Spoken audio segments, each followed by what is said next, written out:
Wow. Good. It's Where are we? December. What are we doing? We don't know. We're making it up as we go. We have 6 hours to figure it out. Perfect. Okay.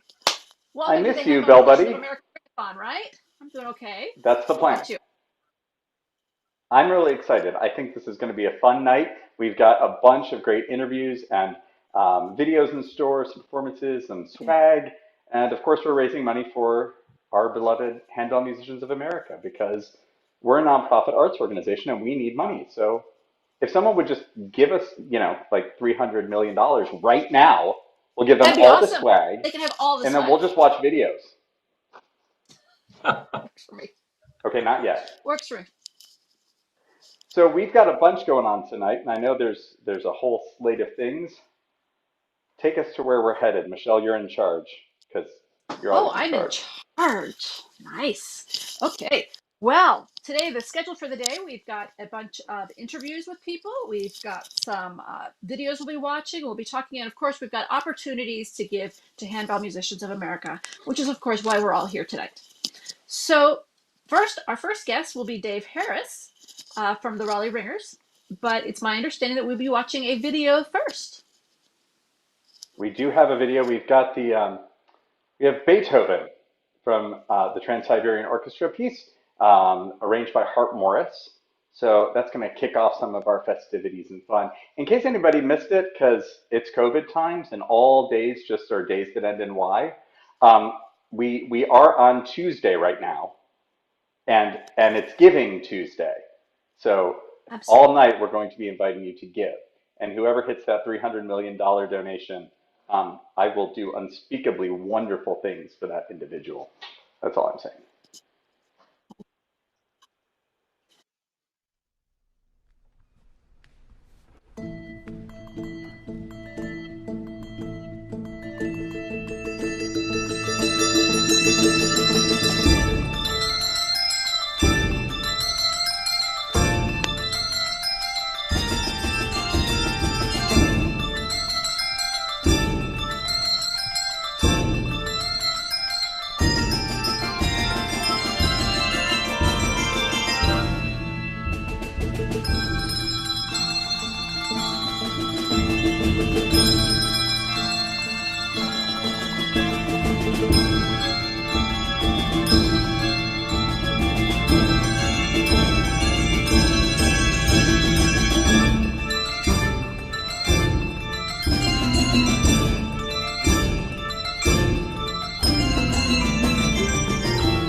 Wow, that was Super very tight exciting. Look at ending. that. That's great. That's a bunch of So, energy. Yeah. Love the bass drum. That was great. So as you can see, we are now here with Dave Harris. Dave, welcome to the Ring-a-Thon. How are you doing today? I'm doing great. Thanks for having me and having for the Raleigh Ringers. Oh, you're Thanks very for being welcome. here. That was very exciting. Thanks. So, Dave, can you tell us a little bit about how the Raleigh Ringers started? Just something like a 30-second clip. How did you guys get started? Sure. Back in 1990, so this was to be our 30th year celebration, although we've not done a whole lot of ringing this 30th year, but it was 1990 when some of us broke off from a church group and threw some auditions together and, got some bells on loan and rehearsed at a retirement center, and we were off and running from there. Awesome. Yeah, that 30th anniversary thing, not being able to do anything, that sounds really familiar over here. But over those 30 years, you guys have produced a plethora of great CDs and DVDs. Um, Take us through your history because then we've got a little fun thing here for the folks at home. How many CDs have you Yeah, we guys done now? we did our seventh CD at the end of last year, so we have seven out now, and two DVDs. Some of those were what was featured on the PBS shows over the years, but seven CDs. Yep, And Wow, that's the seventh exciting. CD is called Progressions. it's it's called Progressions. And I And understand we so have one of before those we away, don't Yeah, I was going to say before we get any further in chatting with Dave, I want to make the late breaking interjection here. We have for the next donation of $100 or more a free copy of that new Raleigh Ringer CD Progressions. I see we've already had $552 donated, so the next donation of $100 or more gets a copy of that as a thank you gift. So let the donations fly and let's get back to the CD. Dave, tell us about it. What's on it? How's this one different from the others? What makes it unique? Yeah, actually, all the tunes that will be on video tonight will be from that CD. So, um, what we opened with was again, Hart's done eight or nine of these for us, the Trans-Siberian Orchestra arrangements. So that one and Wizards in Winter and a couple of them are not as seasonal, so we play those all year round. Hart, of course, a couple Christmases ago joined us on stage in Raleigh, and we played a bunch of his music, and he performed with us. It was a special treat for us. So it has some of Hart's stuff on there. It's some original music, of course. A couple Dr. Payne's pieces on there. We've got some gorgeous Karen Buckwalter original. I think that's where the name Progressions come, because some of her gorgeous chord progressions in her original works we always enjoy playing. And the cover, of course, is a Picasso-like uh, painting that was done for the Raleigh Ringers and hangs in our building, and we got that on our CD. I have one of those right over Now, do you here. have a visual I'm like, aid handy? You have I'm that not going It's to turn such print a my. new right it's there. such a new disc. We don't have a copy yet to show people. Do you have one? she, she's got the print, the Picasso print, I think, the Cubist. That's I'm not going to turn my camera. You don't want to see. All right, fine. You could just So reenact it, Michelle. Just show us what Cubist Michelle looks like. It'll be close. something like that. I don't know. Okay, so Dave, I see here that you have an upcoming live stream. What's that about? Yeah, on Sunday afternoon, the 13th of December, we are going to show some video. Some of it actually recorded this year. So we've done a little bit of ringing for a television station, not lots, but we did several pieces that were part of a special presentation on our local WRAL TV station, and we of course were socially distanced and had our masks and all of that. So we feature some of that and then some things from the past, and again a little bit of a celebration of our 30th anniversary. So we'll go back to some early interesting takes of the Raleigh Ringers when some of us were much younger and thinner at the time. So Back in the day. I'm yeah, familiar with that too. But hey, everybody's getting thinner during COVID, right? Because we're all working out so much, and Oh yes, the that's whole what I that's yoga what heard. we've program. heard. Just wondering. Okay, so what time is that on the live stream, and how do we access that? Yeah, that's 4 p.m. Eastern, and all that scoop is on our website and Facebook and so forth. So the links to get there will be very easy to find. Website And the website is rr.org. r.org. Very simple, rr.org. Yep. So what happens when you get a domain when the internet was just invented? You That's how had I That's ended up with exactly. which handbellmusic.com. marvel at that. We've had a lot So of that's folks try to 4 buy p.m. that off of us.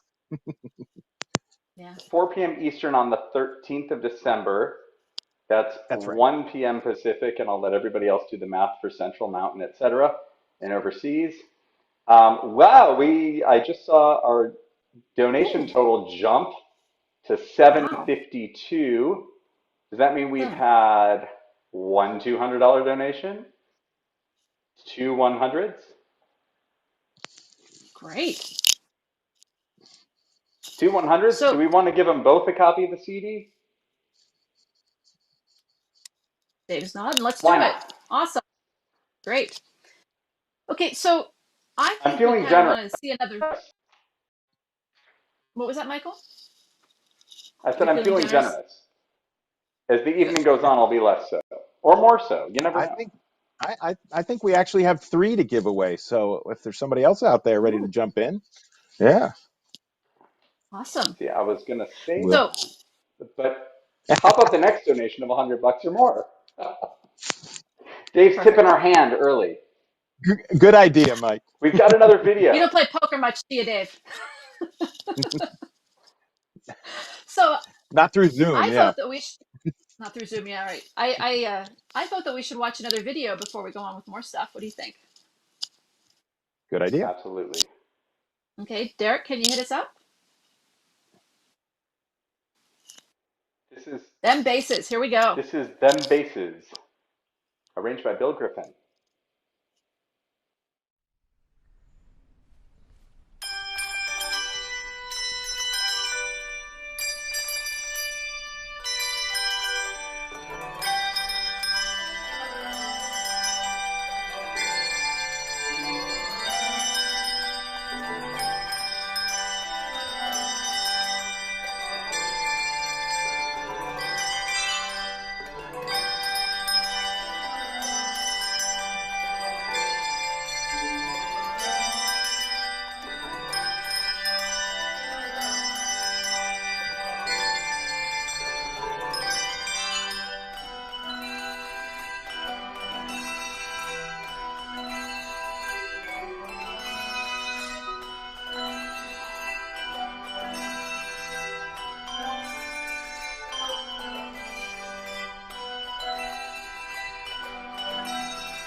Well, that was very exciting. I see why it's called them bases. Those base runners got a big workout. That was For great. sure. So One of I've got a Griffin's behind the scenes trademarks. Yep. question. I was Yes, I sir. was told that I have to ask this question because so many people have asked me over the years and I don't know the answer, so I figured spring it on Dave. The set that you guys use, which is really awesome, you guys have the pillars in the back with what looks like a chalkboard that hangs in between, and usually it has the Raleigh Ringers logo on it. And there's debate, it seems, among the handbell community as to whether or not someone goes up there with chalk and actually writes and draws the artwork each time, or if it's a gobo, which is a lighting effect, or if it's just pre-printed on there, or what. Can you glimpse us a little, lift the lid into the behind the scenes there and give us the scoop on the chalkboard? Uh, wow, I had no idea that was of interest at all. It There's is a whole piece of blogs about plexiglass. it. It's a piece of plexiglass with etched our logo etched on it. There have been our videographer for Jason Krug's Escape Velocity took that and put some images on there in post.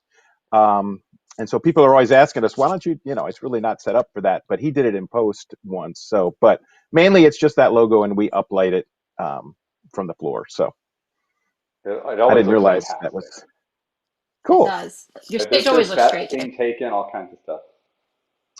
Yeah, our first video, we had a set designer come that does sets for TV stations, and built those pieces for us where the chimes sit and the columns and so forth.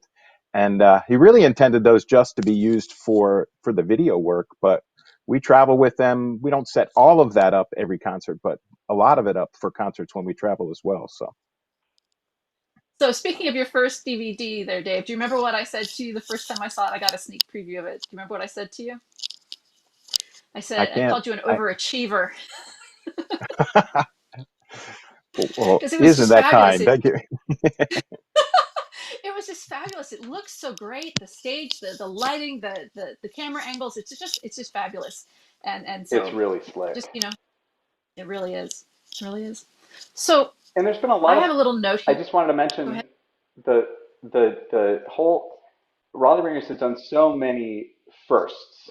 There's been so many things, and I know one that really stands out in my mind is the first ever double CD when More came out. Like that was a big deal, two CDs in a sort of box set thing, which is great. And just it's so cool that there's yet another thing. I heard that we had art for progressions. Um, did we find it? Is it there? Was Michèle gonna just put on some? You know, you know what? Maybe I'll just show it on my phone because I Gail Berg Yeah, texted it to me. Here, Kim. There we go. low She tech, texted high it to tech. me. Low tech, high tech, Nice. perfect. It is very nice. That looks great. So Should we give away another copy? let's do it. All right. The next $100 or more donation, the last copy of Progressions that we have to give away to the next person who donates $100 or more. The donation link is in the YouTube description. Um, PayPal, I believe, is our method of choice. Although I don't think you have to We'll see. have a PayPal account to be able to give by PayPal. They just take general credit cards. We'll PayPal take makes it whatever. easy I to mean, we'll take take mules or cattle if you got it. No, chickens anything if that can be people traded goose. for currency. Perfect. Okay, so Dave, you've got Rally Ringers hosts a workshop festival type thing, and Virtuoso. Can you tell us how did you get the idea to do that? Yeah, actually, it was a brainchild of Bill Payne and myself. We had talked about for a number of years having an event that was smaller than a massed ring, but an intense ringing event.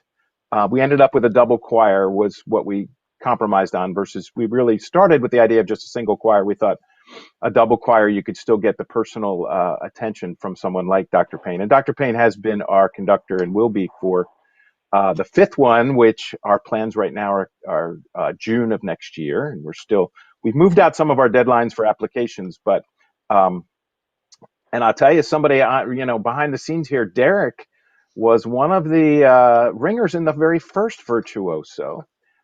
That's right. And yeah, and he did a little documentary afterwards that I always thought was really cool. So and he can tell us later how to get to that, because I thought that was really cool. But it's been a really we knew it was going to be a great musical event with Dr. Payne at the leadership, but it's also been a wonderful bonding experience, as folks work so hard together, and then we have meals together and so forth, and then at events after Virtuoso, folks wear their V-shirts, and very proud that they were part of that event. So it's not for the lighthearted. I mean, it's a lot of work, long days.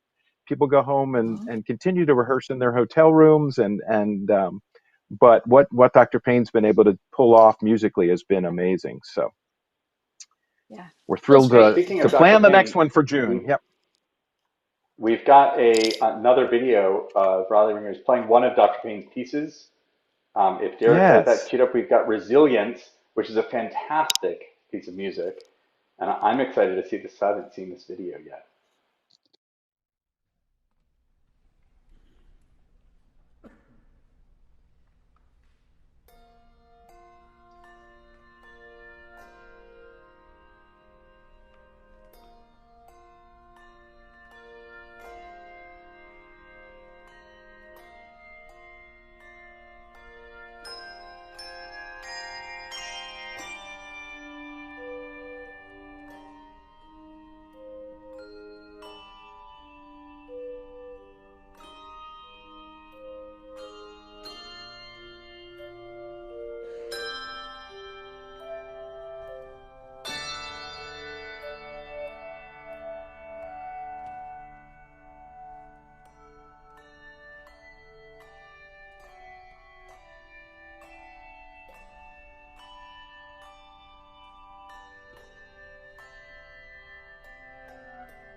beautiful. Love it, love it. Yeah, I just I've got want some to say late a little bit breaking about news. Can I mention one okay. quick thing before Dave shares so people can be opening their wallets while they're listening? Congrats. Because Dave and the Raleigh Ringers are so generous, we had two donations come in for $100 at the same time. So they've donated a fourth copy of the CD, Progressions. You did. Congrats to Paul Berryman and Stephanie Rhodes for winning those. I'm going to give you guys another challenge. We're not going to keep, finding more swag all night, but we're being Well, nice Dave's because got it's empty early. pockets. I mean, so deep pockets. Deep pockets are great as long as things come out of them. Um, for the next 150 or more dollar donation, $150 or more donation, we have both Raleigh Ringers Christmas CDs and a copy of their newest DVD. That's one package of 3 items for the next donation of $150 or more as a thank you. We're already up over $1,000 and just about a half hour in. So this is great, great starting to the evening. Let's keep it going. Dave, tell us a little bit about what we just heard. Yeah, Resilience was a joint commission between the Raleigh Ringers and the Central Pennsylvania Festival of the Arts, which is in State College, Pennsylvania, Penn State University, where I went to school. And we got together. It was just after the Jerry Sandusky mess up there that we wanted to thank the community for getting through that. And Bill came up with the title Resilience because that's what those folks had to go through. And we premiered it at that arts festival that summer, which was a very special moment when we played that for the first time. So, and Bill doesn't live too far from, it's about 45 minutes from State College anyhow. So it was meaningful to him as well. Good. Nice. Excellent. So I know we're waiting on some donations. We have another clip to share, but we've But got to think first, Dave's going to be our guinea pig on the first speed round set. Do we want to do that now? yes. We have 5 questions, Dave, that we're going to be asking people throughout the evening, and each one is meant to be asked and answered in about 10 seconds. This is sort of a, psych profile. Just first thing that pops into your head. Don't think about it. Hit us with these. Michèle and I will just alternate. Okay. What piece have you always wanted to play on handbells but have not yet done?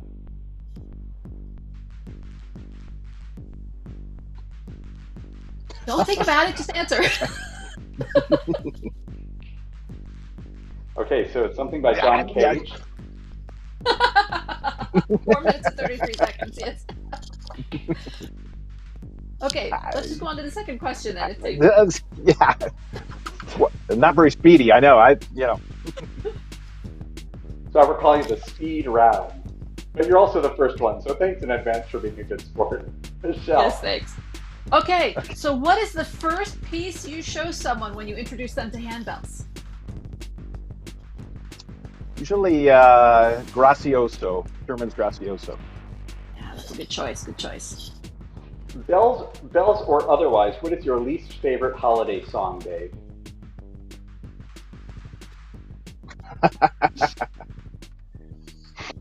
Bells or otherwise. Probably Holly Jolly Christmas. It's a little irritating to me. Yeah. You just earned points with a whole bunch of people that I know. All right. Now, Dave, should you end a minor piece on a major chord, why or why not?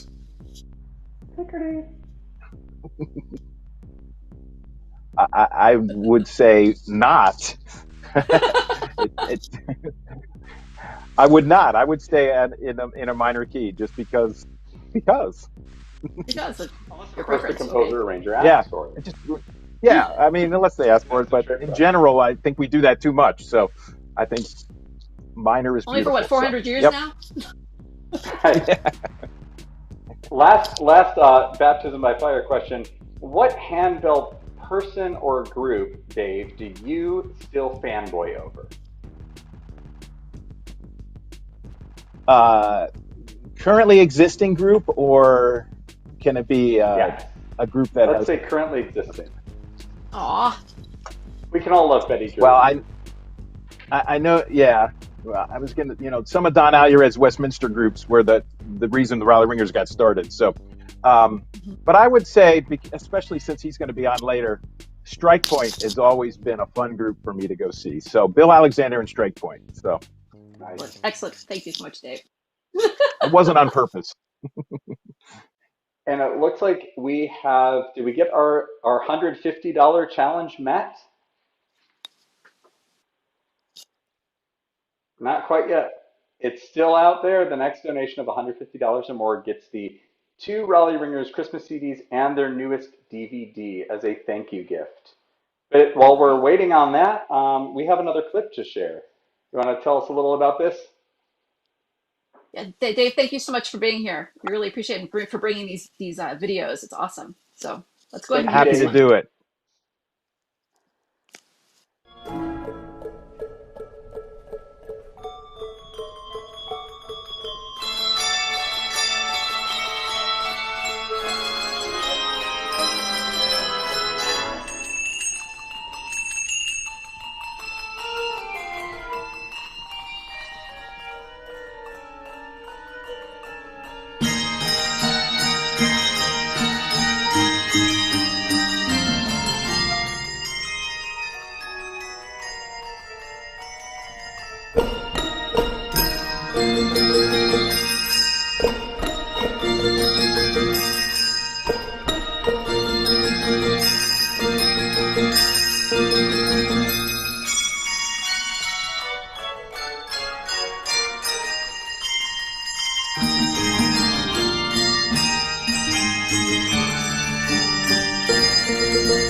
That was awesome. I feel that I knew that tam-tam player there at the end. Who could that have been? It So wasn't Freddie Mercury. No. that would have been a challenge. A quick thank you to everyone who's donated, but Cynthia Hamburger just was the first person to donate 150 plus for the Christmas CDs and the DVD. Thank you again, Dave, for those and for being here with us tonight. We've got one more bit Absolutely. of incentivized swag from Raleigh Ringers. We just saw their hallmark tie-dyed gloves for the Rock and Raleigh Ringers, and we have one more thing for the next donation of $200 or more. You get 10 pair of tie-dyed gloves. That would be for 200 fingers. Isn't that what we No. figured out? 100. No, 100 it's for fingers. 100 fingers. 10 times 10 is Because 100. it's 2 gloves per set of hands. And mostly, we're pretty sure that you're going to get 10 lefts and 10 rights.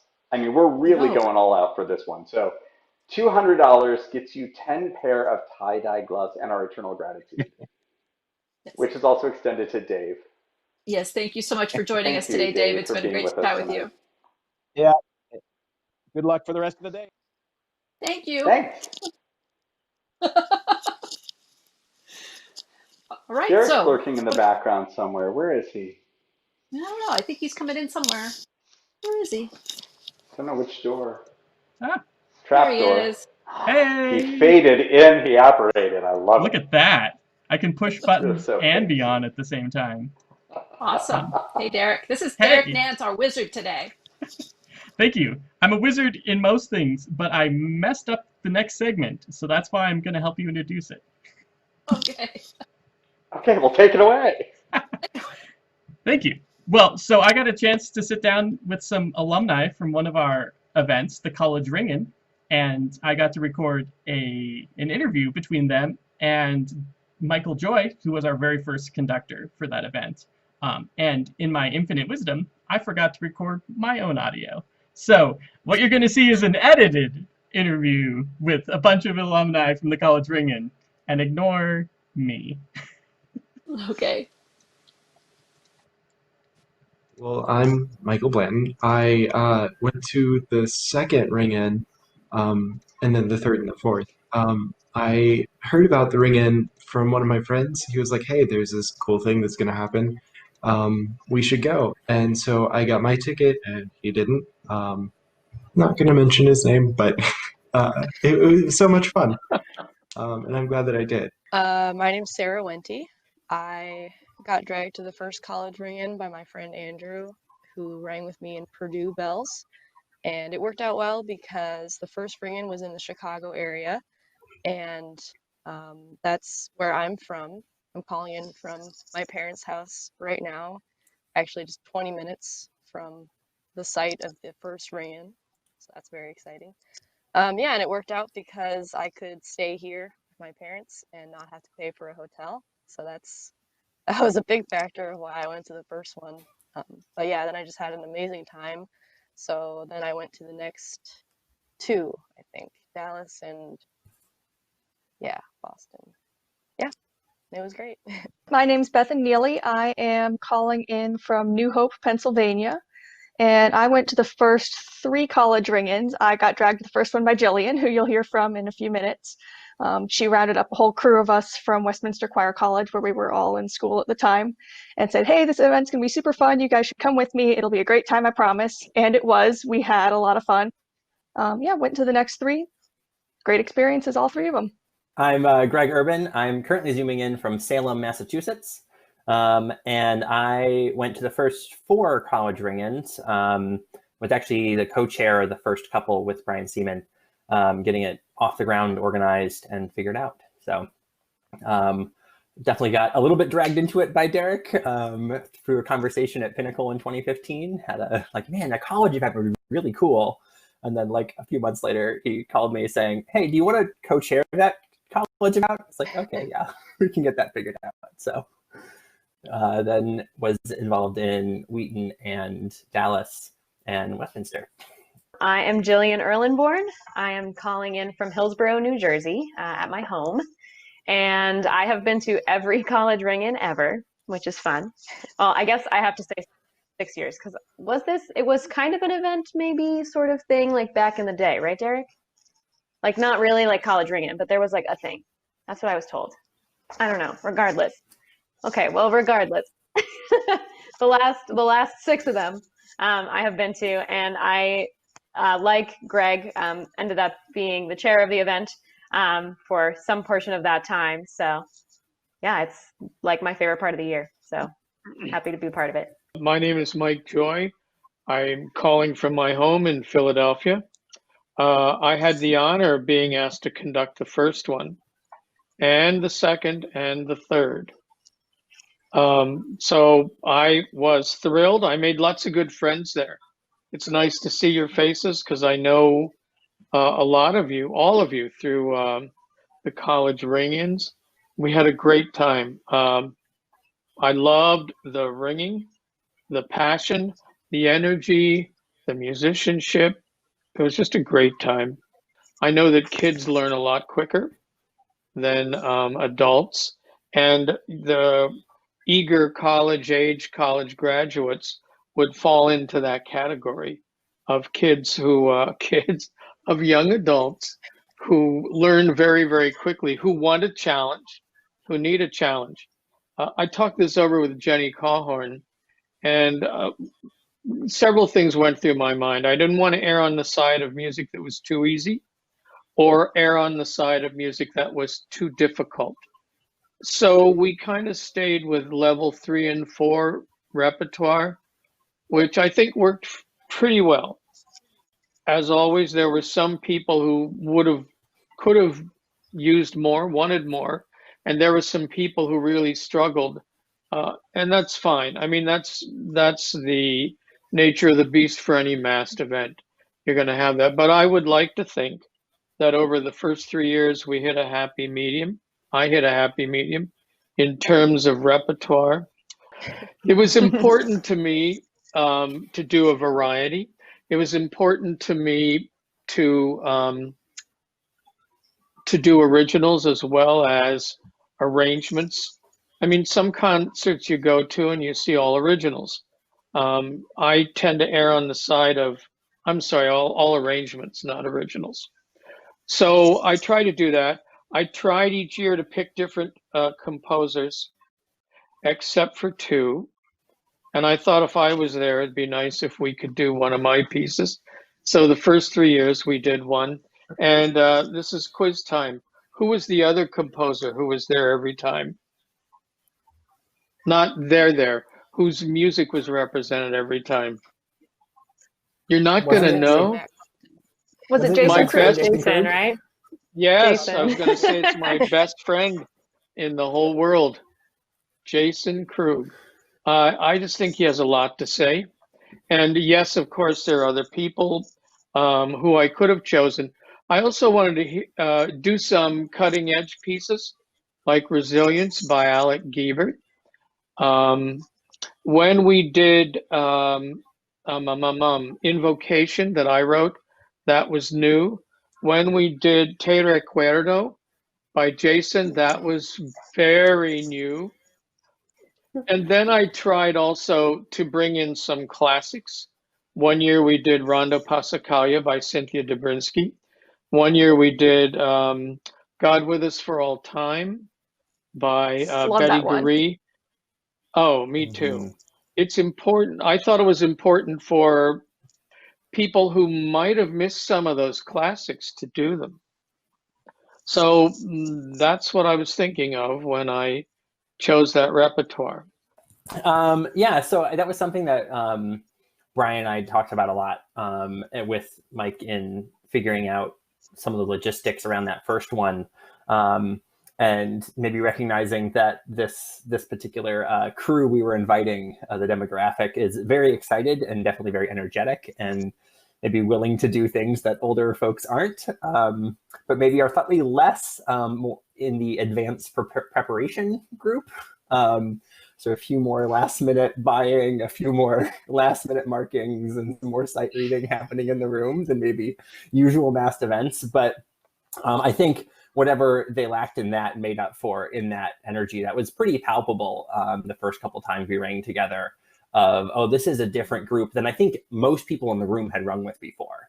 I say this not necessarily coming from ringing in a college choir, so I'd be interested to hear maybe from Sarah and Bethan, who definitely came from that college choir space of ringing with other folks who was like, oh, we all kind of have that same like drive, and sometimes can lead to energy, which can lead to rushing, but like a lot of energy in the room for sure. Well, my experience, I think, is different than Jillian's, even though we came from the same school, because I started ringing at Westminster. I had never touched a handbell before I started the training group at Westminster, whereas Jillian had a lot of handbell experience prior to college. So for me, I was always used to ringing with other college musicians, but what really opened my eyes about the college ringing was knowing that that existed outside of my little bubble. because I knew everyone who rang bells at my college, but I didn't really know anything about bells outside of Westminster Choir College. So meeting people from other colleges, seeing very different approaches, seeing repertoire choices that are nothing like what our director at Westminster was giving us, and getting a whole new perspective was really cool for me. I think the energy, like what Greg was saying, it's like honestly like palpable, because you think about the way you prepare for a concert when you're working on it for a full semester, and how different that is, like having a weekly rehearsal when you just have like, all right, here's a few days where you have nothing going on except ringing, and it's like race to the finish line. How good can we make this before it's time to put this in front of an audience? And because of that, I think that goes along with what Greg was saying about those challenges that as young ringers we're willing to take, and we're really willing to push ourselves and see, what is possible in this short period of time. And that's really where I felt like the energy coming from people. Obviously, I knew that, or I had that experience ringing with people my age. But I guess for anyone who doesn't know, Purdue is in the middle of Indiana in West Lafayette. So I think it was nice to just come out of the cornfield and meet all these people from across the country who I didn't know you guys existed, really. I mean, I came from ringing at my church at home, and it was all adults, and that was fine. And any bell choir I'd ever seen was all adults, which is fine. And I knew about Purdue, our little bubble. But then, just being exposed to the whole handbell world that was out there, it was really awesome. And the energy as well. It was really cool. I just kind of showed up and I was like, hey, I heard there's going to be a reading session. Here's a thing I wrote. It's probably not any good, but can we read through it? And we did, and Mike liked it a lot. And then we played it for the concert, and I was like, are we sure we're talking about the same thing? Because like I know where this came from, but like it's good. So I mean, it was really interesting to have my music played and enjoyed for the first time, especially. At the first year, Robert Lamb's arrangement of Nearer My God to Thee just spoke to me. And I said to Jenny, I said, can't we program one of these? Can I choose one and program it? And I said, I really, really like this piece by Robert Lamb. She said, sure. And then, of course, I went to the ringers. You want to learn another piece? You've already learned 10 or whatever. You want to learn another? Sure, no problem. And it wasn't a problem. It was great. And the second year was Michael's piece. And the thing I remember most about Michael's, two things. The title, which escapes me, but it was a very odd title. And then he was thinking, if I remember correctly, the germ of that came to you in calculus, or was some math class. The title of the piece was Traumlied, which is sort of a made-up German word that means dream song. Because I woke up from a dream and I had this tune going in my head, and I was like, hey, I really need to do something with that. So I pulled out my laptop and I was writing stuff down, and I looked at the time, and I was in college at the time, and I was like, oh no, I'm late for class. And it was a calculus class, and that was where that came from. As usual, I have pieces correct. Traumlied is not necessarily an odd title. I thought it was something other. Well, whatever. Thank you for straightening that. And then the third year, Marquise. Now here's the thing. Matt Compton, an established published composer, was there, and he was very eager to share his pieces. And I could have easily chosen his. And I had a nice chat with him, and he was very gracious. I said, I could pick your pieces, but I'd really like to give somebody else a chance. And so the third year was Marquise, and that was a wonderful experience also. For me, I tell them if they want to come meet some more like handbell nerds that are awesome and come from places that they don't normally get to meet people from, I think that's been the number one thing for me. Like all of my best handbell friends are people I either met through the college ring-in or brought to the college ring-in. So I think that for me, it's the the community that we build, and the people we get to meet through it. Not to mention the musicianship is stellar. The Dodger Debts. Oh, that was so cool. Oh my gosh, I've never rung anything like that before.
Hi, welcome back. So much great energy.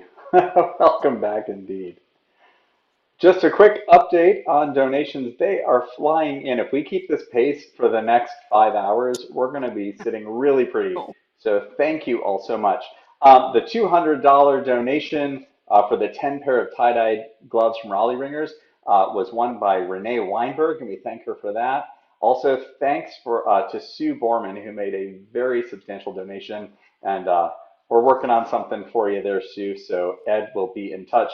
Our interim executive director, Ed Rollins, will be contacting people who won prizes later on to get your information and figure out all the logistics. So please stop texting me and Michèle about when do I get my stuff. We just got there.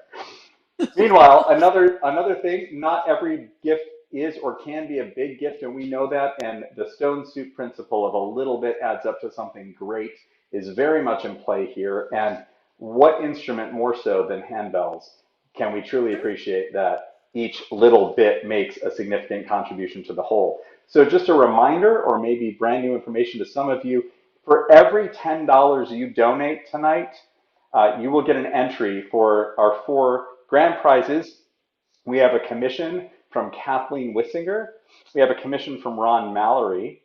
We have 10 signed copies of Sandy Ethan's arrangement of It Came Upon the Midnight Clear. And then we have from the Guild itself 100 handbell bucks that can be used to pay registrations, membership fees, etc. So we have those 4 prizes that will be put in a raffle and drawn and announced tomorrow. But each $10 you donate, you get 1 entry. So, bring your $300 million and, we'll just give you all of it. I'll just make that claim right now without asking for a percentage. Oh, $400 million or more. You can just have all of it. And sorry for that error on my part. Michèle. Yes, Michael. Hello. We've got somebody new to introduce. We do. We have Rob Riker from the Moravian Academy, and he is going to be joining us in just a moment. Can he slide right in here? This is Derek Wizardry about to happen. Make room. Slide over, Michèle. Get cozy with me. Come on over. Okay.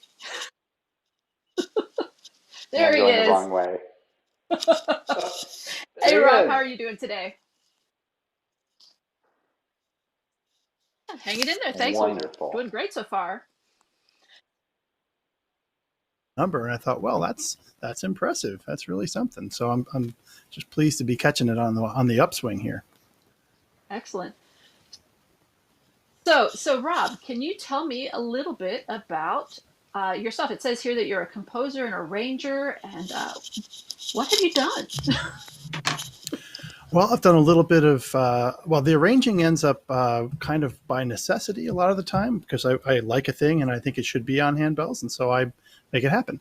As a composer, I wrote a piece called Wonder Dance that was premiered at the Distinctly Bronze West Festival probably about 4 years ago now, and that was a delight to be a part of that. And Kathy Ludwig Shaw was the conductor, and she's always just a great pal. I live close enough and work close enough to Malmark that I can sort of I'm one of the people they recognize when I come through the door because I can get there in 40 minutes or less. So Kathy and I have known each other for a while now, and it was a thrill to have her conduct Wonder Dance, and that was a piece that was awarded the David Davidson Prize for new compositions in the year that it was published.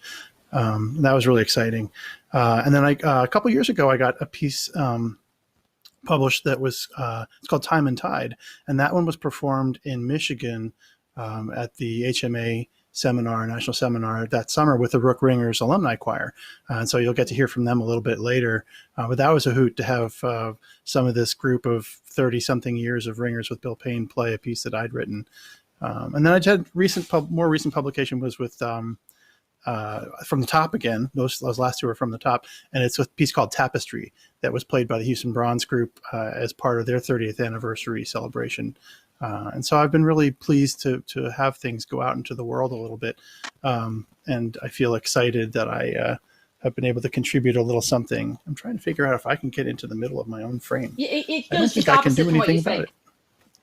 There you go. Well, I can work on that. So anyway, that's a little bit. I knew that was my problem, but I couldn't figure out how to fix my problem.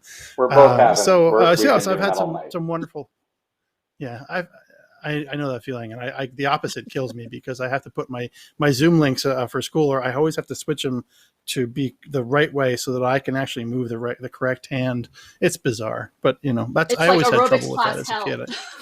I see. That's just it. I could never do aerobics because I'd translate their right hand into my right hand and go the opposite direction rather than seeing it and mirroring it. So yeah, it's a weakness. It's a weakness. Anyhow, yeah. So I do a little bit of composing, arranging, and conducting and all that sort of stuff. Excellent. I'm wondering if you can tell us. I just wanted to explore real quick on Time and Tide. That one, when I heard that in Grand Rapids, it hadn't been published yet.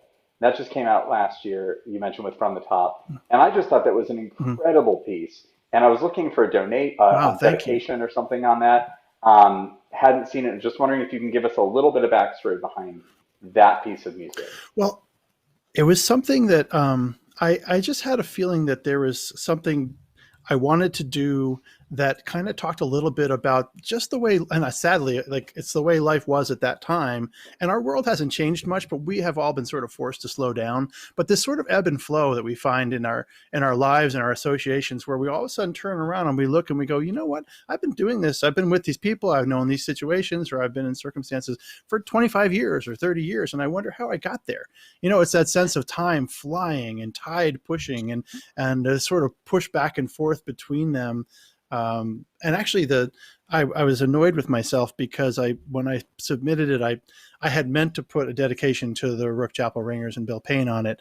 And I was a dope. Like I was in such a hurry to get it out into the world that I just completely didn't get that done. So, but that was a lot of it, is just looking back and kind of going like, what the heck happened? How did we get here?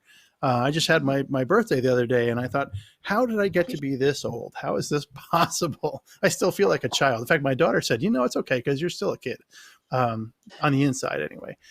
So that's really what it's about. It's about this sort of push and pull, this little bit of a battle that we all experience, where a lot of the time we want to stop time and then, make it not push us forward. And other times it's an unstoppable force and we have to just ride the wave. Fighting it isn't going to help. So it's playful that way. It's not meant to be real serious, but it's brisk, like time. Now you're directing at Moravian Academy in addition to directing the Rook Chapel Ringers. And I think we have video coming up of Prisms is written, of course, by your predecessor at Rook Chapel, Bill Payne, but this is being performed by the Moravian Ringers, correct? That's correct. Yes, and this is in our modified space. We pulled our Bells program out. Yes, exactly. We just recorded it 2 weeks ago, and as things were happening, we had moved into a gigantic gymnasium to get the actual 6-foot spacing to make it possible to continue to ring back in August. And we've been hustling. We've really been hustling to try and keep the ringing program alive. A lot of the wind programs and choral programs are struggling. We can't do as much, but the bell program can work. But it is a little bit of a challenge. We're a little more spread out. We've dubbed the space. Yes, exactly. And we've dubbed the space that we're in the Bellodrome. So we call it Live from the Bellodrome. And it's Prisms. This is Bob Avant's arrangement of Bill's piece. And I had to get in and play. We started crumbling a little bit the last few weeks before Thanksgiving, with kids being out and a little more of the challenges as they started to rise up again. So all of a sudden we had absences and we're reaching for subs within our school rather than can't bring anybody in from the outside. So we were hustling, and I ended up having to play the bass bells. But you'll see, it's no conductor. So it was I'm in the back row of 4 rows and we're just flying. So anyway. Let's check it out. Derek has it ready for us. Awesome.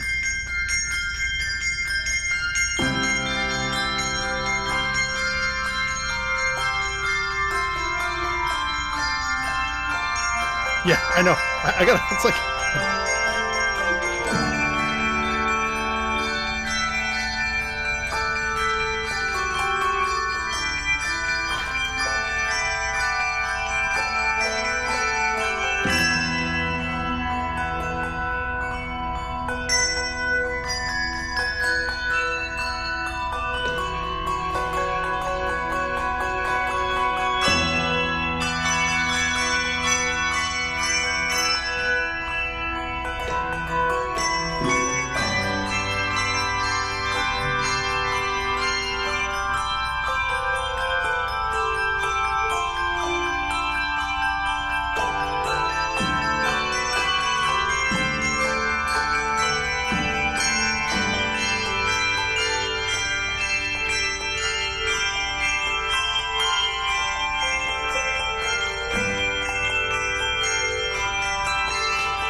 That was I want to awesome. see Mad Max Beyond Velodrome. There you go. Now it's I funny. think that'd be awesome. While the video was going on, Rob and I were chatting because did you see him in the back row back there conducting and there's nobody watching him? But you know what? When we're out in front conducting, no one's always watching. So, you know, How many bell directors does it take kind to of change the a light bulb? Nobody knows because nobody ever watches. something So, for us to.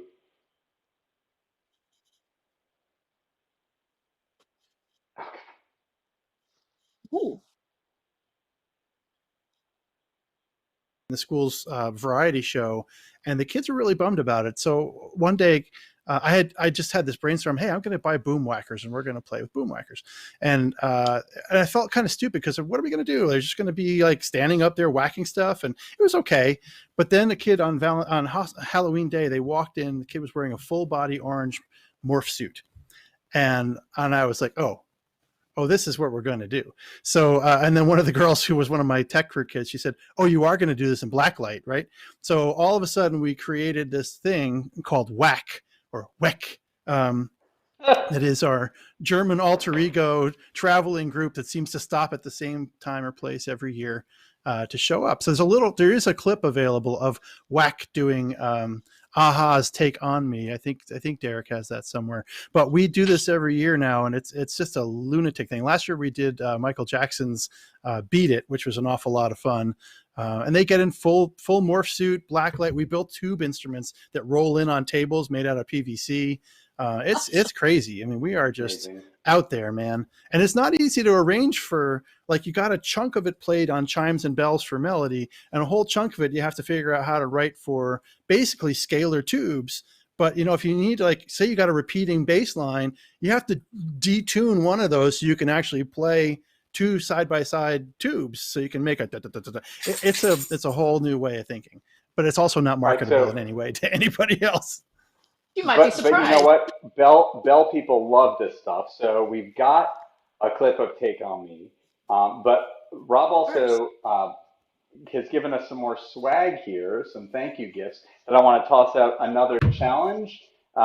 There is a set of the Bucknell Candlelight Christmas Service DVD is our next challenge for the next donation that appears of $100 or more. This is the Bucknell Candlelight Christmas Service DVD. Rob's holding it up there on the screen. Now, yes, we understand you can go buy this DVD for less than $100, but that's not the point. This is just a thank you for your $100 donation. So the next one coming in gets that, and we can check out Take On Me, and then we've got some other swag behind that. Yes, let's go.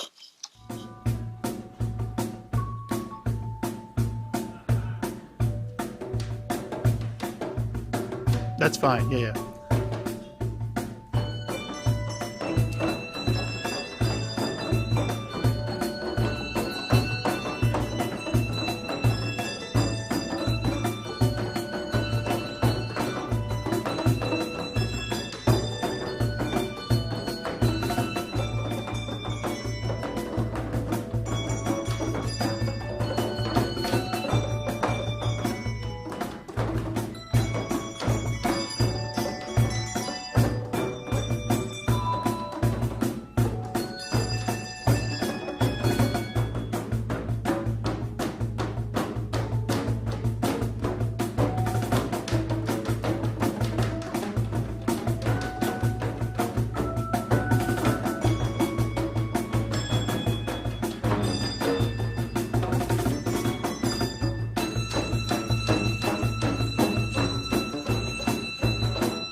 That's so much fun.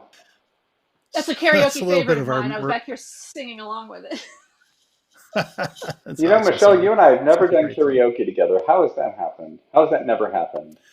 We have to make it happen. How is it that they don't do it at National Seminar every year? Right? That should be a National Seminar. Maybe we should. All right, Rob, I hear that as a challenge. Let's do it. I'm down. Okay. Okay, so Michael? That we have, I do not see that we've gotten a $100 donation yet. Now, we started out strong, friends, and we have a long ways to go.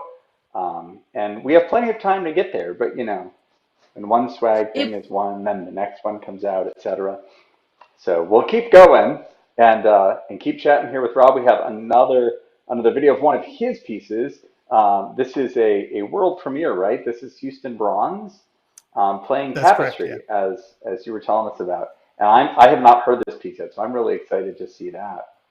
So why don't we check that out? And is this published, Rob, that we can, all the nerds are checking out on Handbell World trying to find a score to watch? Okay. Yeah, so this is Tapestry.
Nice ending. That was a really nice piece, Rob.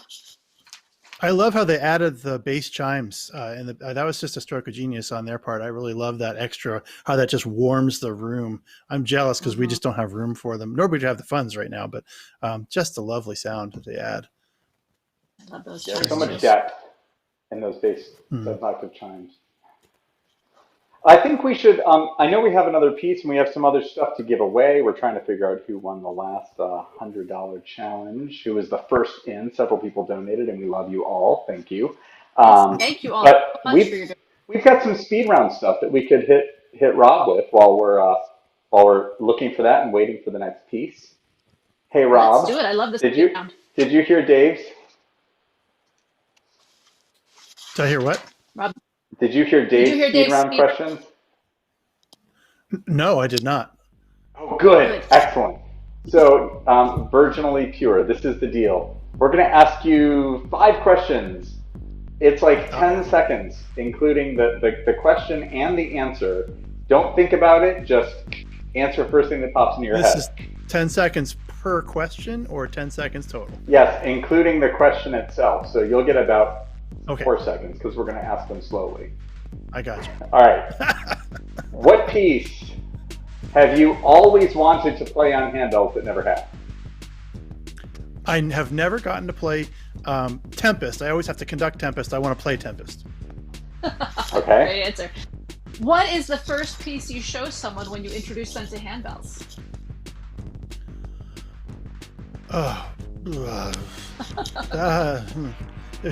There's so many. Well, I mean, I frequently my go-to is one of the early Bill Payne pieces. They changed everything for me. Great Prisms, spires. Nova. How about this isn't necessarily a handbell question. What is your least favorite holiday song? Oh my God. I don't like those what's the one, the Mary Do You Know, sung by pop artists.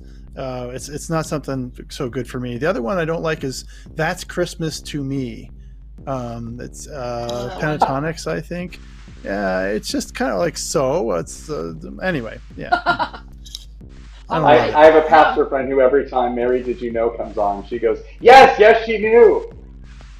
Yes, that's my reaction. I recently I saw a meme. It was like the first musical instance of mansplaining. That's so good. Okay, so the next question is, should you end a minor piece on a major chord? Why or why not? You don't have to. You don't have to. It depends where you started. If you start minor, end minor. Be bold. Be what you are, man. Yeah, no. Picardy is for some people sometimes. It's so 400 years ago. That's absolutely right. We're not gonna get tired of that one, are we, Michèle? No, we're not. All right, so Rob, what currently existing person or group in the handbell world do you still fanboy over? Oh, well, I mean, I definitely like my historical fanboy action is with the Raleighs, just because they're always out on the edge somewhere doing something kooky. But I have to say, boy, some of the quartets now that I'm seeing, I just can't believe the balletic quality of what they're doing. And it's new to me. These small ensemble things are new to me. So quadrants, for one, I mean, gosh, that they blew me away. And then I got them to come to Moravian last year, and it was just such a great treat. So yeah, I'm so struck by what they do. There's a lot of great boundary pushing going on in small ensembles, quartets, for sure. It's such an exciting time for that. It sure, well, it's absolutely necessary in some cases too. Exactly, we're stuck right now. Like, we can't do huge things safely in a lot of circumstances. So we're getting inventive, which is great. I know we've got another video, and I'm excited to see it. Can I throw out another quick bit of Rob's swag challenge? We're still looking to see who won the last one. Ed has it. He's scrolling through the magic manifest. But for the next 4 donations of $150 or more, we have a 3 CD set of Rook Chapel Ringers CDs. So one set of 3 CDs times 4 people winning them. If those people, the next 4 people to donate $150 or more, will receive the 3 CD set of Rook Chapel Ringers CDs. So let the games begin on that. Ed is checking on all of our giving, which is doing great. We're over $4,000. That's astounding. Thank you all so much. I mean, our goal was 10,000, so we're here already. That's pretty great. So let's keep it Did rolling. I mention Did I mention the plastic flamingos? Because those are also. You didn't. I'm terrified and excited all at once. Tell us what that's all about. So you know that for the Bucknell group, they've had traditionally a fascination with the flamingo. And it began when they basically flamingoed Bill's front lawn on his 50th birthday. Well, guess what? All 50 of these are in a drawer in the music library at Bucknell. And so I had my son Jonathan grab a couple of them and bring them home. My hope was that I could get to Bill and have him sign them. But we do have 2 of these if people thought that would be fun. They do just love it. Bill's got that crazy shirt with the beautifully embroidered flamingo on the back for his tux shirt. And so it's just become a symbol of the group. We have giant tall flamingos. We have tiny stuffed. I brought this guy home for the holidays. We have tiny stuffed flamingos. And so they're everywhere. I mean, posters and creatures and light up ones. This group has invested in the flamingo. It's crazy. So yeah, that's but you don't want to give that away. You don't want to give that away. No, this one's not going away. But the plastic ones, well, they're taking up a drawer I could use. No, this guy's my buddy. I actually put this one in the windshield when I'm headed out. I drive about 2 hours from Allentown to Bucknell each week to do that. And I just kind of stick him in the window when I've got him, and he's my traveling companion. So keeps me on the right path. I can't tell you how unreasonably happy it makes me to know about the flamingos. That's just such a great thing. It's exciting and disturbing all at once. It's so much in the handbell world, really. Well, speaking of craziness, we do have another video. Tell us about segue. Crazy Train, because we're all on it. Oh my gosh! Well, it's what better piece for 2020? Exactly right. Well, it was done a couple years ago now. Did we lose Rob? He froze. Just play We'll play Crazy Train. All right. We're going to play Crazy Train. This is Rob's arrangement of Crazy Train. Oh boy! Ha ha ha!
Oh, that was awesome. So, Rob, I understand that there was a Malmark El Guapo Cajon on that piece, right?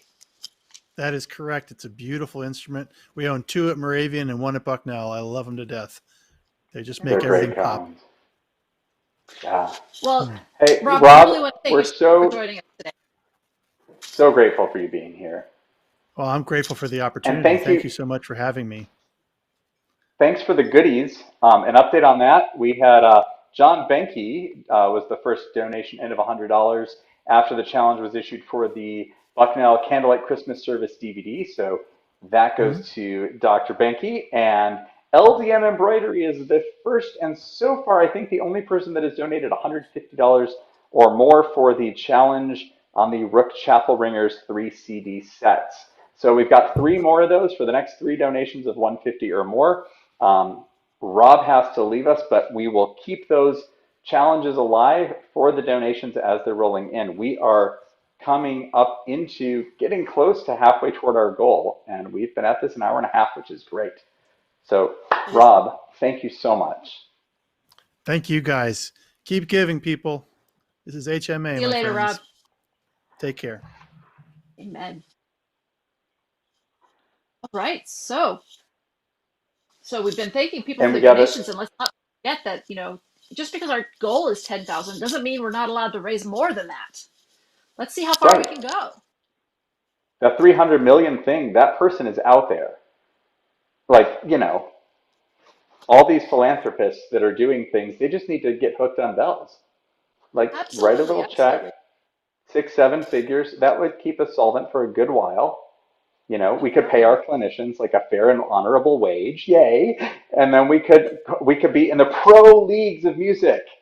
It just takes you, people who love music, to make it happen. So spread the word and share the wealth. And thank you all for digging deep. I know a lot of people, truly, in all seriousness, are giving because of the passion they have for this instrument and this guild. The person standing next to me, virtually standing next to me, is a dear friend, and I have so many such friends, as I know we all do, who are like family to us, that we would not have in our lives if it were not for this instrument. And I'll get all sappy about that from time to time. But truly, there are a lot of people that are sacrificing a lot right now to make donations, and we want everyone to know that not just the prize winners, not just the big checks, but every little bit does help so much. And again, every $10 you give, you've got a donation in for one of those 4 grand prizes: the commissions from Ron Mallory and from Kath Wissinger, the 10 signed copies of Sandy Ethan's It Came Upon a Midnight Clear, as well as from the Guild $100 in handbell bucks. So those will be in a drawing that will be conducted tomorrow. So every $10 you give, you get another ticket. And the link to donate is below the video. So keep there. Well, right up still there. next, I believe we have Barb Brocker next, right? Do we have another guy first? Ed first? Okay, we're going right to Barb. All right, so Barb Brocker has developed the art of the belltree as a solo instrument and has published over 20 arrangements of the instrument. So for the last 15 years, she's been promoting the use of belltrees through teaching and performing at local, regional, national, and even international festivals. Past board member of Area 10 and served as the Oregon chair. She founded the Handbell program in Sun River, Oregon. And I believe before we bring her on, we're going to see a video of her performing Joel Rainey's arrangement of Mary Did You Know at the Cupertino Everyone's Bay Area favorite. 14. Everybody's favorite. It is a lovely song. Do we have the video coming on, Derek? Okay, we're going to go to Barb first, so that's right. So let's bring Welcome, Barb on. Barb There she is. Hey, Barb. We're just rolling with the punches today. It's okay. That's all we can hear do. Barb. I can't hear Barb. Say something. Can you hear me? Can you hear me yes. now? I can hear you now. Perfect. Oh, wait a minute. Hold it.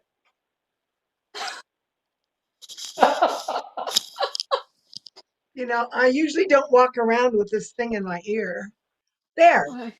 That's all right. Perfect. We don't know what side you're on. I gestured the wrong way before. She's on Oh, that We'll side. find you. yes, There she yes. is. Okay. At least on my screen. All right. So, Barb, what can you tell us about bell trees? What made you decide to do bell trees? Why in the world? Well, I was at a festival, one of my first festivals, and it was an evening where we had one of those receptions, with coffee and tea and goodies. And all of a sudden, I heard bells in the background, and weaving through all of us standing, chatting, was a bell choir they were high school kids with long white robes, and they were playing chimes, and they were led by this beautiful high school girl in a bell tree. And it was mesmerizing to me. It was a Louise Fryer piece, Joy from her two bell tree processionals. And I was just enamored. And I went home, and it was coming up to Christmas Eve, and another guy and I had done a four-in-hand duet to Silent Night, when all the candles come down. And he decided he didn't want to do it that year. And you have to have bells on Silent Night. Oh, absolutely. So I strung up uh, an octave and found a mic stand in the back that had a clip in it, put a dowel in it, hung two strings, and we had bells on Silent Night. And that was the beginning. It was an environment where the music director, she and I would commiserate, we just dream up things. And Mhm. my husband was a pastor of the church, and I remember many times lying in bed on Saturday night and thinking, oh, I forgot to tell you, Dorothy and I want to do this, this, this, this.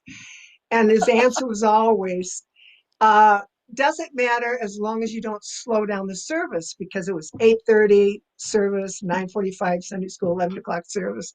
So it was a ball. It was a wonderful thing. One of the things that I love about handbells is that so many new things have come out just from, necessity is the mother of invention, and there's Yes. nowhere that's clearer than here in handbells. There's an issue. It's like, oh, we need to do this. Well, then we determine and discover some way to do it. We just make it happen. I love it. It really is. It's so fun to be at this point in our art, because there are creative things going on all the time.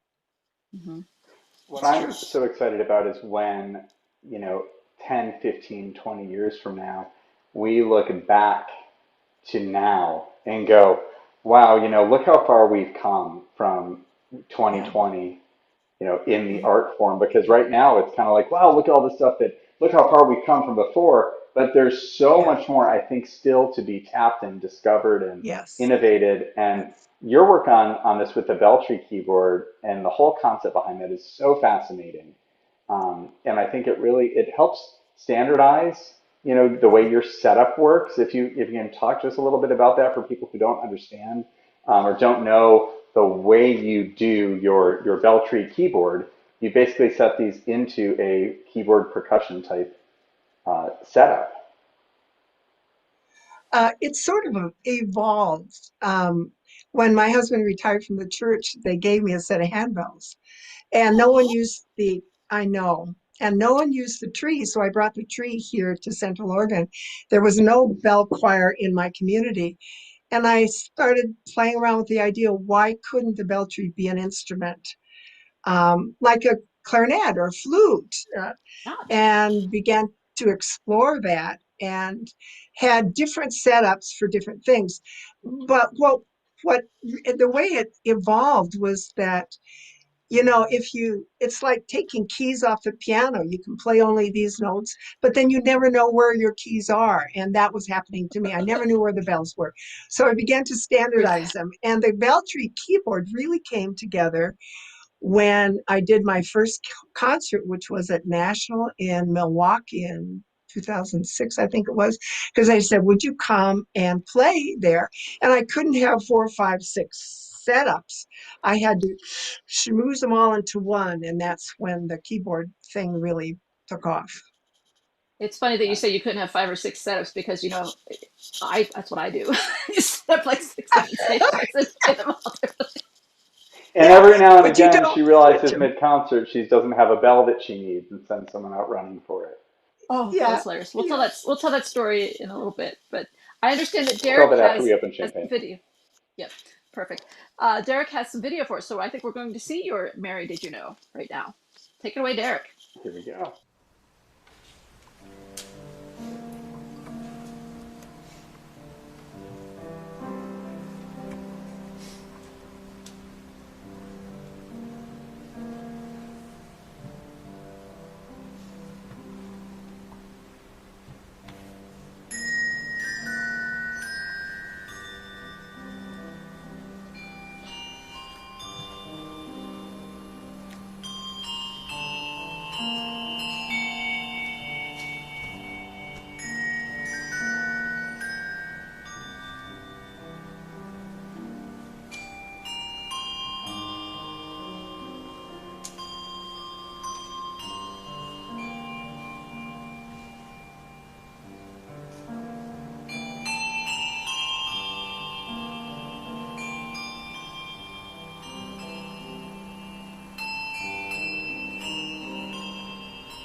it's so graceful. It's so elegant and just, oh, I just watch it for the longest time, Barb. It's amazing. Beautiful. May I give a quick update on donations before we explore bell trees a little bit further? We're up to 4652. That's fantastic, you all. Thank you. Great progress. I am begging anybody to donate $7, please, or add it to your next round number donation because that Eight? two Want to is do eight? making me nuts. $8. No, no, no. Want to do $8? But if it ends in nine, it's an impetus to push a little further. But ending in two is a challenge. There's a whole thing about the volume level on the TV too. But anyway, Karen Eggert won another one, or is receiving another one of the thank you gifts of the 3 CD set from Rook Chapel Ringers. We have 2 more of those available, 3 CD sets. So we'll call it a triple CD set from Rook Chapel Ringers for the next 2 donations of $150 or more. And we'll keep an eye on that. Great work, everybody. Let's go back to Barb. Hey, Barb, that was just an amazing, lovely performance. I was there at that concert, and it was just as great in person as it was here on the video. Thank you. So go ahead. Okay, There's, so I was gonna say that Cupertino is when that thing that Michael was talking about when I can't find my bells. That was where that happened. Oh, I was going to play Fauré's Reverie, and it's an F, and I only had down to G4. I meant to grab an F to bring it to the table, and I forgot to. So Michael heroically ran across the campus into the mastering room and grabbed an F4 and brought it back for me, and then presented it to me as if I were queen. So I knighted him. yes, with the yes, bell. It was yes. good times. He would do that. Okay. So speaking of Cupertino, though, I understand we do have something else coming up here. You had like a Beltree Forest at 1 year at Cupertino. Was it? It wasn't that same year. It was a different year, wasn't it? It was actually in Minnesota in Rochester. 2014. Oh, okay, okay. I'm sorry, I got my cues wrong. Yeah, No, we've got a couple. that We've was got a couple different clips here. yeah, that was fun. Are you going to run it, or can I tell you about how everybody was in black and they were in the front row? And then as soon as they heard the intro, they knew it was their cue and they all came up. It was so fun. When Awesome. I tell people about bell trees, this is the video that I show them because it's Oh, so exciting. And you yes. guys were calling it the Beltree Forest, which Yeah. I thought was so much fun. 18, That's right? 18 trees. Yeah, that was McChesney's little golden nugget. Oh yeah, Symphonia on Hyfordal. Symphonia on Hyfordal, right? Yeah, and this is the end part. There's a whole part in the beginning that Michèle, you and your friends can do. I skipped to the Beltree part. Thanks. Get into what's important. So Let's see it. Sharik's got it let's see it. handy.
to Kevin.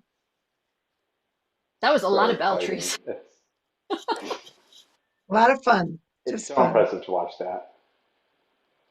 I know we've So, got another video, but Barb, we have to put you on the spot just a little bit because I know Oh, how much you love that. yeah.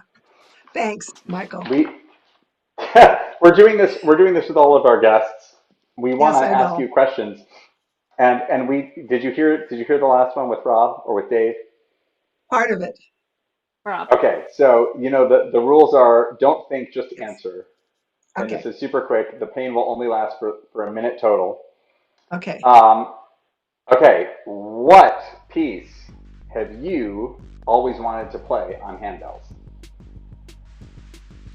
Oh, on handbells. Well, the one that I'd love to play hasn't been written yet. It's a Silent Night. It's a Joel Rainey piece that is sitting in the to-go box. I Okay. have one of those too. Okay, next up. What is the first piece you show someone when you're introducing them to handbells? I like to go with one octave that's simple, that's a piece that they know. This is from the Grab and Go series. It's called Trust, and it has 3 familiar hymns. If they hear it in their head, they know when they're wrong when they play it. So whatever you can do with one octave, and that's one. Excellent. Yeah. Yeah, knowing the melody is so critical. Yeah. What melodies do you wish you didn't know? What's your least favorite holiday song? Oh, some of those uh, the ones that are supposed to be funny, but they really aren't, about the red-nosed reindeer, and they get real sloppy. All right. Sloppy would So, be funnies. Yes, they try to should you? be funny, but I don't know. All right. So, next question: should you end a minor piece on a major chord? Why or why not? I think it depends on what the purpose of the piece is, and if you're trying to show hope, um, then maybe that's where you need to head up. And Michael gets the last How one. about you, as someone who is a superstar in the handbell world, still probably, I'm guessing, kind of fangirl about various other people or groups in the handbell world. Who do you find yourself still going a little starstruck over? Forte. I mean, I've done enough table stuff, and then when you throw in Megan playing the Beltry, I just marvel at their musicianship and how they pull it all together. My mouth drops whenever I watch them. They're So awesome to for those watch who don't too. know, Forte is a very advanced quartet that plays really well, but then I think they sit there and figure out how can we make it even more complicated than necessary, Yes, and then execute on yes, that brilliantly And they enough, do it. for sure. They do it. yeah, They had a Yeah, viral they do it video of them great. doing was it the Hallelujah chorus? I think it was a viral video a yes, couple of years ago. Fabulous. yeah. Yep, but So there's so much more too. now we're coming up to Cupertino. Remember, I said I missed my cue, Cupertino. This time we're going to see how many was it? 9 bell trees playing "'Tis a Gift to Be Simple," along with the mass ringing in Cupertino, Spring Ring, the Bay Area Spring Ring. For those who don't know, up in the San Francisco Bay Area. And what was the impetus for this, Barb? I mean, why did you do this? Oh, to show that Beltries can be with mass pieces. And the original piece was by Anna Laura Page, and I had already extracted a Beltry part out of it, put the rest in the piano. So it really can be each one independently or all together. And I knew there were a lot of Beltry ringers there. Yeah, just in this piece, Diane Reuter, Ruben Mendoza, PL was in on it, Linda Krantz, Beth Mays were just some of them. And I knew that it would just be fun to get together and do it. And uh, Graham was willing to do it. So here it is. Awesome. Let's watch it.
was exciting. People are so mesmerized by you, Barb. And we're so grateful for what you're doing and for spending time with us this evening slash afternoon, depending what time zone everybody's in. But thank you for being here. You're always inspiring and fantastic, and we love hearing from you. So thanks. Yes, we do. Thank you. Thank you so much Thank for you, joining us. Michael. Thank you. Okay, so we have a special guest coming up next, our interim executive director, Ed Rollins. Come along, Ed. Oh, where is he? There he is. Coming. Hi, all. It's good to see you. We're having a great event. We want to thank Michèle and Michael and behind the scenes, Derek Nance, who's doing a great job putting it all together. We've had some great things already, and we are so close to halfway for tonight's challenge goal of 10,000. I bet we surpass it, and you can help us do that. In fact, the Columbia Handbell Ensemble, a group that I started in 1989, celebrating its 31st anniversary, just made a donation, but we haven't seen any donations from other community groups. So it's a throwdown, folks. Let's see what you community groups can do. Try and match us. And anyway, just keep having some fun and enjoy it. And again, thanks to all those who are making it happen.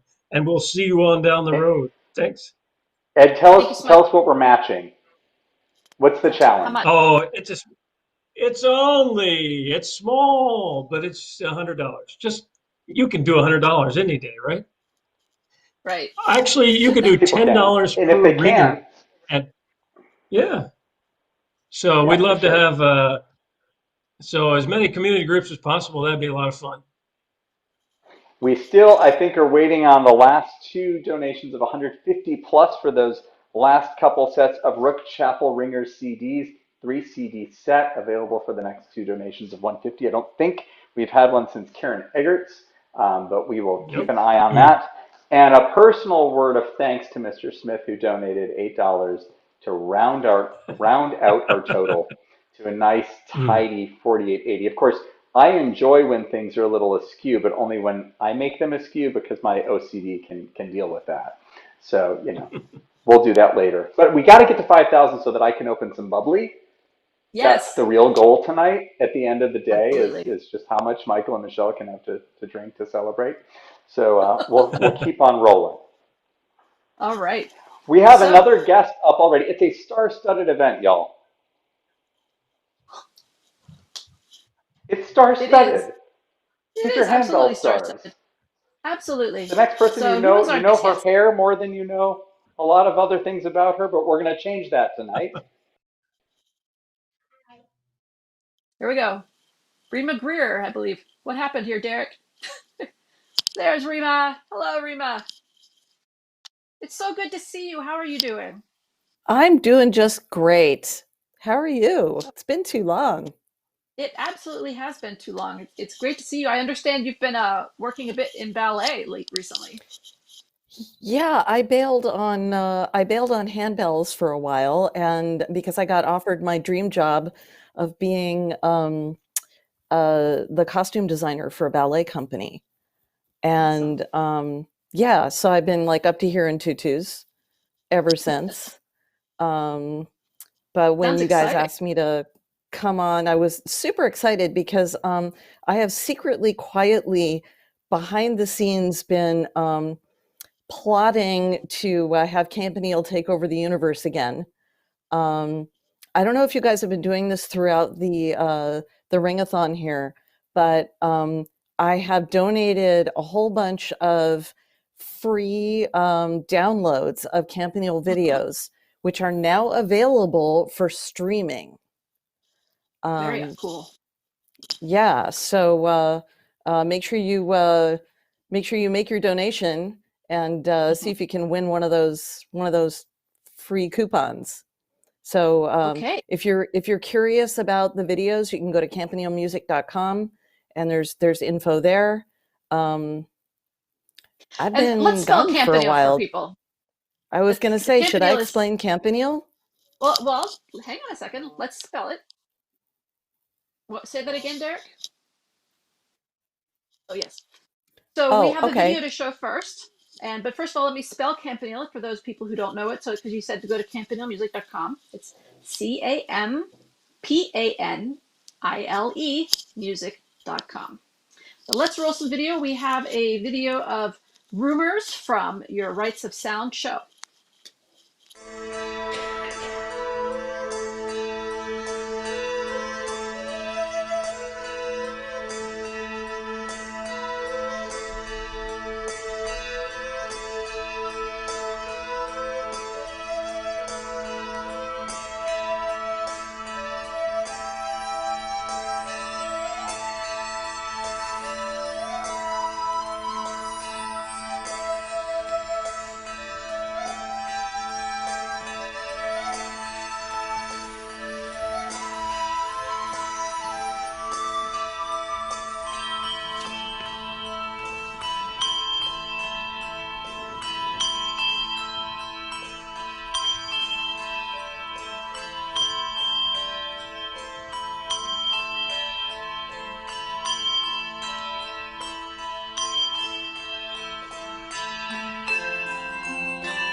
All right, that was pretty cool there, Rima. And Thank you. I feel like I have to say something because I think there's many people here who probably don't know anything about Campanile. So I just have this little blurb I want to tell people first, and then we'll catch up with you. Campanile was first formed in 1987 as a handbell group that wanted to play music not usually associated with handbells. So over several shows, the group revolutionized the concept of handbell theater. And we're joined today, of course, with Rima Greer. She was one of the founders of the group. So, Rima, what can you tell us about handbell theater? What is that? Well, knowing I was going to do this today, I was thinking about how did that happen? Because when I stepped in my first rehearsal with Campanile, having never played a handbell or actually even seen one more than once. Wow. Yeah, I remember, and we were actually rehearsing for a Christmas show, something we never did after that. And I remember my first assignment, it was D, E, F, F sharp, G 4, D, E, F, G 6, F sharp, G sharp 6. Kat must have So assigned that. D, E, F, G, F sharp, G sharp. That was my first assignment. And I remember with the music being in front of me and they'd be like, okay, just play your notes when they come along. And I was like, oh wait, that was me. Wait, that was me. I don't think I played a single note the first time. It was hilarious. That's awesome. And they let me stay, which is shocking. And they were like, oh, here's how you do four in hand. Just like stick it in your hand like this. Okay, now play. Traditions go forever. Right. Yeah. So I was thinking about how did we go from standing behind tables and staring at music to that insanity that you just saw. Right. And I was thinking that it was actually two things. But I think the biggest influence was a job that we got. We had been using borrowed bells and we really wanted our own set. So we got a job playing at a craft festival for Christmas. And they were supposed to put us on the stage, but of course, when we got there, we didn't fit on the stage. Of course, that's never happened before, right? They never believe how big you are. So they stuck us in an empty booth down, with the other crafters. And that was actually the best thing that could have ever happened to us. We played 15 minutes on, 5 minutes off for 8 hours a day, 4 days in a row. Yeah. Talk about a ring-a-thon. And I know, got strong like bull, right? And we discovered that if we just stood there and played, people would walk up and they'd look at us and they go, wow. And then they'd walk away. So we discovered that if we jumped around and danced, and then at the end of a song, when we were resetting, because we never ever played chromatically, if we sent somebody out front with a microphone to go, hey, how you doing? Look at this crazy thing we're doing, that people would stay for a second song. And if they stayed for a second song, they'd buy a CD. And we went, cha-ching, new bells, right? And I think that was made us, the thing that made us really understand what you could do if you take it out of the realm of concert music and bring it into the realm of theater.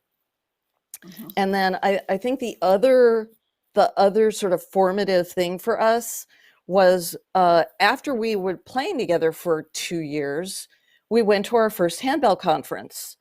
And yeah, and we got up there in like our crazy outfits and played something by Brubeck, I forget what, Bluette maybe. And yeah, I think that's what you said. And after we did memorized, right, and dancing and all this, and after we did that, two things happened. Half of the people in the conference came up to us and said, you can't do that. You're doing it wrong. And then the other people, of half of the people in the conference were like you guys going, that was cool. Look how we do it. And we're like, oh, that's cool. Let's steal that. And it was part of, I mean, for me, the most important thing about Handbell Musicians of America is the people you meet. I mean, absolutely. It's great to be doing this online stuff while we're all trapped in our houses trying not to die. But those of you who are out there listening and have never gone to an event, read my lips. Go to an event. You will learn so much, your head will explode, and you will make the best friends that you will ever have in your entire life. Isn't that the truth? Man, absolutely. Preach, girl. I gotta say, I mean, that's where I met you guys. We were talking about that before you came on, just that there's so much value that you can't put a price on. Though $300 million would be a close approximation of the friendships that we've made because of handbells. And your handbell friends become your family, and we, like any family, have our ups and downs and great moments and tough times and all that, but we weather the storm and we come through. Every family has like a crazy aunt so and we have many of them, and uncles as well. But that's what makes us awesome, because it's an art form where you can be yourself. And that's what I wanted to just mention about what we just saw and other earlier Campanile videos too that were so trailblazing. And I was telling Rima off camera, there was an event I was at where they were showing clips of different ensembles, and the Campanile one came up, and they were like, "Look how ridiculous this group is, blah blah blah." And I was like, "Guys, you got to get past the crazy outfits and the gigantic hair and all that, and realize what they're doing. Everything is memorized. They're passing off bells. There's bells not on tables, not in chromatic order. You just have to trust that the one that was left on that set piece over there is an A4, and it's going to be the right bell when you twirl by and ring it once and then pass it off to someone else." This is epic stuff. And it was so ahead of its time, and I'd love to see more of it happening because it's like you say, it's theater. It's not a recital, and a lot of bell concerts are more really recitals than shows, than true performances. And you engage the audience so much more effectively that way. So I didn't know what bells were back in the early days of Campanile, but I certainly have been inspired by them retroactively. And thank you all for what you've done. Oh, well, thank you. And we've got more to see too. Cool. Yes. And actually, you know what? One of the videos I did not send you, which I'll see if I can find it when we're done. I'll see if I can find it and send it to you guys. A lot of bell people have said to me, "Oh, well, what you guys do is that's really cool, but my group could never do it." And that is absolutely not true. And I have proven that several times when I've gone to handbell conferences and taught classes in handbell theater. And in 8 hours of rehearsal, I can get people who have never done that stuff before doing that kind of stuff. I have seen it. It's the truth. Oh, which one is it? Derek, they can't. Can everybody hear Derek? I've seen this video. Oh, Fever. Oh, cool. Okay, Derek just said that he's got one of those videos that he can show because he says he's what did you say, Derek? You're embarrassed in that or something? It's embarrassing for Derek because he's like the rest of us, a bit of a nerd. So but it's Fever and what Remy was talking about with this handbell theater. I've seen her do this at Area 12 conferences in San Luis Obispo, at Disneyland. You've done it at National Seminar, and it is just amazing what you can get out of people who think I could never do that, and they just go and do this. So. Yeah, So and the thing Derek, is, are you going to show that it's video? really liberating because my only handbell experience has been with Campanile, but at the very end of my ringing tenure, I went to Bayview, and I played normal handbells in a normal way, and I found that I was really uncomfortable not having my music internalized. That it's so liberating to have the music in your hands, not your head, your hands, and to be able to play the music instead of the notes. My first night at Bayview, I sat down and memorized all my music because that was it was the most comfortable and musical way to play it. And I'm not one of the best sight readers in the world. And I think sight reading is an amazing skill, but I would not want to sight read or what I call rehearsed sight reading, which is what most groups do when they perform, is they do a rehearsed sight reading because they're still figuring out which notes they're playing when they're playing. If you're willing to make the investment to actually know your music, which is the step beyond memorizing, your ability to play is just incredible. And that's one of the things that you can get out of doing handbell theater is the way I teach handbell theater now, there's no written sheet music. You never get a piece of music to look at. So your music is internalized immediately. And you'll see that it completely liberates people. That's well, great. Can we cut away to see some of that, Derek? We've got a little bit more, right? Yes, everybody can hear me now, and I will just say great. It is very embarrassing for me to play this video for you, but enjoy. We love to watch embarrassing things. Let's see it. I haven't seen it.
That was great. That was at the Area Nice. 12 conference in Disneyland back in 2012, if I recall correctly.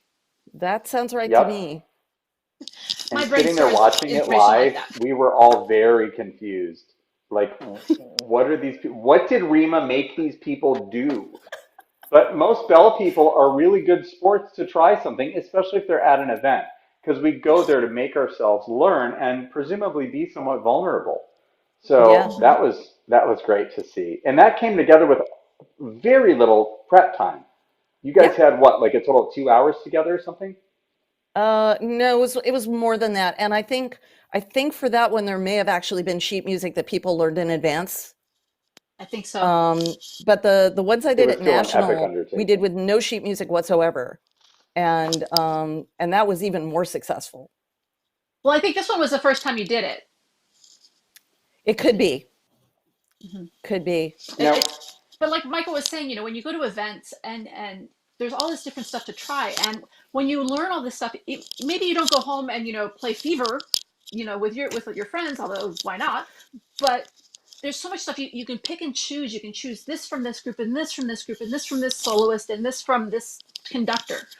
And you can just integrate that into something new, and the synergy of all those things together is what advances our art. Absolutely. We're all standing on each now, other's shoulders. Rima, I know we've also been we've talked a lot and seen some clips here of stuff on stage and the final product, but we also are getting treated to a little bit of behind the scenes Campanile Crazy. Oh yeah, and let We me set have, this up a little bit by saying that please. the show that this was rehearsed for, this is the last show, Rites of Sound. This is a show in which you have no set assignment, or you have a set assignment for about 8 to 16 bars, and then you have to break up your assignment and put it on other tables and go dance or go play another instrument. And then the table moves from here to there, and then you pick up 4 more bells and take them over here, pick up 1 more here, go over here and play that assignment there without stopping. Sounds insane. So It is insane, and that's what makes it awesome. It's Yes. like walking a tightrope blindfolded. Super fun when you get it right. But it makes rehearsals really intense because you have to have your music memorized before you can rehearse it. Mm-hmm. All right, so I think we've got some video. Let's see it.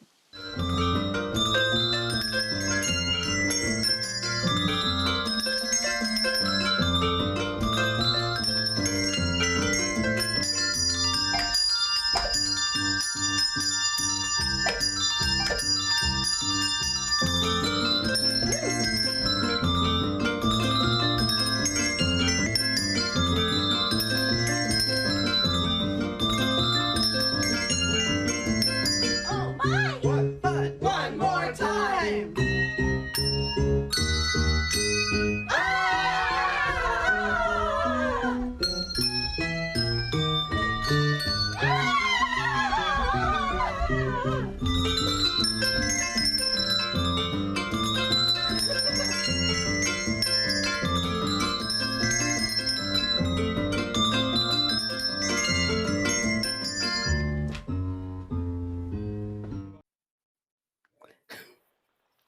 You know, That looked like so much fun. bigger than any, I was going to say, the biggest takeaway there is that everyone's having a blast.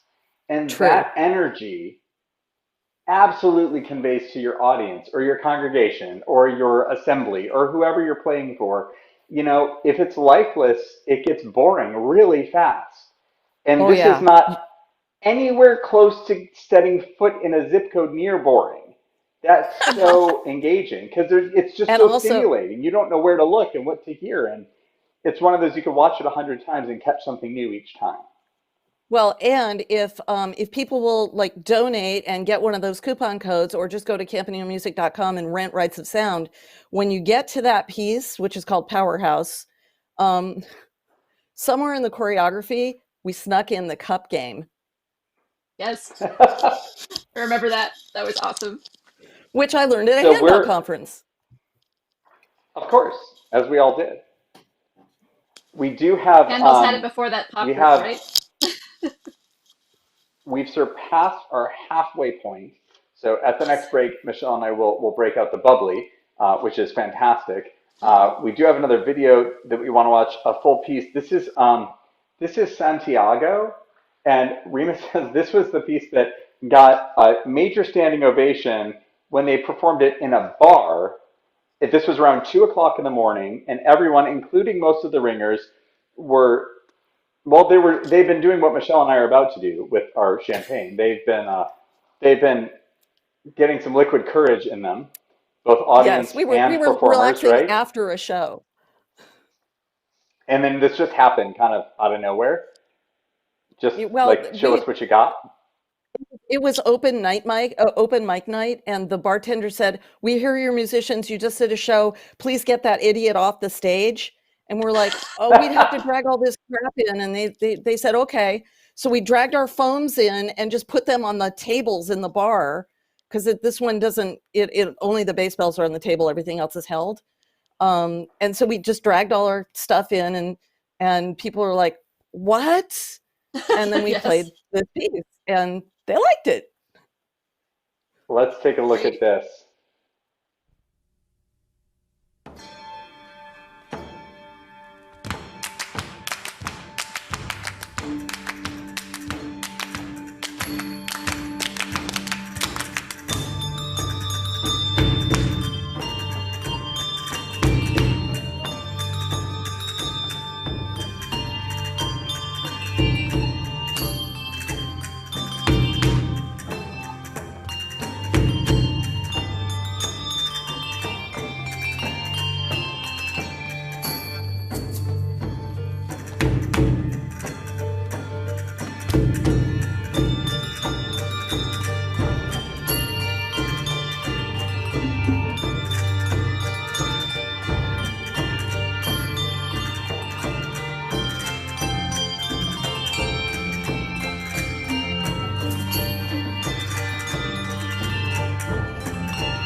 me either.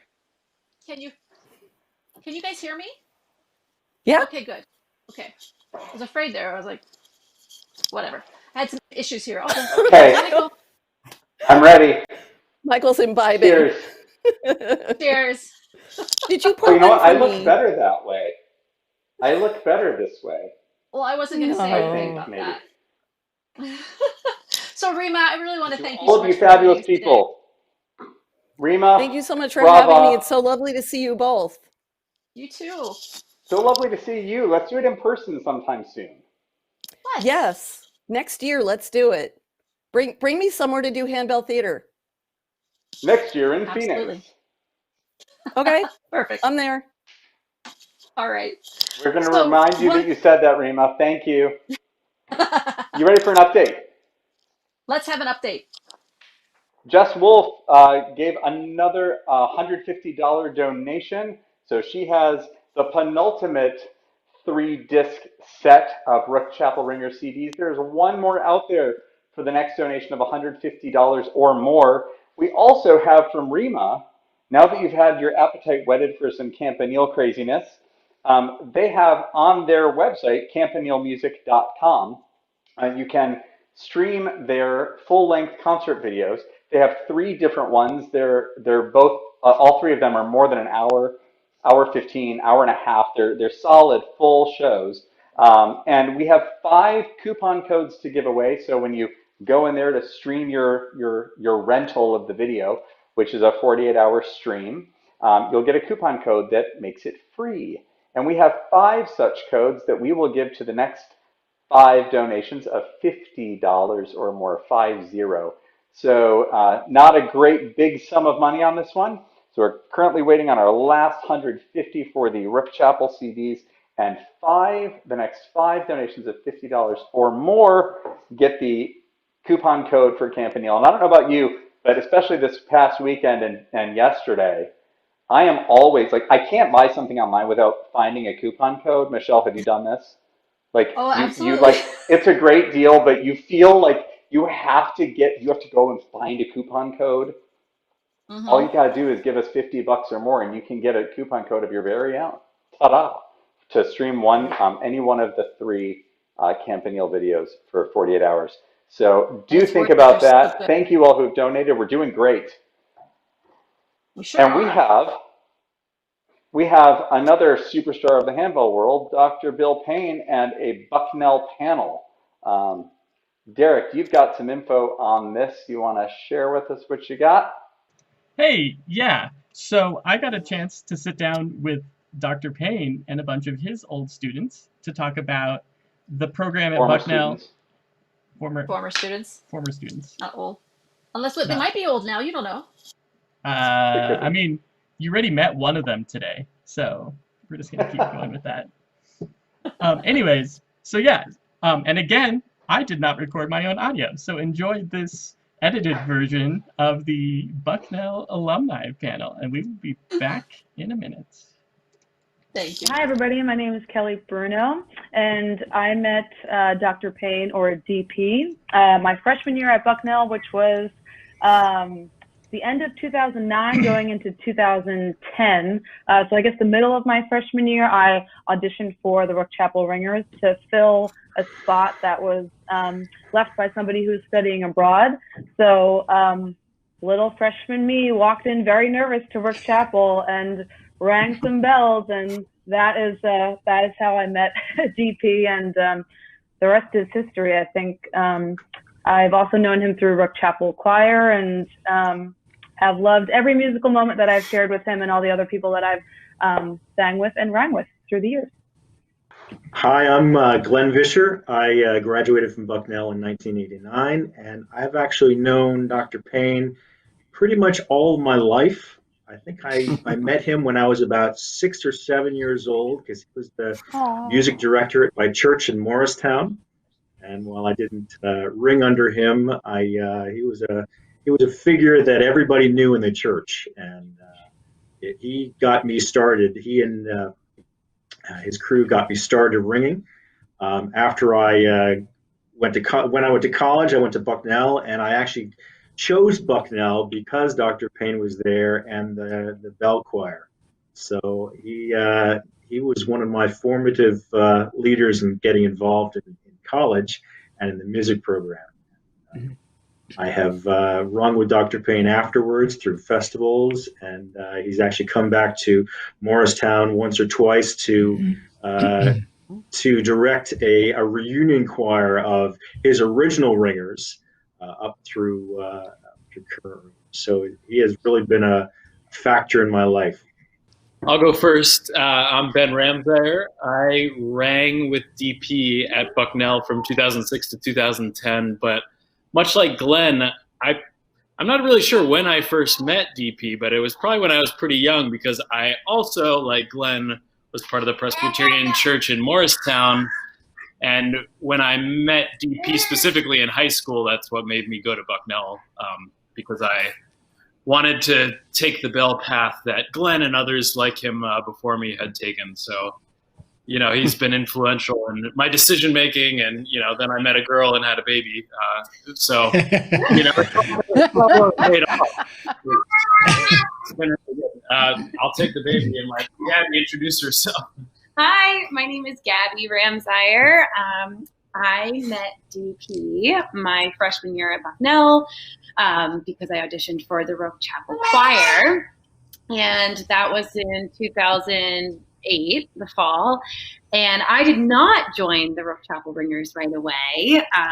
There was a cute boy in the Ringers that I, liked at the time, and he called me up in my sophomore year and said, "Hey, I think you should join Rook Chapel Ringers. You read bell music, or you read music." And I was like, "Yeah, I've subbed in my church choir a little bit, but oh man, I did not know what I was getting into when I joined Rook Chapel Ringers, because that is it's no joke. It is hard." But I really, honestly, I left Bucknell, and looking back, Rook Chapel Ringers was one of the best things that I could have done at Bucknell, a lot because of DP. I really owe everything to Dr. Payne. I owe my entire faith to Dr. Payne. So he brought it together, which, is the most important thing in my life. So I thank DP so much for all of that. Much like Gabby and Ben and Kelly and Glenn, I feel like my whole life has been impacted by the fact that I know Dr. Payne. I came to Bucknell in 1997, and I actually did not ring that year. DP was on sabbatical, and so I actually didn't even know he existed. I didn't know he was a thing. I didn't know the Rook Chapel Ringers were a big deal. All I knew was when I heard them in chapel that year, I was like, oh my gosh, I want to do that. And so the following year I auditioned, but when I went into audition, the person who conducted them the previous year wasn't there, and this guy was there. And I was like, oh, he looks a little intimidating. I don't know who this dude is, and it was a good thing that I didn't know, because if I knew who he was, I probably would have just walked out of the audition. But again, kind of the same thing. I mean, the Rook Chapel Ringers were, I hate to use the cliche, but life-changing. It was just a fantastic experience. And I've been able to ring since then, not quite as consistently as I like, but I've been to festivals with Dr. Payne, and even got to play for him in a reprise in 2013 and 2014. So it's had a profound effect on my life, and I would not be where I am without this man and the choir that we all got to love. So I'm Ann Barnard, and DP and I go back to 2006 when I auditioned for the Rook Chapel Ringers, and it was definitely the best part of my college experience. And just like a couple of other folks, I found Bucknell through the handbell world, and really only applied because I found out that I had a handbell choir. But it was really so much more than I could have anticipated. After leaving Bucknell, I continued to play handbells in different choirs wherever I was at. So in medical school, I found a choir, the New England Ringers in Massachusetts, and then out here in Seattle, where I've settled, have been playing with Bells of the Sound. And then I've tried to get to as many distinctly bronze with DP as possible. But looking back, I can really say that's been a common thread throughout my life, and I'm really grateful to have had that. Well, first of all, I think you can all see why I loved teaching at Bucknell. These six former students are the reason why I could do what I did. They were so enthusiastic and so into it and connected right away. And they all know that for me, connection is a really important part of a handball organization, just because if you don't connect with each other, you can't make music. And so that's kind of been what I've tried to teach through the years with any ensemble, whether it's Distinctly Bronze or Virtuoso or any of the area festivals that I've conducted, just trying to get people to think together and think musically and separate themselves from their own part and allow the music to take hold. And, then there are just so many experiences that come to mind when I hear them talk. It's amazing. The 32 years that I had at Bucknell, oh my gosh. From Glenn remembers when we were first touring back in the 80s, and we weren't going by bus or plane or any train or whatever. We rented these little vans and crammed ourselves into them. And I don't know how the parents of these students even allowed it, but they were driving.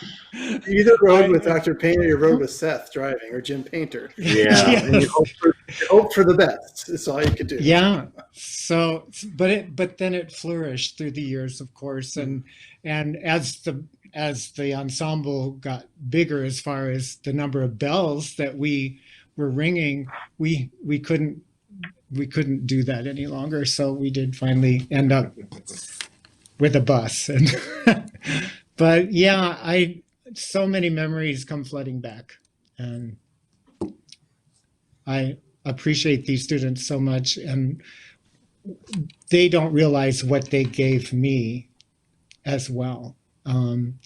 I fed off of their enthusiasm and their energy, and that's why we could make the music that we did. One thing that I always took away from, working with Dr. Payne is he wasn't one of those like tyrannical, musical virtuoso leaders who would like yell and scream to get everything perfectly right. I think the motivating factor for everybody was that you didn't want to disappoint him. Like if you disappointed DP, that was the worst feeling in the entire world. So I always admired that as just him as a leader, never mind of a musical ensemble, but just a leader of a group of people. He was able to inspire and motivate without, ruling with a really, strong fist. It was just like the love of the music and wanting to, like he said, have that musical connection. So I think that's what drove everybody and, really bonded everybody together. There was just a lot of fun.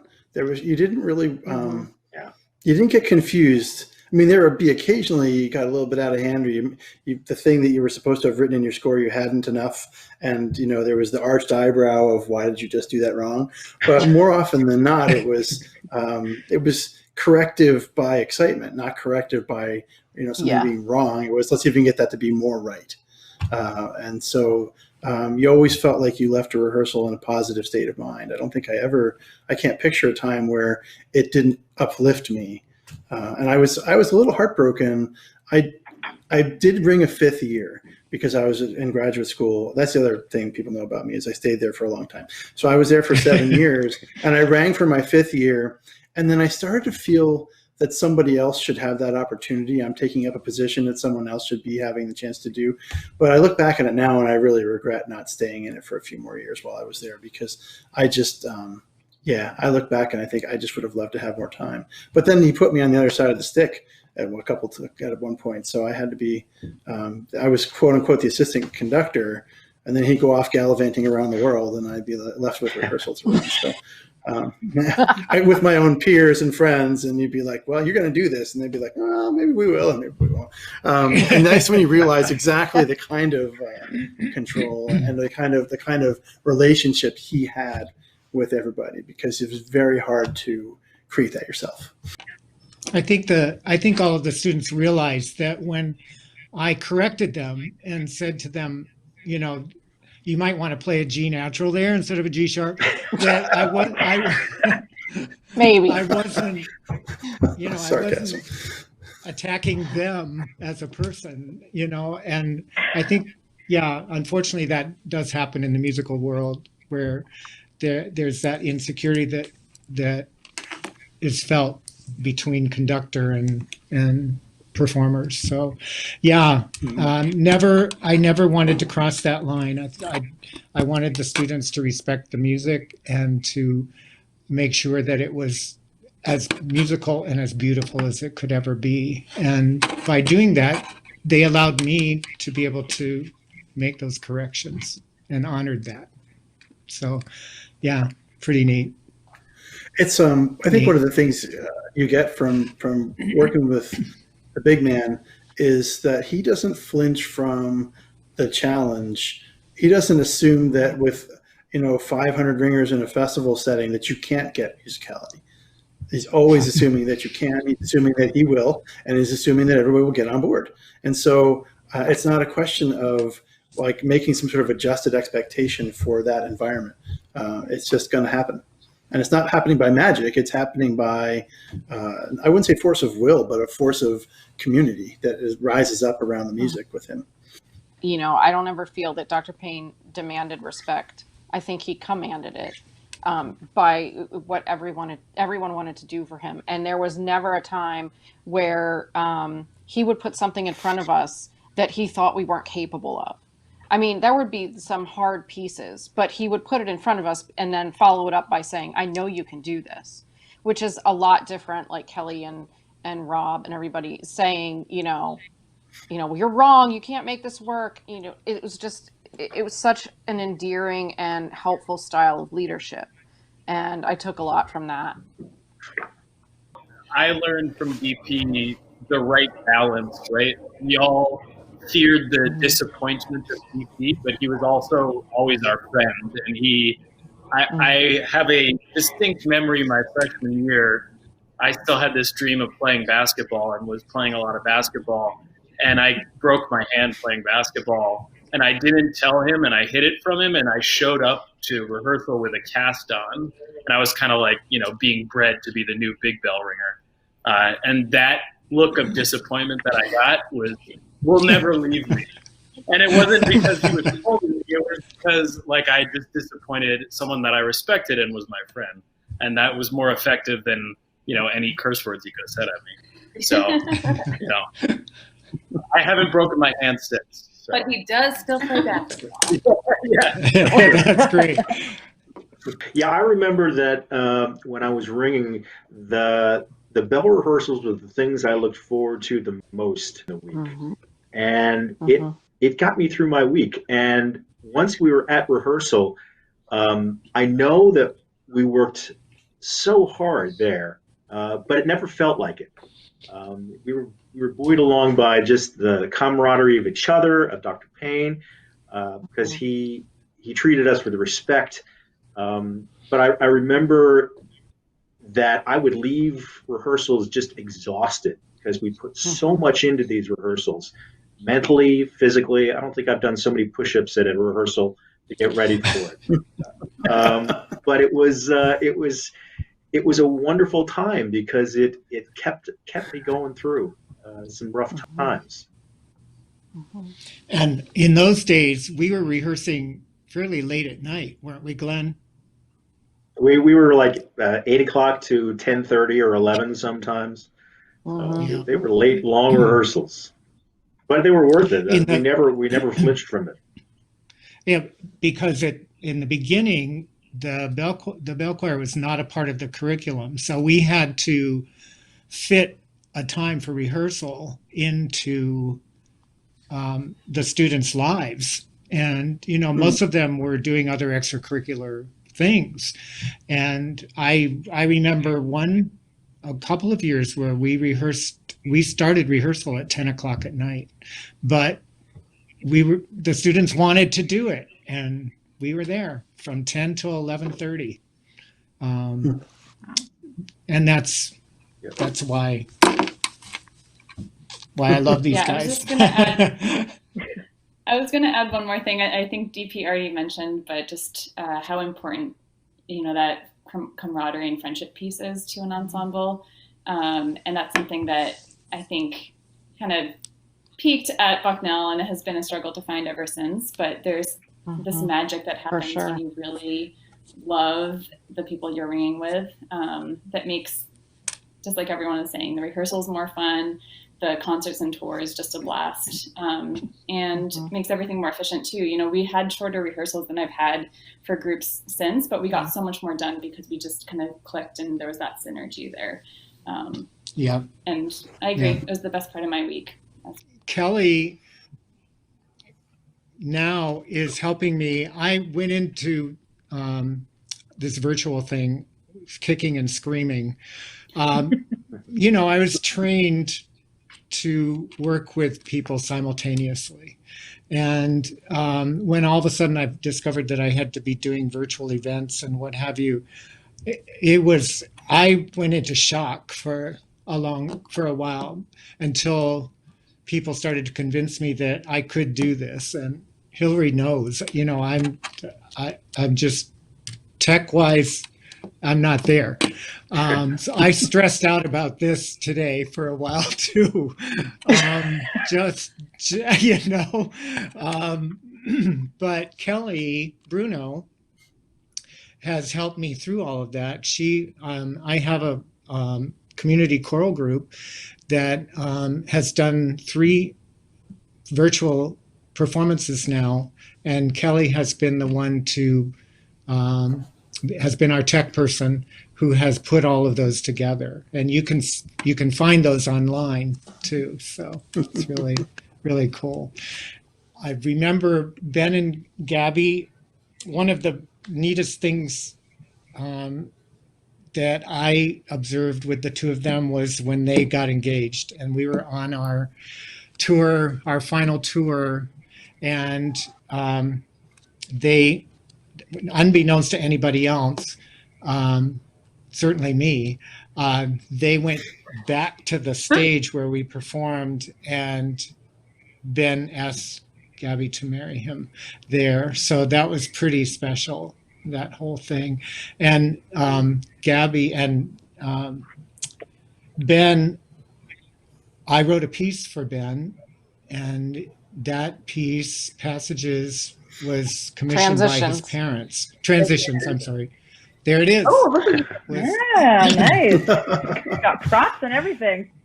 That's right. That was commissioned by Ben's parents for his graduation, and I've used it many times in various festivals, and Distinctly Bronze, I think. And so these are all these special memories. Hillary lives an hour away from me, so I know it's so great to have Hillary be this close. I've gotten to know her family, her 2 daughters. We get together as often as we can, especially now during this COVID thing. But still, Hillary is writing a book, and you all need to know this, about bells. And so you'll be hearing more about it, I think, too. But it's so exciting, you know, and she's a great writer. Her expertise, of course, is in nonprofits, and her first book just came out a year ago about nonprofit organizations, and has been very successful, and is helping Ruth and me in our new venture with Walnut Acres. There is a Walnut Acres Foundation, and Hillary's on the board, and she's really helping us through all of that. So all of these things, you know, we make these connections, and now it just blossoms. Rob now is the conductor for the Rook Chapel Ringers, and he's had his frustrations with all of the stuff that's been going on this last year, and he took over the program after Sam Robinson, who's also an alumnus, did a beautiful job with them. And so Rob is doing the same, just keeping the tradition going as best he can at this point. And I so trust what he does that I know that he's not one to give up. And that he has had frustrations, but I rest easy knowing that they're in good hands. These students are in really good hands, and he's got a great program at Moravian, and I think you're all going to get a chance to hear some of his choir play. And then Anne, as let's put it this way, she's a fellow runner, and one of the tours that we took, we went to Greece, and we were able to go to the original track of the Olympics, and Anne said, "Okay, are you going to race me?"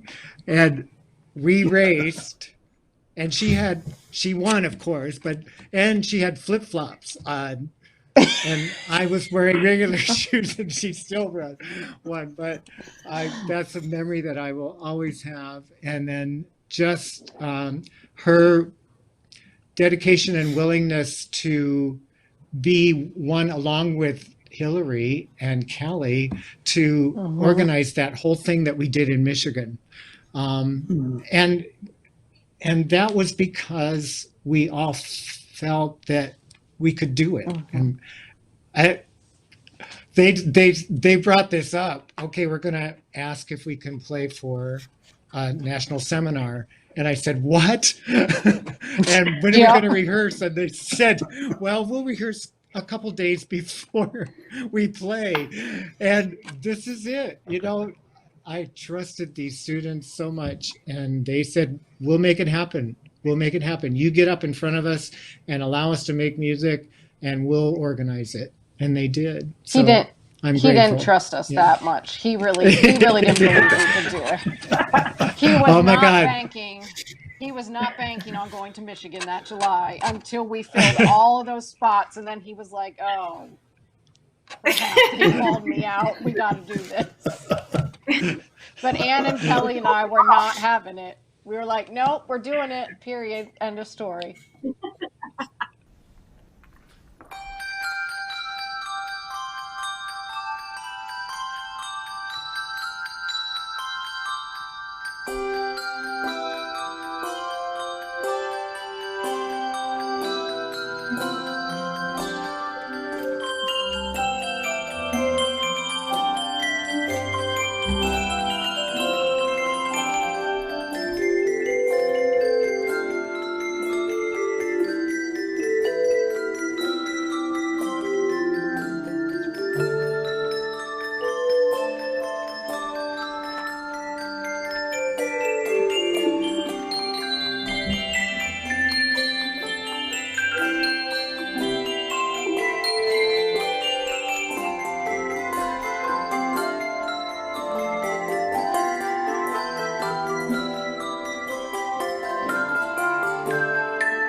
Jason well.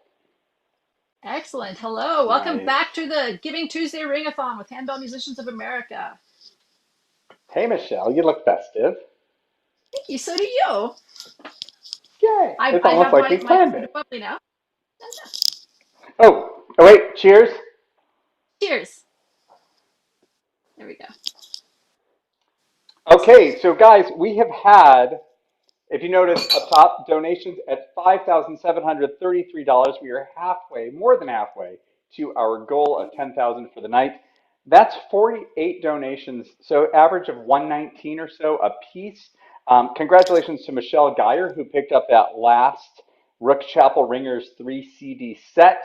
That's going to be exciting for you to listen to during the holidays and beyond. And then Maya Donzilla and Leanna Wilmore both donated $50+, so they have received each of them one of the 5 total Campanile streaming discount codes to check out one of their 3 full-length Campanile videos. So that challenge is There's still still out 3 there left, for the right? next 3 more donations, the next 3 of $50 or more. You receive a coupon code to download 48 hours streaming of any of the 3 live Campanile, on demand, I should say, not live, they're pre-recorded videos of Campanile full-length concerts, each of them over an hour long. You know, I guess if somebody wanted to donate $150 right now, we could probably just give them all 3 codes. But, you know, I don't know that officially. I'm kind of making it up and I might get in trouble for that. Michèle, we've got more friends to talk to and you're going to tell us what's happening with the upcoming madness. Take it away. Right. The upcoming madness is Jillian Erlenborn, Brian Seaman, and Matthew Compton doing some handbell trivia games. So everybody get your thinking caps on and get ready for some handbell trivia. Hey guys. Hello. Hello. Hello. Good to see you guys. How you doing? Doing well. How are you? Hanging in there. We're doing what we can throughout all this craziness. Yeah. Right. So I'm going to explain a little bit about what's about to happen. We have 20 pieces for everyone today. And just really quick, we just want to make sure everyone's around. Can you drop in the chat really quick, just a quick hello or I'm ready to play or something so we can see how many people we've got playing? And if you're not sure how to join the chat, make sure you are signed into your YouTube account or your Gmail account before we play so that you can chime in here. We've got some yays. We've got a little bit of a delay that we're working with here, so good to see what's happening. I think Mike can play. Michael, Mike, no you're totally cheating allowed from to play. I was gonna say, yeah, you don't actually know the answers to this, so go for it, Michael. Anyone that is not the 3 of us, pretty much. Oh, thanks, Michael. I was inspired by you guys in the last 30 seconds. All right, so it looks like we've got a lot of people ready to play with us. This is exciting. So we have 20 pieces for you. And in order to make 2020 a year that, well, not a year, but at least something that we can be proud of, we are going to give $20 for every piece of these 20 that you all can correctly name. Okay, so we are either going to play a little snippet of a song or we are going to show a little snippet of some sheet music. And your goal is to tell us what piece it is. And we're going to start pretty easy and get progressively harder, or so we think. We did a little deliberating between all of us, but I guess it depends on which ones you've played. All right? Yeah. All right, awesome. It looks like should be fun. Chat's ready for this, so this is fun. I love it. Also, hi, Mrs. Geyer. I'm so excited that she's there. Perfect. All right, here we go. Here's our first video, or first audio recording.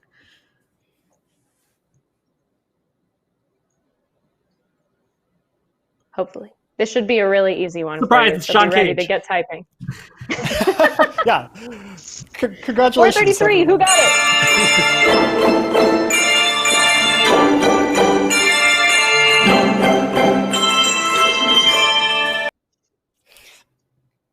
That was definitely All right, enough that's more all than you I got. Well, we said we're starting we have easy, $20? and so by the Ooh, so Silent close. Night. I don't Silent know. I don't know. Night. Silent Night isn't quite Like right on Silent that. Night, It's a little but bit not louder quite. than silent. All right, so there's $20 already. Let's get going on our next. Nice. It's really hard not to Woo! sing Dorian, Dorian, dance, dance, dance, Dorian, Dance, Dorian, dance, dance, dance. dance, dance. At least we can dance. All for you, Mike Joy. All for you. I cannot dance, but that's all right. I can know. Here we go. Next video or next recording up.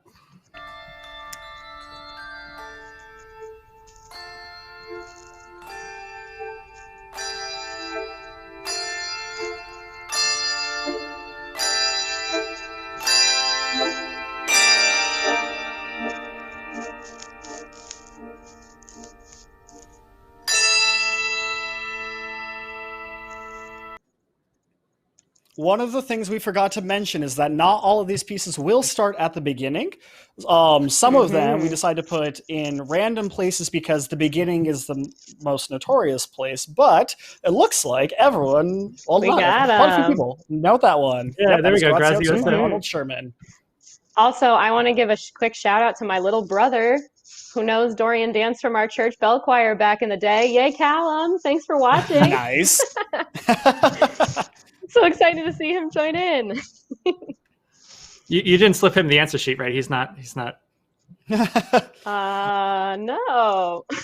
mean that piece just started, and I was like, wait, what piece is this? So if I can't, I know. I had to pull up my remember, answer sheet here. I love it. All right, are we ready for number 3? Yeah.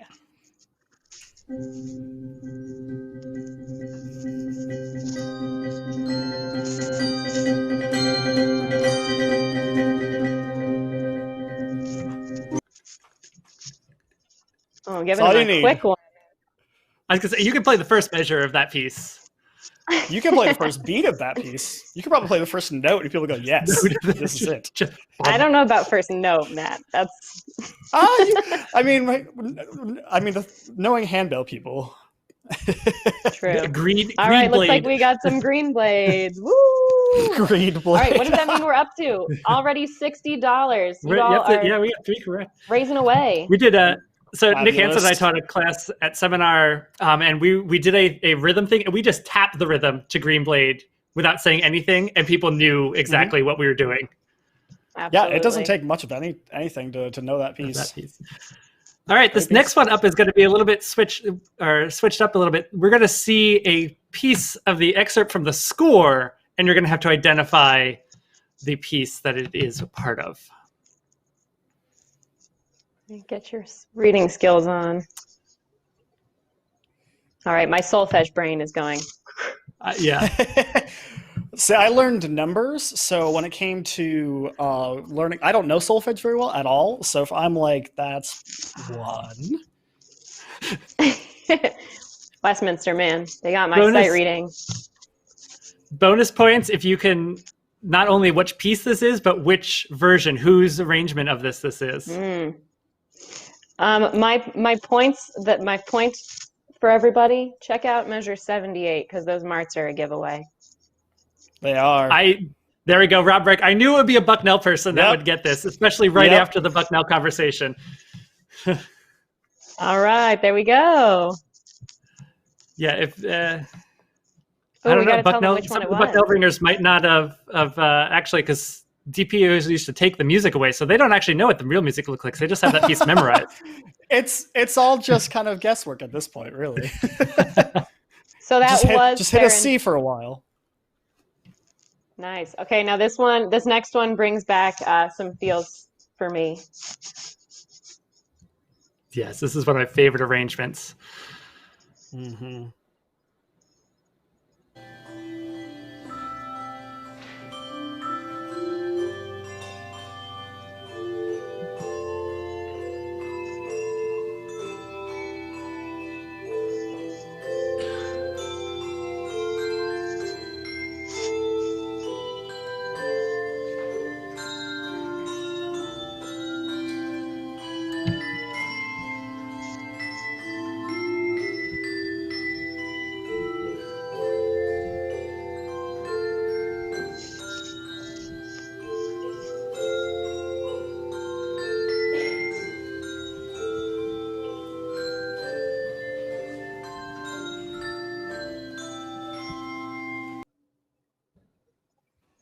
Yep, and Jenny All got the right. There we composer go. too. Woohoo! Yeah. So that was First Noel, Kathy Mokelbust's arrangement. And that is one of my favorite. I don't think I will ever get tired of that arrangement of that piece. Every time my church ensemble has done it, I haven't done it with BOC yet, but my Exaltation Ringers, we've done it for the past 3 years. And it's just one that every time I pull it out, it just kind of feels like we're just welcoming an old friend. And it's just it's always such a comforting piece. We always feel relaxed playing it because it's just, I think, one of the truly best arranged pieces for our instrument. And I think it's just such a, I think one of the arrangements that is perfectly written. And so Kathy, thank you so much for just creating and giving us one of the greatest pieces and arrangements for handbells. Yeah, and I saw Brian put it in the chat, but the last one was Farandole and Festive Dance, both titles work. So you're good to go on that one.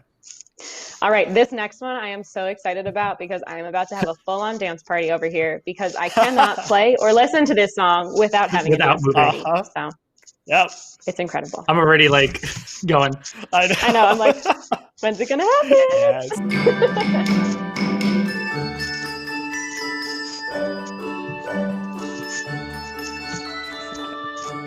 Come on out, college ringing peeps. Yeah. If you go back and watch this video, all of us are dancing.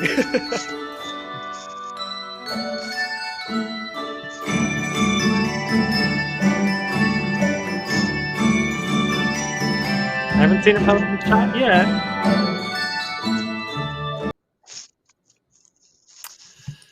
Now, a couple of Dancing Queen guests. No, it's not that. Jenny there we go. There we go. Tab and Jenny Cohort and Yep. Forshawn. Yeah, there we go. Nice. Yeah, Bound for South Australia, arranged by Alex Stewart. One of the most perfect festival pieces. You can't just not have fun while you play it. It's just so good. Oh, love that piece. All right, that's 6 in, and we've already gotten 6 correct. So I feel like I should give a bonus if we get all 20. Awesome. Yeah, I will. Something to think about. I'll put in 50 if we get all of them. Ooh. All right, we're going to start to step up the challenge here. Yeah. I'll jump in. We'll start to step up the challenge a little bit now with this next piece.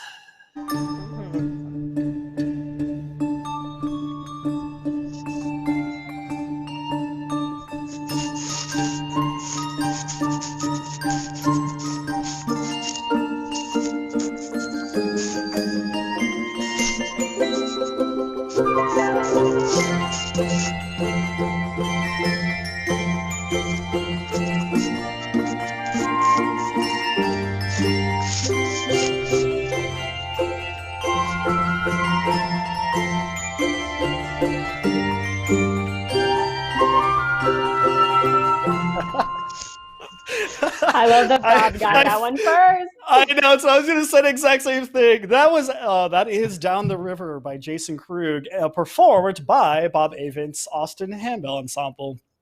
That is such a phenomenal piece. We were talking this weekend about how incredible that flautist is. Oh my goodness. Mm-hmm. Oof. Yes. So good.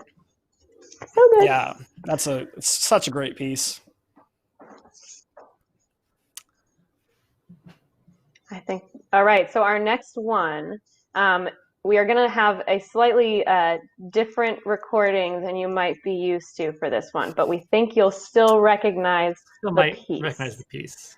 I think you should still be good. Some of you might already have a clue based on that description.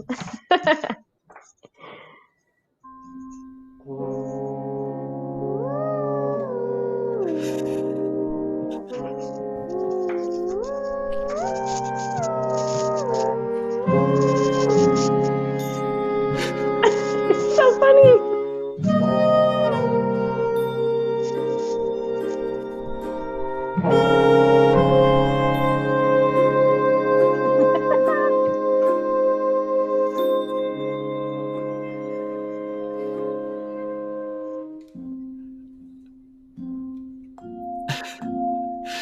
There's a lot of, oh my gosh. Automaton. People in chat are in this recording. That was a theremin. Yeah, that was theremin. That was Michael Blanton Yeah, on theremin. Hey, Michael. There it is. Then you got it. Sounds my like my God, dinner last night. Yes. I'm really concerned about your dinner, Kristen. Weird and uncomfortable. Yeah, so that was the middle section of Capriccio, but from the Nobel, the very first Nobel Ensemble video, yes, featuring Michael Blanton on theremin. Lovely theremin playing there, Michael. It's just Excellent. so fun. Derek, can you remind us of the number we just got to? 6,053. We have officially broken the 6,000 mark. Woo! And that's without all of your winnings thus far, which is now what? 7, 8, 9. $20. That's some I math think this for calls for a Michael little to bell figure hog out. celebration. Woo! It wouldn't be a Amazing. handbell event without it. All right, I think we have another slightly more difficult one for you and another score recognition. So back to your solfege brain or your number brain if you're Matt. What have we got here? This is one of the, I think, another one of the best pieces arranged for bells. Very widely performed.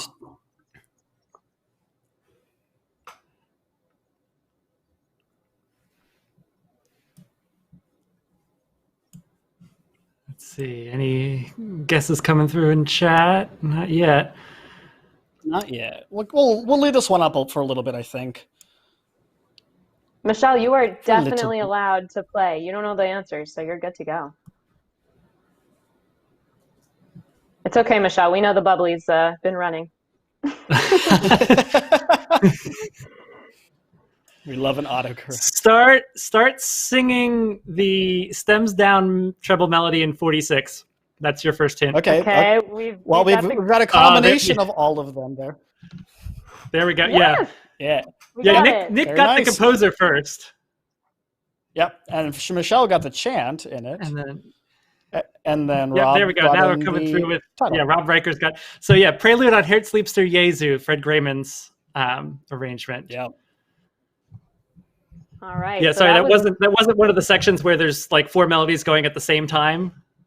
So it was a little bit harder it's to also recognize. like there's only and the chords only have 6 notes in them as opposed to 20 or 30. Yeah. I keep rechecking my counting, but I think that's 9 answers that we have gotten right. So this one's coming I'm up glad you're for keeping the score because I'm not. absolutely. Yeah, me either. We got I money can on only this one, count to pals. 4 as it is anyway. So. All All right, so this next one is our for 10th one for 200 halfway mark. through.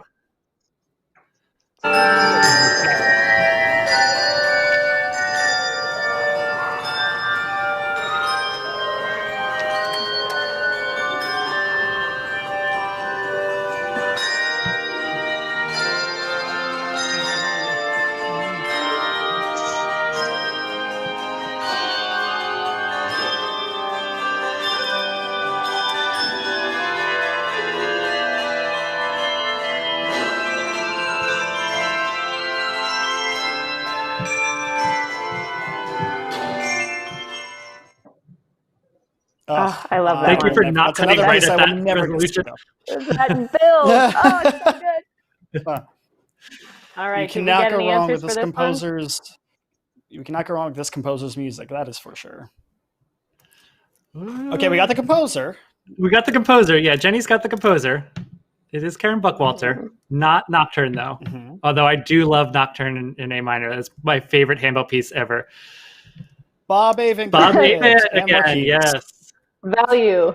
We were gonna give bonus points for the correct spelling of a D. Yeah, bonus points if you could actually spell this. Because I spelled it like a dwux or something just awful yesterday. Oh, there's It was a correct great. spelling. Yay, Jen! There we go. Woo! Yeah, Jennifer Vanglet, I'm pretty sure you were playing on that recording we just played. Yes, you were, because that was the Bells of the Sound recording Bells from of when the Sound, we yeah. Bells of the Sound and BOC did our joint concert together. All right. Awesome. Well, their last guest So might help we're them with 10 their for next 10 so answer. far. Yay! All right, Let's we're keep it halfway up. through. I think we have the right crew in this chat right now. Oh yeah, They know their stuff. absolutely. Yep, Ready. here we go. Here's the next On one the up. next one. yes, Jenny, you do. Oh, I got deleted before I could see it.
Yeah, we got some answers in the chat.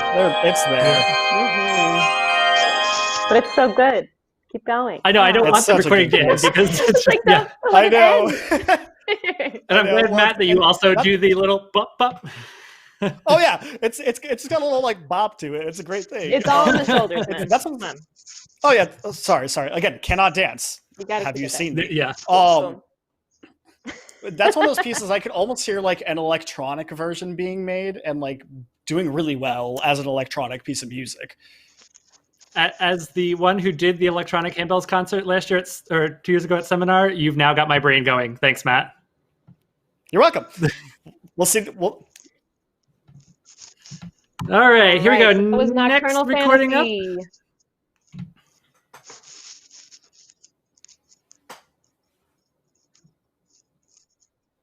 Yeah. Yes, that one is you.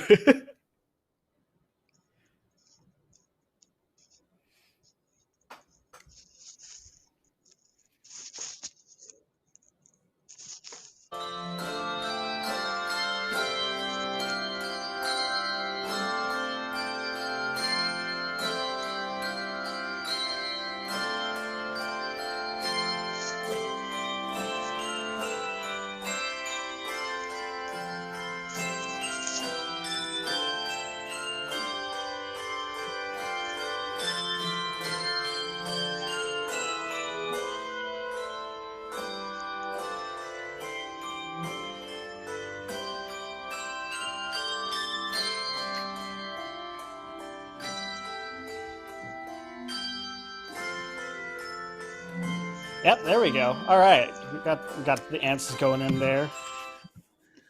Yeah, that is Changing Prelude by Fred Grayman. We're getting a bunch of combinations of it. Yeah. So it doesn't only count if you get the full title. Changing Prelude. Divina Mysterium. You have to get the whole thing. Okay, Brian, we gotta move. All right, so we actually gotta go through a speed round here. So the next ones, we're gonna give you basically 10 seconds, and we might give you a hint if you don't get it, but we gotta push through them. How many more do we have? Like 5? More than that. We still have like we'll go. push through. Blaster. Yeah, I know. I love seeing everybody type really fast. As fast as Derek can get the videos Cue queued up up. the audio clips. That too.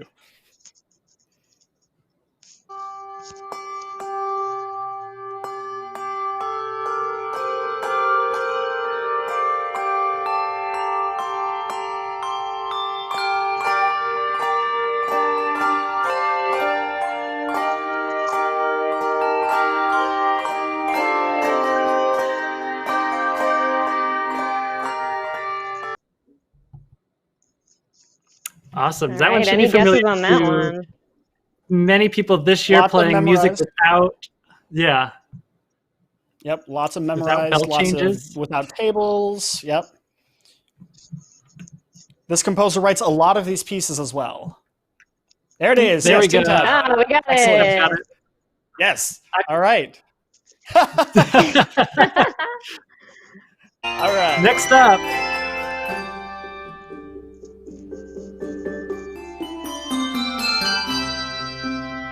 I will give a hint for this one while it's playing. It also goes by the name All Meters of Our God and King. If you can guess the composer, that will help.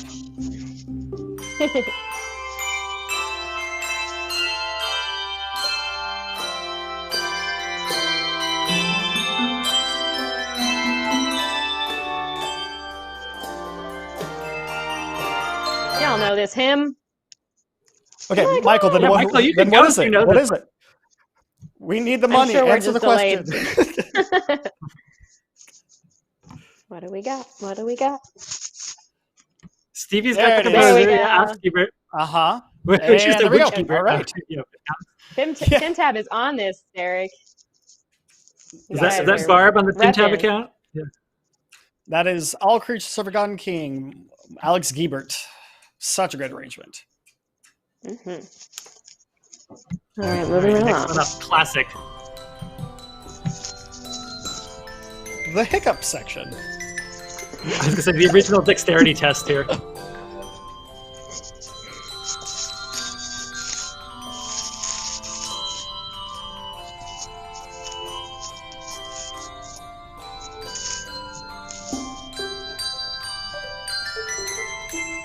Okay. Yeah. All right. What's this one? There we go. Okay, Yep. got the title. got it. Marquise Rondo. Rondo Pasacaglia. Cynthia Love it. Dobrinsky. Such a great piece. Awesome. Yeah, somebody Next on this up, call knows this another one well. classic. Oh, chat is blowing You'll up for never Rondo guess Pasacaglia. which one. Yeah, right.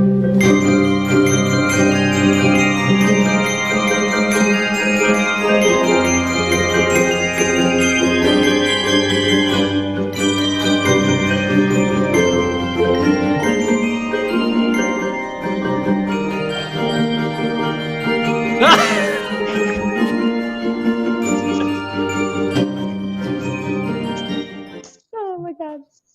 Too funny, Jerry. All right. Never heard that one before. We'll tell you what we all heard in our ears in a second once we get the guesses in. Yeah, there we go. Matt Compton. Yeah, we got it. Yeah, Kings Weston. Yeah, as we were listening to that on the back end here, said, "Oh, that has a really Kevin McChesney vibe to it." So we've definitely liked to tease that. Sorry, Matt. That's funny. That one very much does have a Captain Chesney vibe. Here we go. Next one up. Yeah, This is so our we've got last another score score recognition. recognition. This one's a little bit tougher. And This we got to one's give a kinda shout out tough. to our arranger who is in the chat right now. Yes. So hopefully This is you a know who you pop are. tune. I'll give you the hint that it is a pop tune. Look at the malleted bass line if that helps you. Or if you can do overtone singing, sing all the notes at once, and you can get it that way too. Oh, okay. Or So picture Dr. Payne in a red leather jacket if that also helps you. Yes. That always helps me. for any piece, regardless of whether he's actually conducting like that. All right. Yeah, we got the Nick part. Which pop arrangement of Nick's piece? is this? Well, Michael, Michael, go if you for know it. There it is. There we go. Jenny, Hey, nice job, Jenny. Jenny Thriller. Yeah, it was Yes. commissioned for Jenny's Queen City Bronze, but Thriller, yes. All right, Are we three gonna make it more. through all of these? We are. Let's go. Here we go. Yay! 3 more. Next one is your audio sample. Don't Guys are knock rocking Nick. it.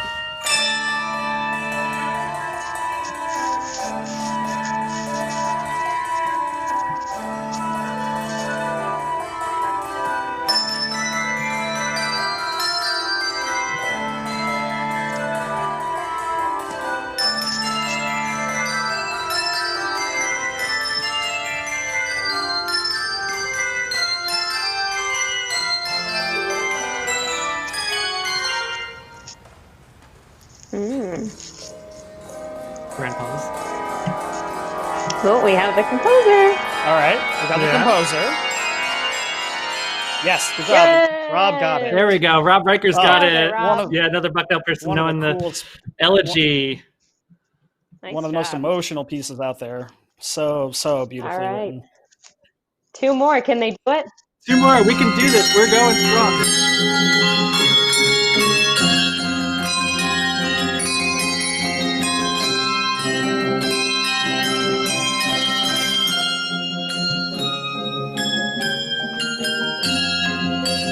Hint, hint.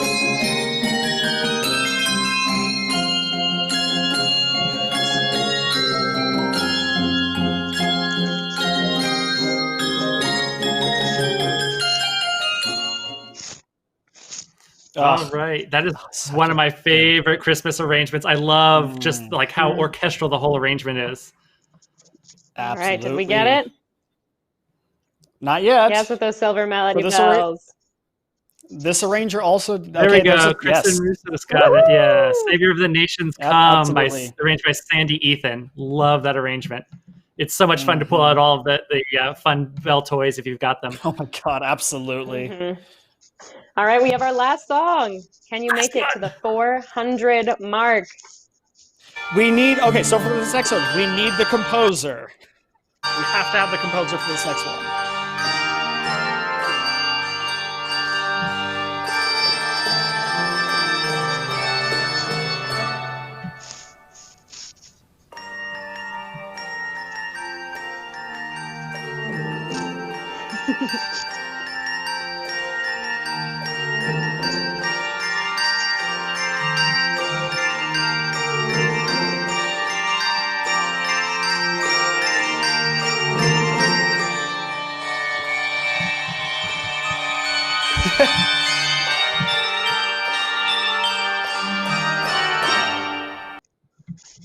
Yep, Bell Carol Fantasy. Awesome. Yeah, Nick Excellent Hansen's job, got Nick. it.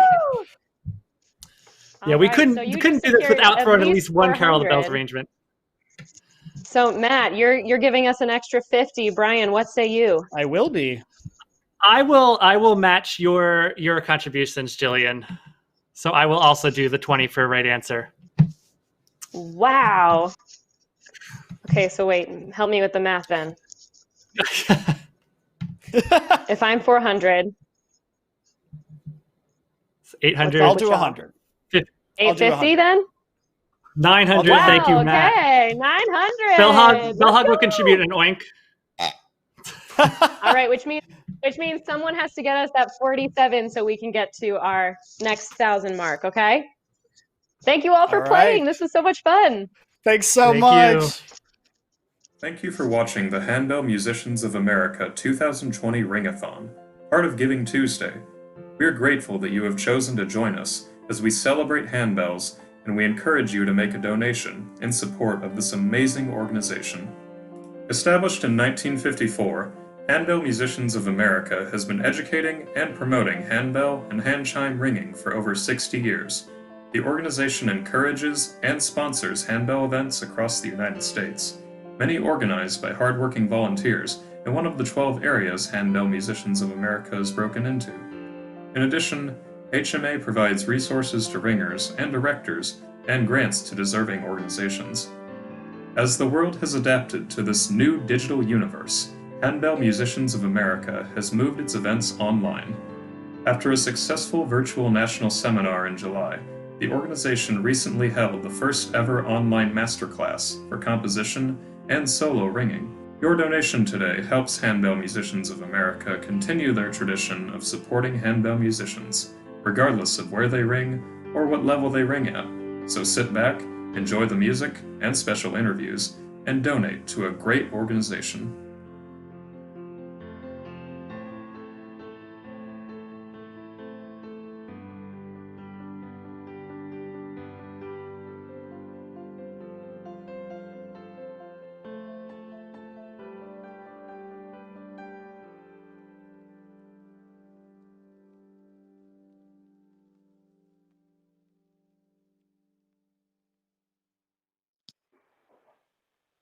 And we're back. We are back. Yay! I understand you I have an am update for us, Michael. excited to share. I have some updates on prize winners. We also have a big update on the running total, which will appear here shortly with some backstory. But the last three Campanile codes for donations of $50 or more went to Tin Tabulation's Handbell Ensemble. Lynn, I'm going to say Chevelon. It may be Chevillon. I don't know which way I'm right, Derek says in my ear, but I don't know which of those was right. So thank you, Lynn. And then we have Derek Bonskowski, I think is correct. So congrats to you all plus Leanna and Maya that won the or the thank you prizes for the Campanile codes to download their videos of their concerts. We have another guest who I know Michèle knows really, really well. And so Michèle, take it away and introduce us to our next guest, please. All right. Well, our next guest is someone that I have looked up to for such a long time, who really got me started solo ringing. It is Christine Anderson. And her solo handbell artistry is world renowned. With finesse, grace, and dexterity, Christine's solo handbell artistry has thrilled audiences in 25 countries and 50 states. And her fans around the world will tell you that once you've seen Christine, you are never the same. And I know that's true for me. And it's got to be true for everybody. But she rang her first solo in 1980. It was The Lord's Prayer by Jeffrey Malott. And she discovered the gift that would define her life's work. Derek, are we going to watch the video first? Or are we going to go right to Christine? Let's do the video first. Here is her performing her own arrangement of Rejoice, Ye Pure in Heart.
Hey, Christine, good to see you. Welcome.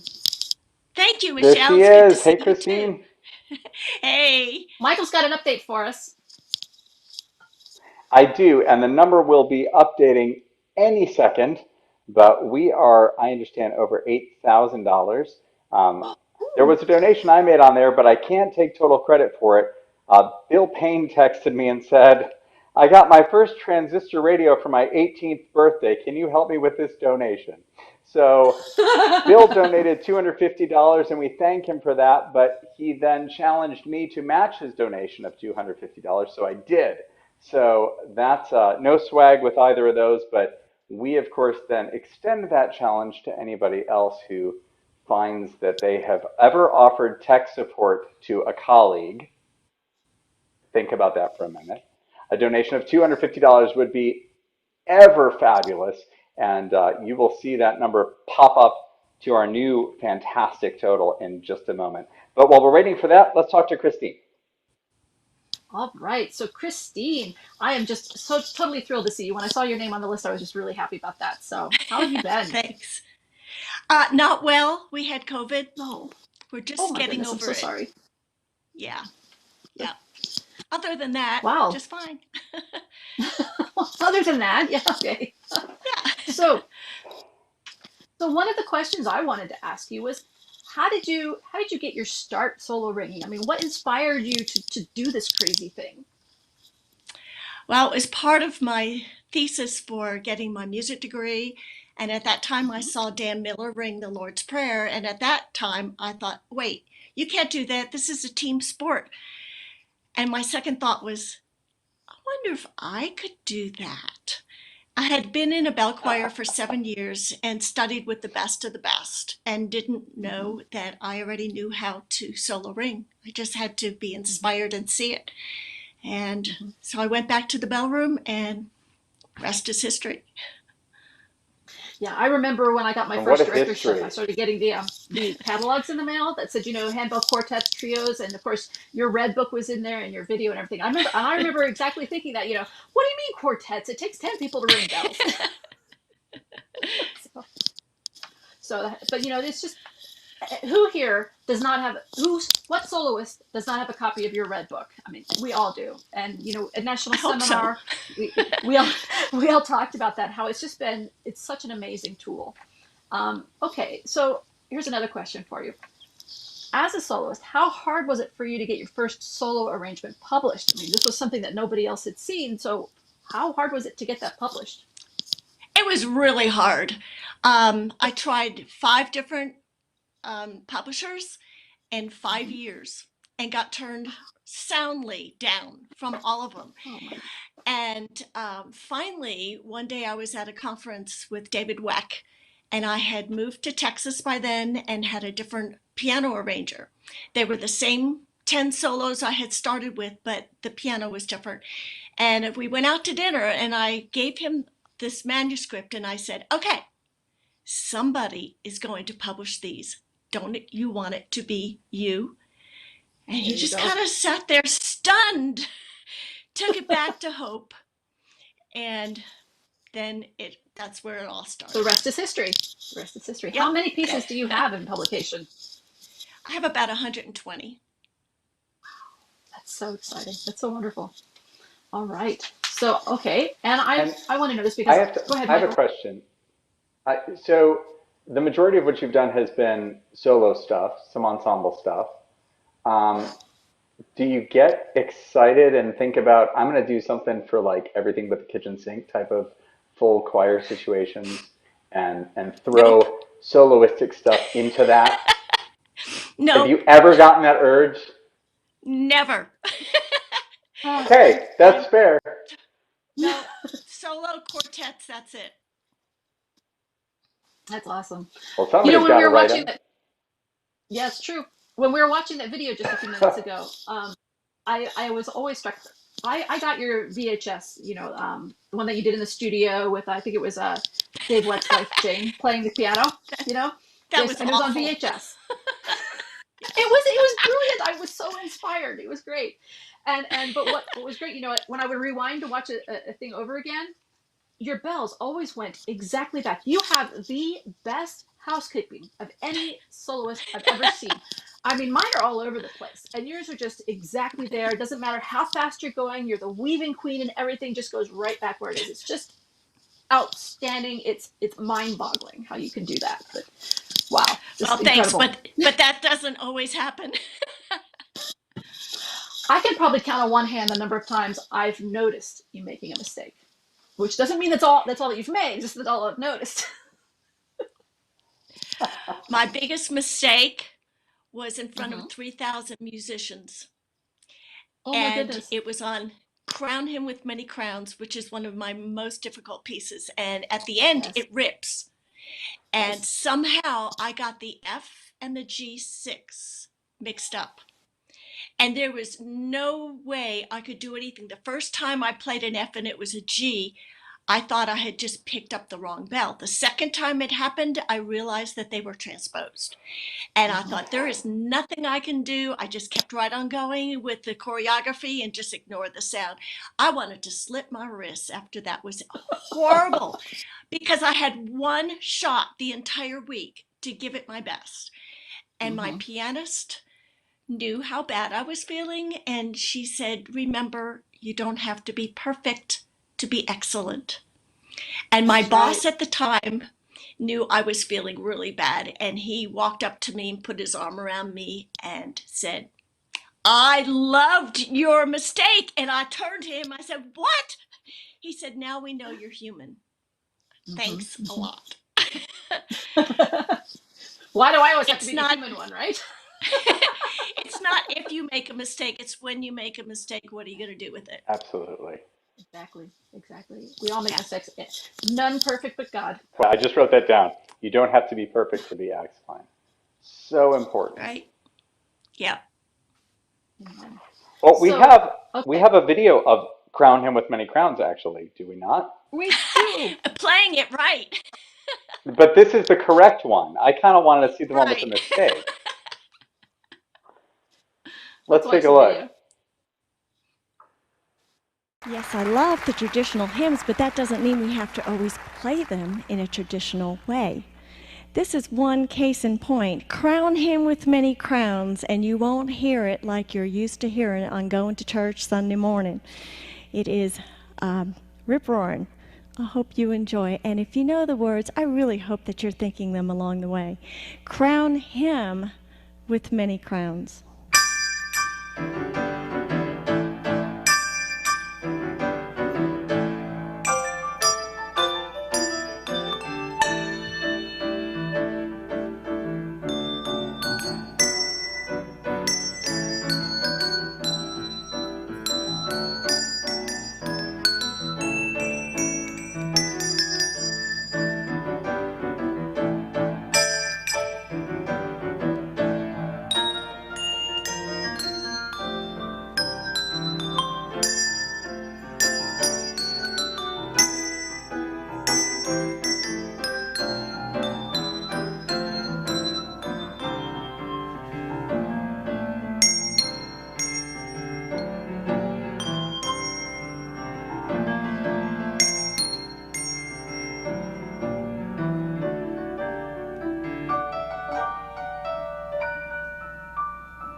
finish Awesome. this now. Okay, That you was do that, Michael. that was so fast. Oh my God, it's like superhumanly fast. That is filled with the spirit right there. We've got a speed round set of questions, Christine. Have you heard any of the others yet? No. Oh, excellent. So we're going to ask you 5 questions. Each question, asking and answering, should take 10 seconds tops. So don't think about it. Gut response, first thing that pops in your head. Are you ready? Okay, I'm ready. What piece have you always wanted to play on handbells but have not yet done? Flight of the Bumblebee. Ooh. All right. What As is a the solo, first right? piece you show someone? Yes. Yes, as a solo. What's the first piece you show someone when you're introducing them to handbells? Probably Rejoice Ye Pure in Heart. Okay. All right, not necessarily thinking of handbells, but in general, what's your least favorite holiday song? Grandma Got Run Over by a Reindeer. All right. So, should you end a minor piece on a major chord? Why or why not? Oh, always. I love the Picardy third. Excellent, excellent. I'm still waiting for the person who says, whatever the music says to do. Okay. You are a legend in the bell world, Christine, and a lot of people are very starstruck when they're in your presence, but what handbell person or group that's still around do you find yourself still fangirling over? Oh, that group in Colorado. What is their name? Forte? Can't think. Yes. Forte I Quartet. fangirl over that too. Second Yes, mention. great. They're almost as superhuman with those bell weaves and stuff. That's amazing. Yes. Yeah. So great to have you with us, Christine. Thank you for taking time today to be with us and share this art. Yes. Thank you and for I hope you feel having me. better I soon. loved it. Thank you. It's We're on the inspiring. mend. Thank you. Good, good, good. Glad to hear Glad it. you're on the mend. Stay healthy. So, Michael. Trying. Yes, ma'am. Michael, what have we got coming up next? Look at the total up there. My goodness, do you see There it? are so many pieces of paper here, and I had it all organized. There we go. All right, so first of all, we had a small little quick glitch on the total, but currently sitting at $9,370. We do have a couple more incentive swag things to share with you shortly, but in the meantime, we are going to do a quick little word, I believe, from Ed. All right. Ed Rollins, are you there, or is it Derek? Ed is Ed not is here. not Okay, here. so I guess Ed is we're out. talking Ed to is out hitting up his neighbors for donations. And what, Derek? Okay, I was just gonna say, just because today's goal is 10,000 doesn't mean we have to stop at 10,000. Let's blast Oh, we're past not that goal. stopping. Let's keep going. We've still got 2 We're hours. going Let's to go. we're going to definitely surpass. We do have 2 more hours. East Coast people, party at my. No, we can't do that. It's COVID. Never mind. Okay, here's the party right here on your screen. Thank you all for being with us. We have 142 people watching right now, and I know that some of you have been here. I got a text. I love that people are texting. Are you getting that while we are trying to do this? Like, Yes. conversing while we're all busy. People are saying, I can't believe I signed on 4 hours ago, and I'm so rapturously engaged this whole time. It's going by so fast, and it is, which is awesome. So thank you all for hanging with us. Whether you've been here for 4 hours or you're just joining us and have been here for 4 minutes, we are raising funds on this Giving Tuesday Ring-a-Thon for the Handbell Musicians of America, which has made such a profound difference, not just musically, but personally in the lives of so many people. I know I speak for myself and Michèle alike when I say that we would not have the friends we have and the lives we lead if it were not for this instrument. It has opened doors personally, professionally, socially, educationally. It's been a literal life-changing thing, which is why I support this organization. There are people that I can't even imagine not having in my life that I dearly, truly, honestly love. that I would not know if it weren't for handbells. And when I start thinking about the impact that's had, you can't put a price on that. We're trying. $300 million is the stated absolute emergency emotional relief goal. But guys, thank you. Thank you all so much for what you do, what you have done, and what you are continuing to do for the Guild. We have more good stuff, more guests coming up. Jim Meredith is coming up with us. Jim and the brilliance that is Sonos. This has been, this all started in 1990 before I even knew what a handbell was. And I know Michèle, of course, as always, having been around a little bit longer than I have. Oh, whatever. Knows everybody. It knows everybody even more than I know them. So Michèle, introduce Jim for us, would you? And we'll welcome him into the feed. All right. So Jim Meredith, as many of you know, is the founding artistic director of Sonos Handbell Ensemble based in the San Francisco Bay Area. He has been at the forefront of handbell artistry since Sonos was founded in 1990, which is actually 1 year before I knew what a handbell was. So they have moved handbells into the musical mainstream by seeking the best transcriptions and the original materials available today. Just the number of world-class musicians, Grammy winners that Sonos has played with is just super long. But as a trained professional musician in the classical musical community, Jim brings a high standard to his work with handbells and how. Sonos Handbell Ensemble has done so much to bring the art of handbell ringing into the mainstream by appearing with symphony orchestras, performing on major concert series, and collaborating with others well-established performing ensembles and soloists. So let's welcome Jim Meredith to the Giving Tuesday Ring-a-Thon. Hey guys, how you Jim. doing? Hey Jim. Can you hear Good me? to see you. Thanks for coming. Yes, we can hear you. Yes, good. You Great. can hear me. Yes. My pleasure. You're doing a great job. Obviously, $9,370. I know, isn't it great? So actually, right now, this will be updated in a second. 9720 is our current total. Oh, good. It's like COVID test results. It lags behind just a little bit, but you'll see it pop up there in a moment. Come on, somebody come in. I know we've got a. Go ahead, Michael. Jim, go ahead. I was going to say, somebody come on in with $280 or 200 and whatever it was we needed to make it 10,000. Move the goalpost. That's it. Jim is throwing down the gauntlet, people. We were gonna start with a video of Hummingbird. Give us a little bit of info on that piece, Jim. Well, this is a very short piece out of some pieces by Edward McDowell, the pianist and composer, and originally for piano, and I transcribed it for handbells. And it's running 16th notes at, I've forgotten what the tempo was, 120 or something like that, or faster. Oh, more than that. 160, 100, whatever. Something like really that. It's non-stop notes until one moment the hummingbird alights and then stops and then takes off again. And Jason Tiller did a brilliant breakdown of this for these players, but you will hear it. I mean, it's pretty awesome.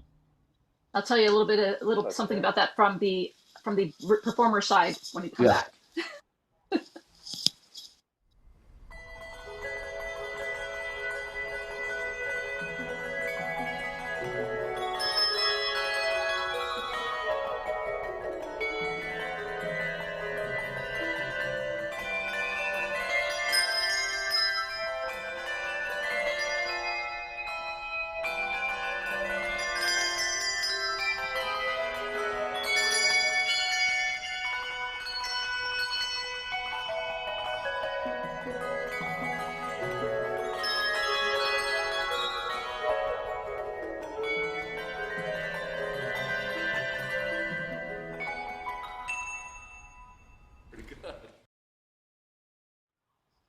That was such a great piece. That was so fun to play.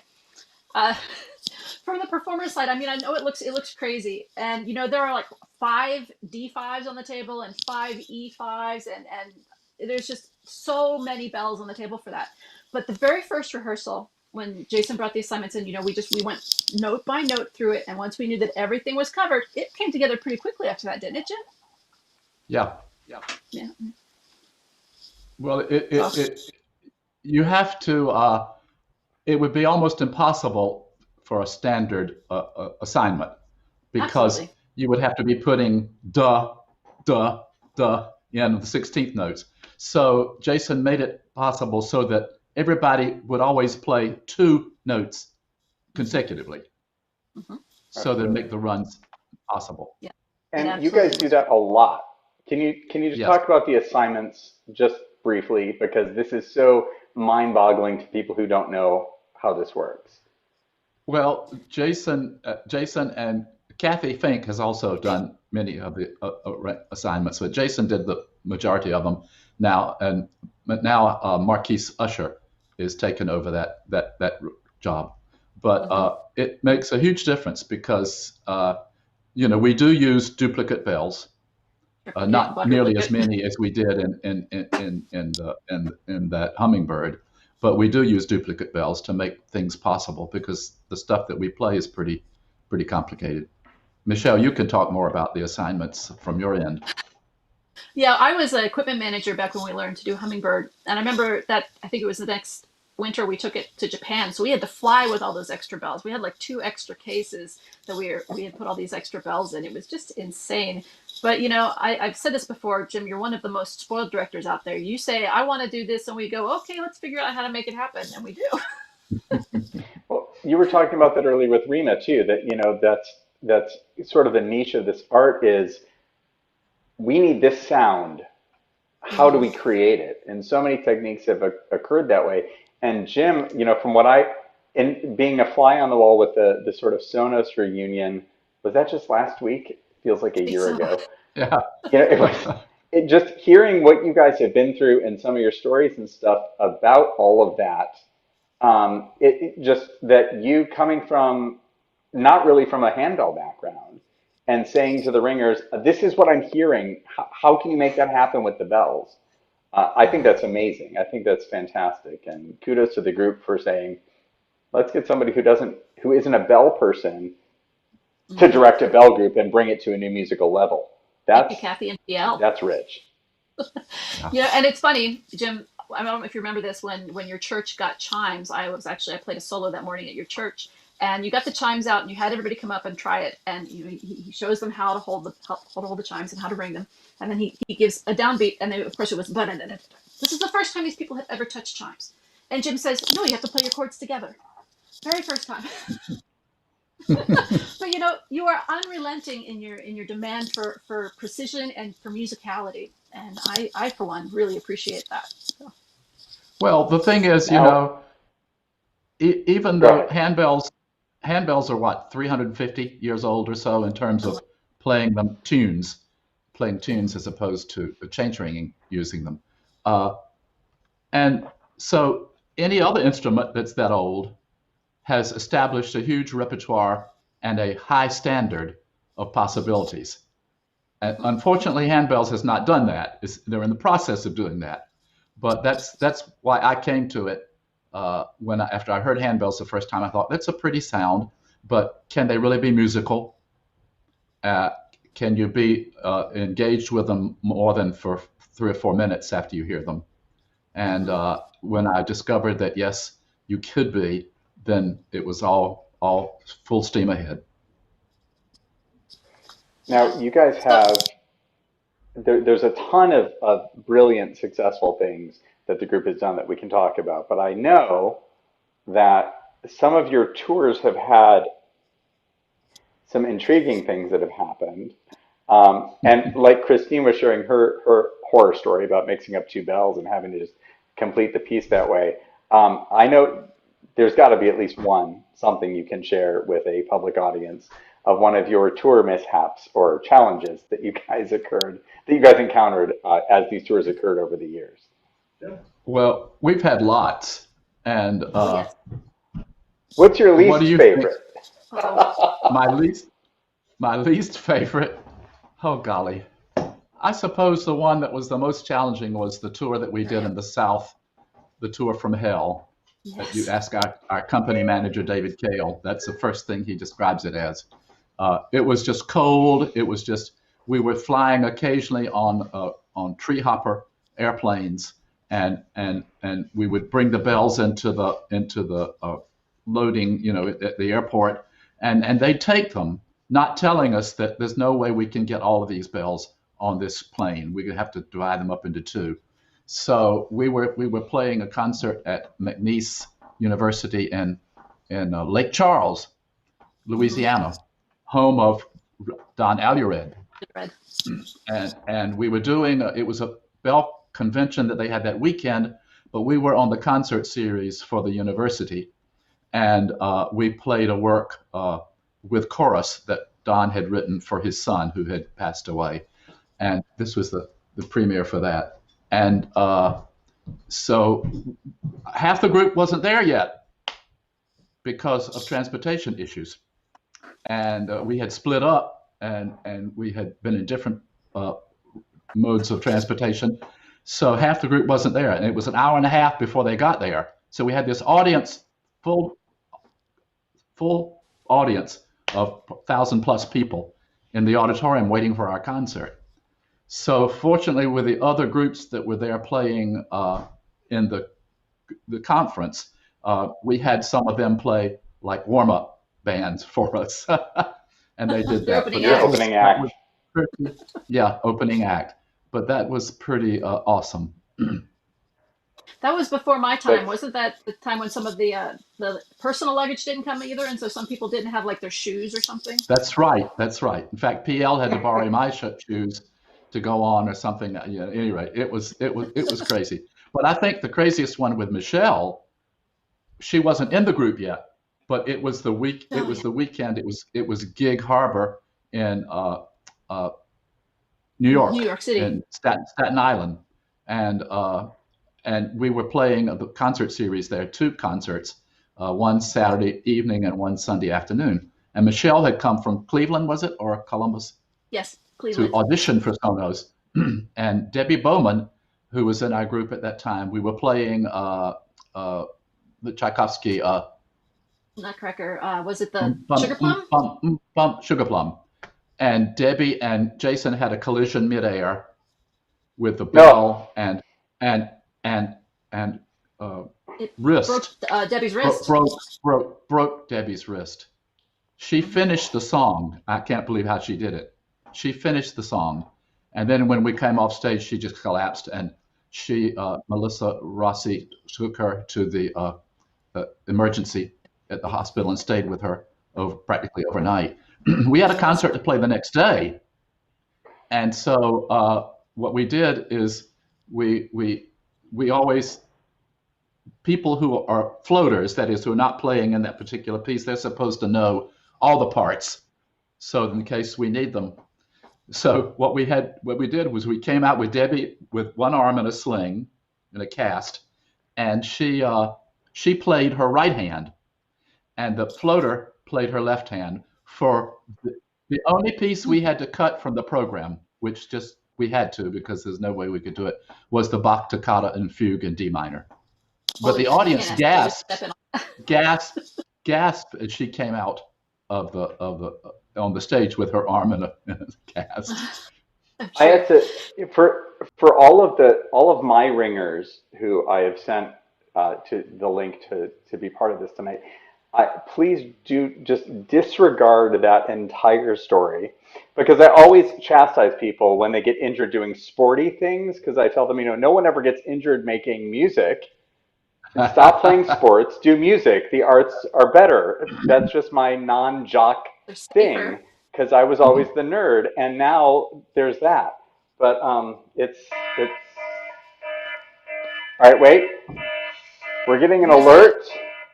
Uh-oh. We are getting an alert. We have just exceeded $10,000. Yes. Mary Dauclair pushed us over to $10,070. Excellent. So I'm going to say, with an hour and 45 minutes to go, because now I'm all keyed up and just opened a second bottle of champagne and need to drink that fast so I can open the one that met the goal. We need to move the goalpost and go for another 5 and move it to 15,000. I think we can do that. Yeah. Yeah. And And Jim, I know we talked a lot about this stuff, and we saw Hummingbird, but this Echoes of Ancient Japan is an amazing piece. Can you give us just a quick intro on that, and then there's a video queued up for us to watch? Yeah, yeah. Well, we've done, Sonos has done 8 tours of Japan. We had management in Japan who organized these tours, and paid tours, and it was great. We put up in great facilities, and we had people carrying the equipment, and the most beautiful, fantastic concert halls in the world. They have them right and left in Japan. They're just amazing. Absolutely. So every time we went, I wanted to carry something that was Japanese, Japanese folk songs arranged so that we could play. And so we've done that. And so I arranged this set of 3 songs from a book of Japanese folk songs that I got, and put them together, with sort of in sort of an Eastern style of playing them.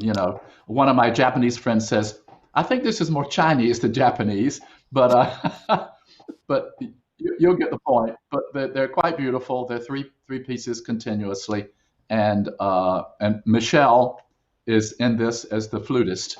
It's for flute and handbells and hand chimes, and you'll see one of the new techniques that we developed, that is malleting the butt end of the chimes.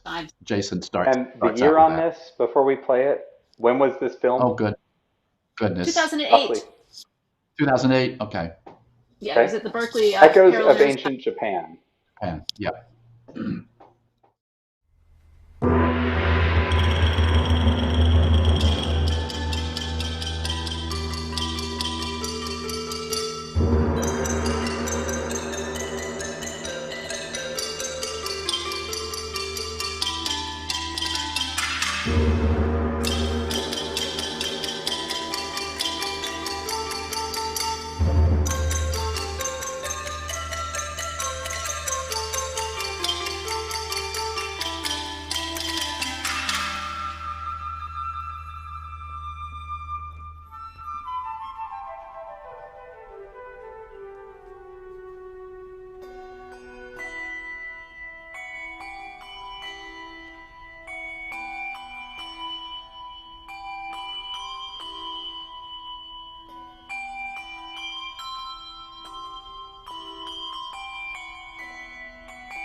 Bravo. Bravi tutti. I know Thanks. we've got something Derek's working on. We're hoping we can swing it and we have more guests, but we need to put Jim through the speed round. Jim, we're doing this with all of our guests. This is 5 questions, and we want your gut response. Don't think about it. Don't think about it. First thing that pops in your head. You ready? Are you? Yep. Yes. Okay. What piece have you always wanted to play on handbells but haven't yet done? That I've wanted to play on handbells. There's no piece that I've wanted to play on handbells that that you I've want done. that you want us to play That you on want handbell. your group to play. Well, actually, we're going to be playing it. It's the Polopitzian dance number 17. Yeah. The Borodine. So something that's in the hopper. It's about 16 All right, we'll take minutes. it. Awesome. Okay. So what is the first piece you show someone when you're introducing them to handbells? Golly, you see, are we talking about introducing? If you were at a seminar and there were, like, I don't know, drunk firemen around because there was another event, you had to sell them on how awesome the instrument is, what would you show them?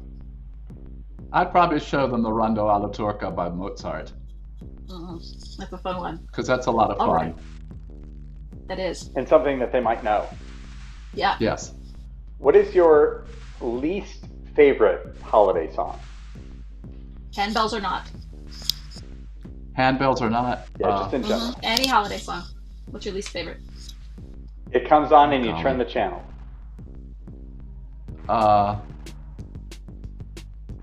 Some banal Christmas tune. I can't think. Which one? I've forgotten. Well, that's the point, right? Isn't it? That I turned. You just like it so much you've forgotten it. Yeah. Yeah. All right, so Jim, here's a good question for you. Should you end a minor piece on a major chord? Why or why not? Well, it depends on what the composer wrote. Hindemith ended all of his pieces either on a major third or an open fifth, no minors. So, and then there's some traditions of changing things that were minor into major, performance practice wise. But so it's totally up to the composer / performer. Good answer. And finally, Michael. And yes, and you of course have met zillions of people in the handbell world, and they meet you and they're like, "Oh my God, it's Jim Meredith."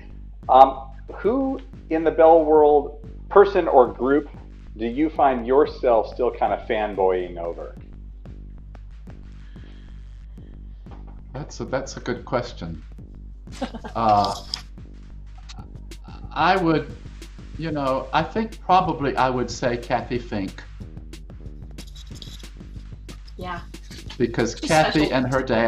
and her dad really broke this medium, especially the solo handbell ringing.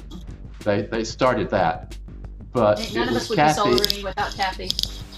Kathy was the first teacher that I ever had at a bell conference in Berkeley. So I'd say Kathy.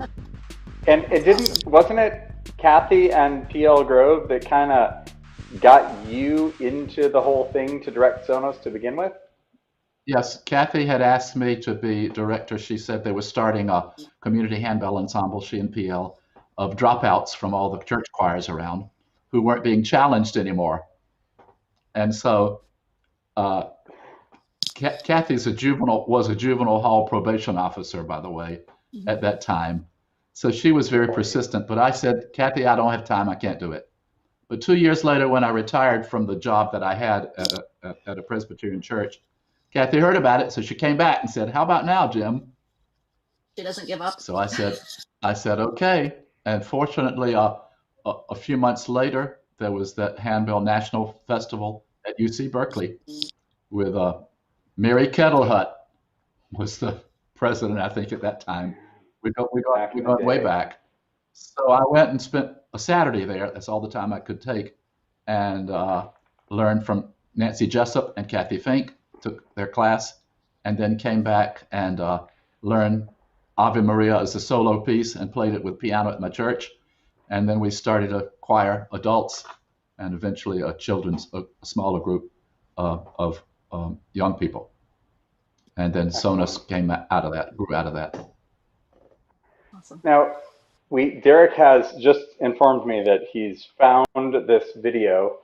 This is a special treat that I think is going to be, it's very near and dear to me because this was 2015 at Ryman Auditorium. Yeah. Nashville. Yes. We came in to this historic, fabulous venue, and Sonos was going to play, and it was a proscenium stage, and the curtain was open, and the stage was bare, and the concert was in like 10 minutes, and we were wondering where the tables were, and why nothing was there, and we were very confused, and figured, things are just not on time, or not on schedule, or something was wrong, and then what happened? There are no words. This is my fanboy moment, or one of a few.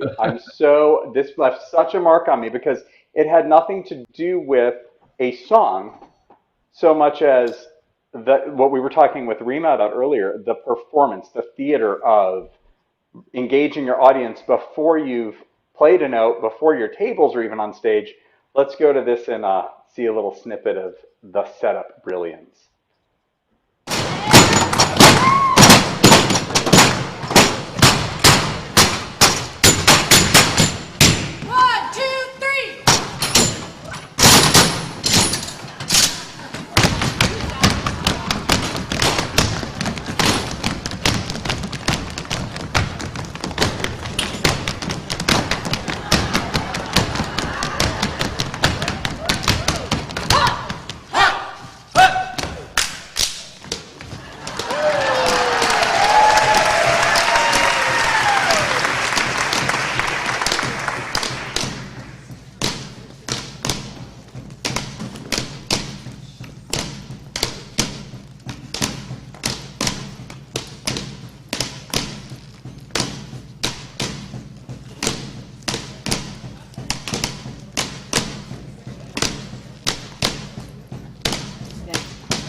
So hi, this is Michèle. That's Kathy Fink, and I think it's Diane Tiller, and we are the wedge fairies, or the wedge cat owl there in the middle. The wedge girls.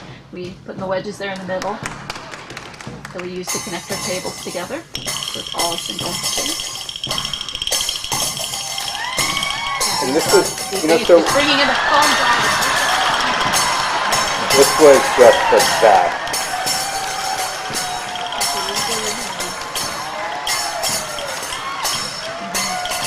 Just the fact that this is part of the show, and this is the most mundane thing any of us have to do with bells, is set up all the tables and all the foam and stuff. And here it was, and the synchronized swimming bit that comes up here in a sec. Oh yes. Now I will say that the gap on stage left there did kind of drive me crazy for a good little while. Yeah. But I overlooked it because everything else was so freaking amazing. It's live. There's Cheryl putting the foam wedges in. And here's Jason and me with our cases coming in, and here come the bells. Oh yes, the synchronized swimming. Here we go. I don't think you and Jason were having any fun with this at all. Oh no, I'm Cheryl with the case now too. And with more bells. Here we go. I loved this so much. It was so much fun to do. So much fun to rehearse and put together. And what this conveyed to the audience, as someone who had not seen you guys ever perform live, that right there, so beautiful. It was this is gonna be a heck of a great show. Before the piece even started, you just knew this was gonna be brilliant. And this is performance. This is not a recital. Oh yeah, the music stands and the music book coming in now. I mean, if this isn't worth somebody making a $300 million gift, I don't know what it is. That's right.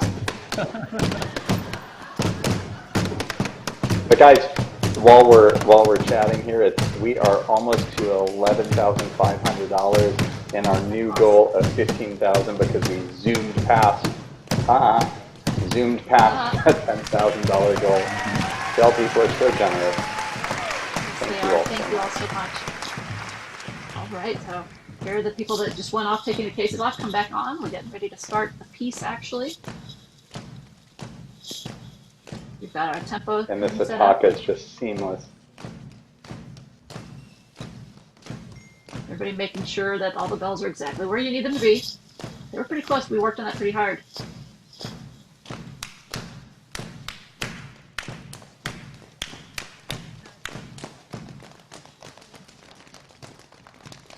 And I love this. And then also you guys getting into, you know, at the end when you guys were, was it Shall We Gather at the River? You just sat at on the steps, just like hanging out, ringing, and oh, that was just such a beautiful moment. The whole show was just. And the Ryman Theater was incredible as well.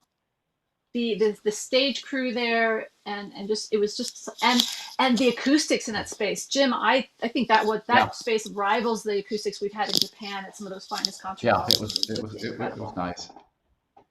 Yeah, and we did Rings Ringing there too. We did the quartet piece. That was actually written for dancers, if I recall correctly. I don't know about that. That was one with the full arm extensions in the four.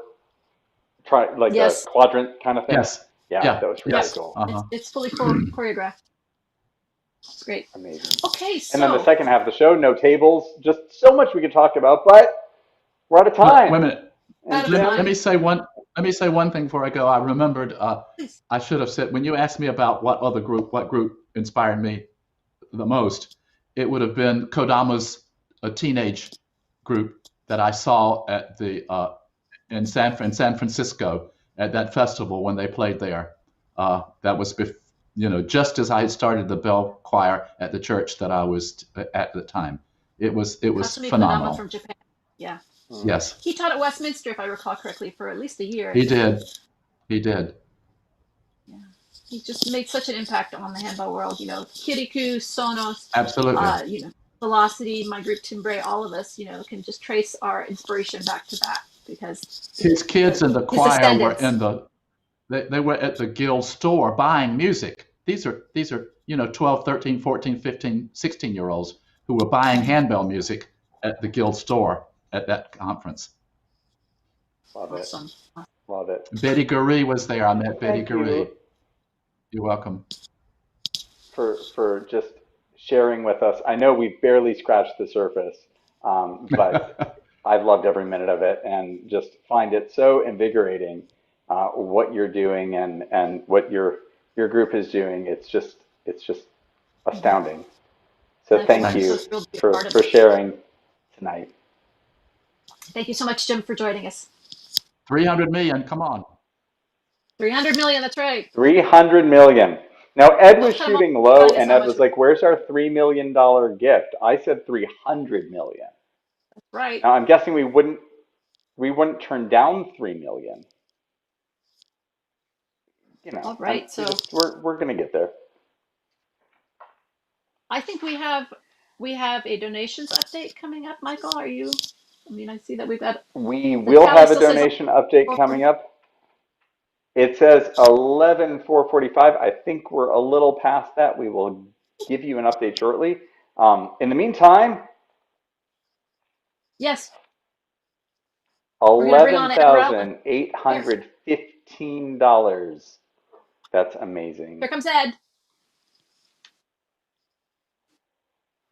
Hey, Ed. Hello, Ed. What's happening? Hey, guys. Thanks so much to you guys. And we've had over 80 people make a donation tonight. And it's amazing that we're almost to 12,000. I think 15 is easily accessible. And we've had just tremendous support from those participating. We have Michael and Michèle who are doing a terrific job drinking their champagne and leading us through this. To celebrate. Derek behind the scenes, all of your staff has worked on this, and we just appreciate everybody taking part in it. It's good to see so many names in the chat portion of it. It's a lot of fun, and the game time we had was amazing. So let's just keep it up, folks. 11-815, and I think 15 is easy to get, and we still got some amazing groups coming. Incredible. Let's do this. Yeah, and we've got some more swag. I shouldn't call it swag. That implies that it's free. More thank you gifts for incentivizing donations, which we'll reveal here soon. We've got Bill Alexander coming up soon, who directs Strike Point, and a whole bunch of stuff. Bill was my first roommate when I first was on the national board. We didn't know each other, and it was on the Delta King or something in Sacramento, and so you were walking on this boat that had been raised out of the water, and we get to this room, and I see a guy coming from the other direction. I didn't know who he was, and are you Bill? Yeah. Are you Ed? Yeah. And so, oh, good to meet you. We open up the room, and there's one big old king bed, and we looked at each other and said, nice to meet you. But we had a great, it was an old school hotel on the boat, and it had a bathroom with a tank that was up on the wall, and every time it flushed, it sounded like it was going to throw up. And I don't know, Bill and I hit it off. We had a blast, and we've been crossing paths ever since. And Strike Point's a great group, and he's a great guy. So it'll be great fun. So hang on there, everybody. Crazy coming up. And as soon as we get that $300 million gift, then the board and the faculty don't have to share hotel rooms anymore. We can be like professionals. There's an idea. Right. We just need $300 million. All right. So we're going to come back in just a minute. Thank you for watching the Handbell Musicians of America 2020 Ring-a-Thon, part of Giving Tuesday. We are grateful that you have chosen to join us as we celebrate handbells, and we encourage you to make a donation in support of this amazing organization. Established in 1954, Handbell Musicians of America has been educating and promoting handbell and hand chime ringing for over 60 years. The organization encourages and sponsors handbell events across the United States, many organized by hardworking volunteers in one of the 12 areas Handbell Musicians of America is broken into. In addition, HMA provides resources to ringers and directors and grants to deserving organizations. As the world has adapted to this new digital universe, Handbell Musicians of America has moved its events online. After a successful virtual national seminar in July, the organization recently held the first ever online masterclass for composition and solo ringing. Your donation today helps Handbell Musicians of America continue their tradition of supporting handbell musicians, regardless of where they ring or what level they ring at. So sit back, enjoy the music and special interviews, and donate to a great organization.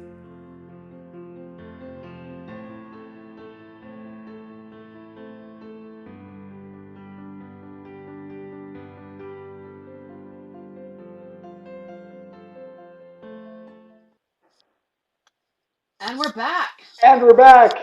We're almost to $12,000.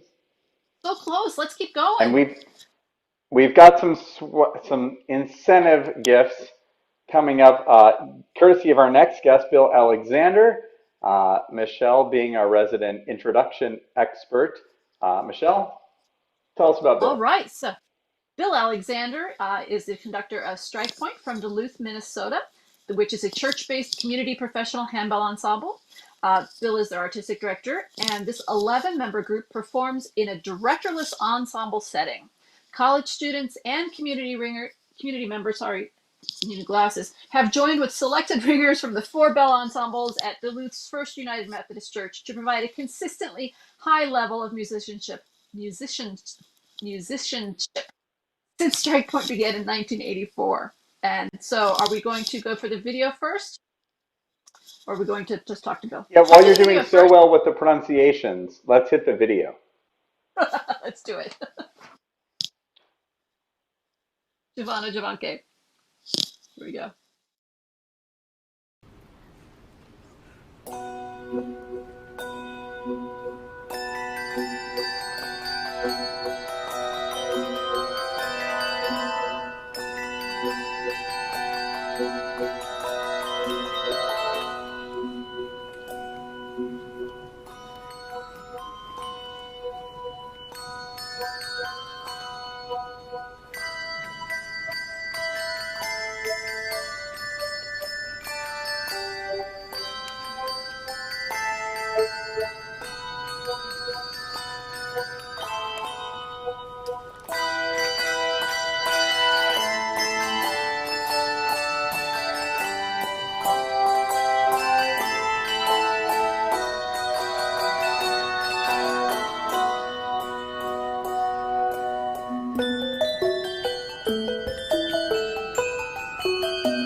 Hey, Bill. Today, it's so good to see you.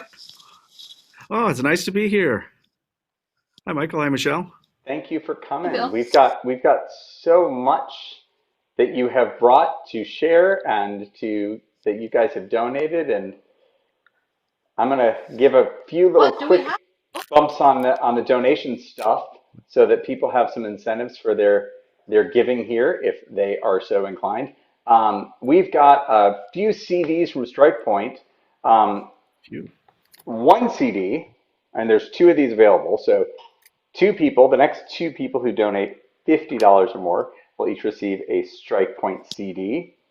The next two people who donate $200 or more will each receive a 5-pack of 5 different Strike Point CDs.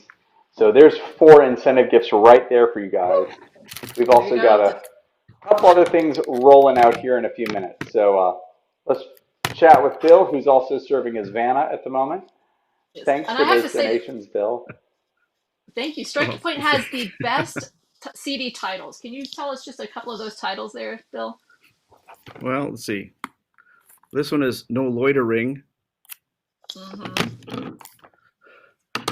And this is Through the Ringer. Mm-hmm. And this is our first CD. It wasn't our first recording, but this is so I can get it in the frame here. There we go. Other way. Well, Other way. Other way. I'm working on it. Ringing Wet. Uh-huh. It's dedicated to many years of touring in an unair-conditioned van. And the one with the car? This one. Caroline. What? Caroline. with the car. This has been the car. It was a Dodge 15 passenger van And the through the title of that desert CD. and all sorts of. Not that one. There's the one with the car on the cover of your CD. A car. Yes. Well, Michelle's bringing us into her alternate universe. Just a quick update here. $11,815. And we'll cover some more of those titles. I've been watching this, and I thought the pressure was off. I showed up and they hit $10,000, and they're there, easy sailing now, and they raised the bar. Let's bring in some money, as Bell people do, so I can feel better. Yeah. That's right. I don't have a CD with a car on it. I could make the next one will have a car on it. Oh, they're good. Tollaway Zone, not yours? Oh, well, a former strike pointer started the group and created Tollaway Zone. Okay. This one is not a clever name. It's just beautiful. Of these things, and you all don't need to know what is in her head, because your head would explode, because we're all mortals. But yeah, Michèle has I was watching the champagne a little earlier. Trivia. Yeah, it's still here. So Bill, I don't know if you remember, it was back in the late 90s. You guys were the first community group I ever saw in concert live. You guys were doing a tour in Northern Ohio, somewhere near Cleveland or Akron or something like that. And I went to go see you guys play. And you guys blew me away. The way you guys played with no director, and you would hop from this position to this position and ring somebody else's bell in the middle of a piece, and it was just really inspiring. So. Oh, it's just nothing but fun. That's the whole reason that strike point was started in the first place. And I didn't want to conduct. I remember the Under the Sea brilliance. With aqua bends and everyone having bubbles, and oh gosh, what fun! Just so much fun. Oh yeah, the aqua bend. You guys were all just like, oh my gosh, I put that in water. Well, they're the cleanest bells we have. So,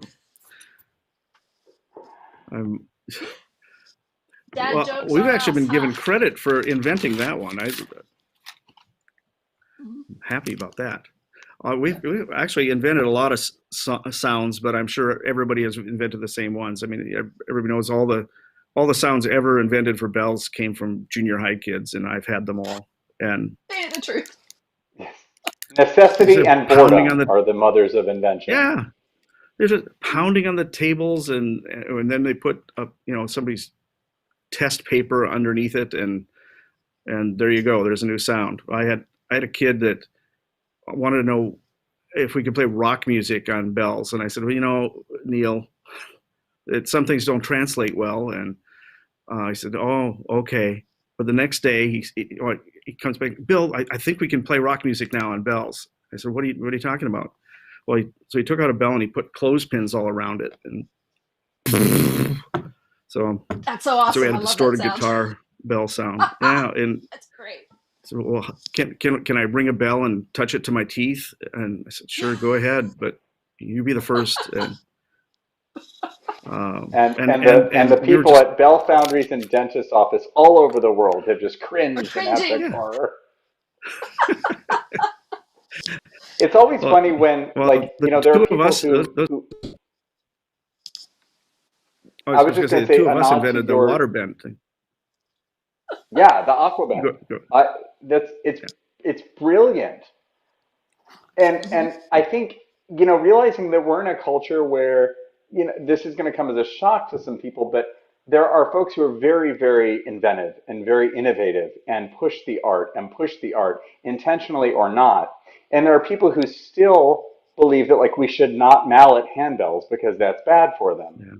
Forgetting that there's a clapper inside that smacks the handbell casting very hard when you ring loudly, and it's a softer mallet on the outside, but whatever. You guys have done so much, and we've celebrated those successes. Thank you. But there's got to be some horror stories somewhere for something that you tried that didn't quite go where you thought it would go, and I would just love to hear those. I think it'll ramp up donations. Horror stories. I don't know. Well, I've always thought that these bells should be played and not, coddled, and they were. So I want everybody to play aggressively, and loud's really loud and soft's really soft, and this wasn't a technique, but I remember playing at a director's seminar, and somewhere in the middle we were all playing really aggressively, and the whole insides of one of the bell broke loose and went flying out into the audience. It didn't hurt anybody. So I'm thinking, what do we do now? So I sort of talked to the audience in between pieces, and in the meantime, yeah. And yeah, how do we top that? And so kid went tearing out of there and just disappeared. And I said, I hope he comes back. And he came back and he had another bell. So we finished the concert. I said, where'd you get that bell? He says, well, there's a whole bunch of them in the room next to us at a director's seminar. So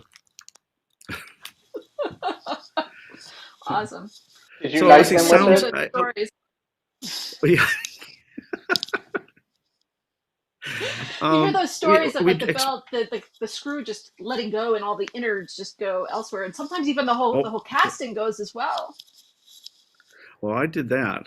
Well, this one happened to be something snapped inside. I think the whole clapper assembly broke off and went flying out. Mm-hmm. Well, I directed. I was teaching a class at a national. It was a festival, national festival, and we were about 1,200 people at this thing. But they wanted me to do some classes, and I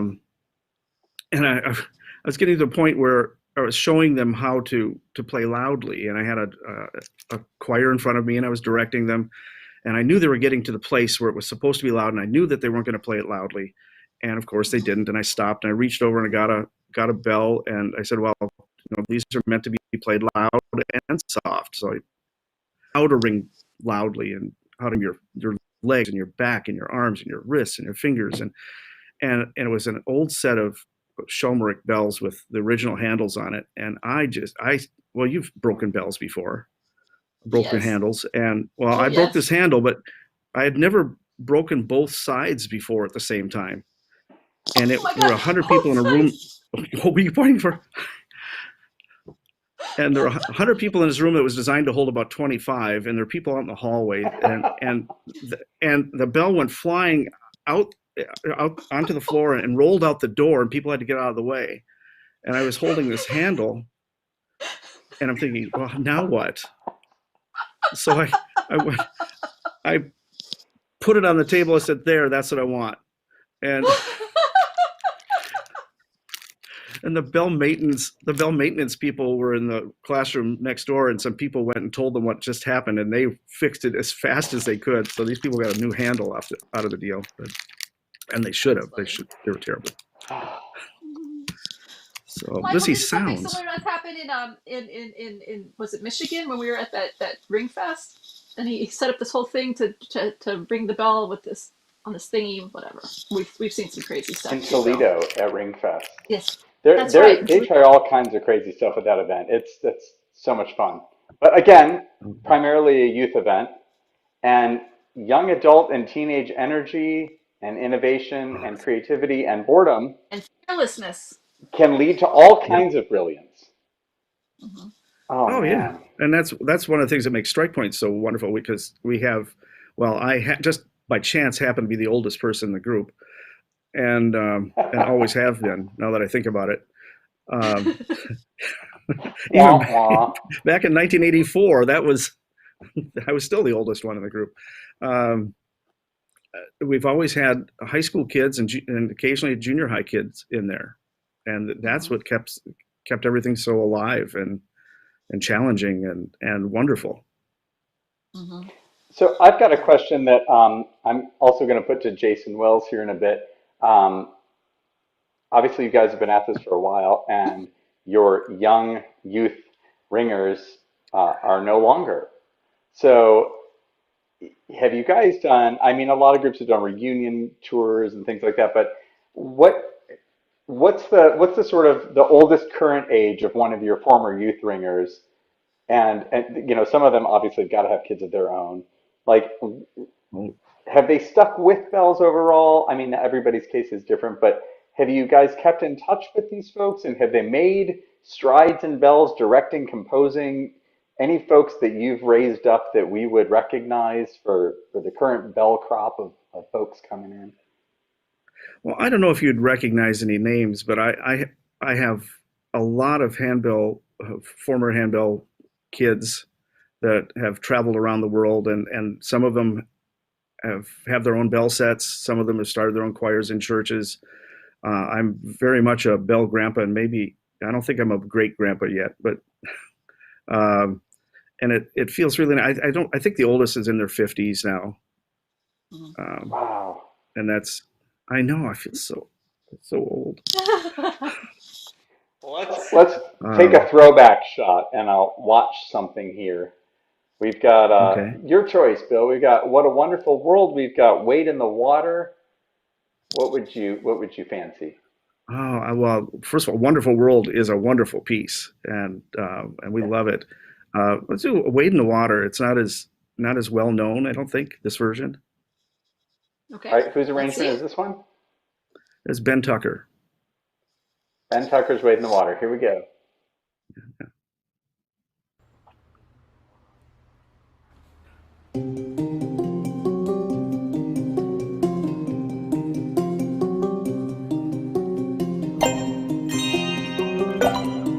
This looks like it sounds good.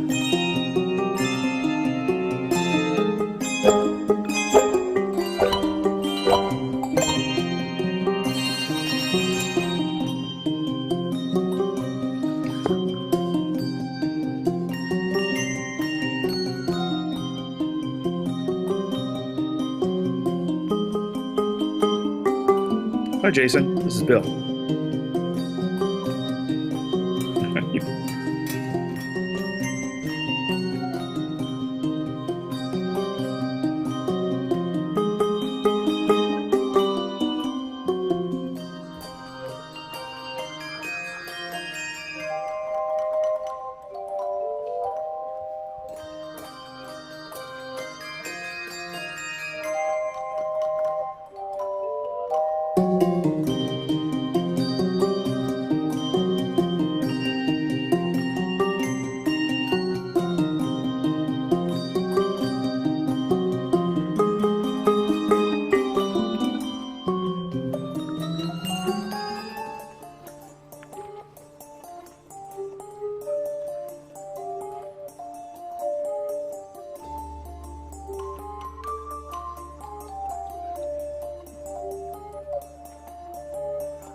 Do they have a choice? Do they have a?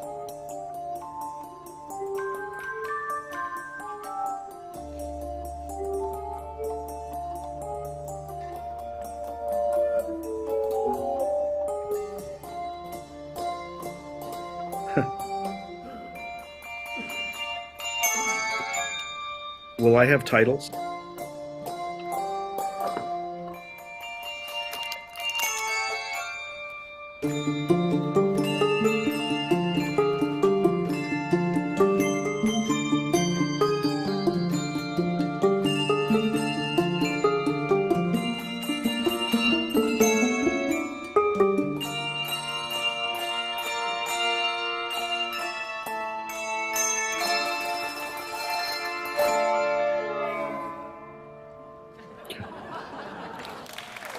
Yeah.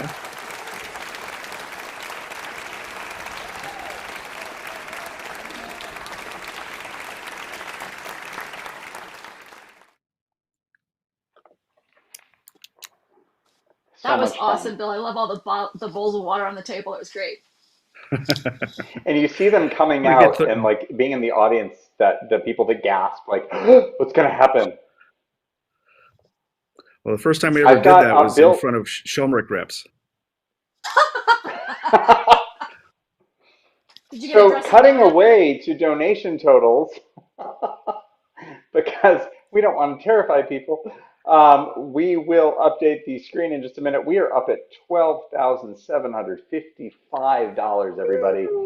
Congrats to Shosh Meyer and Jason Wells, whose donations have earned them each a 5 CD pack from Strike Point, and Carol Smith, who got one of the CDs, single CD gifts.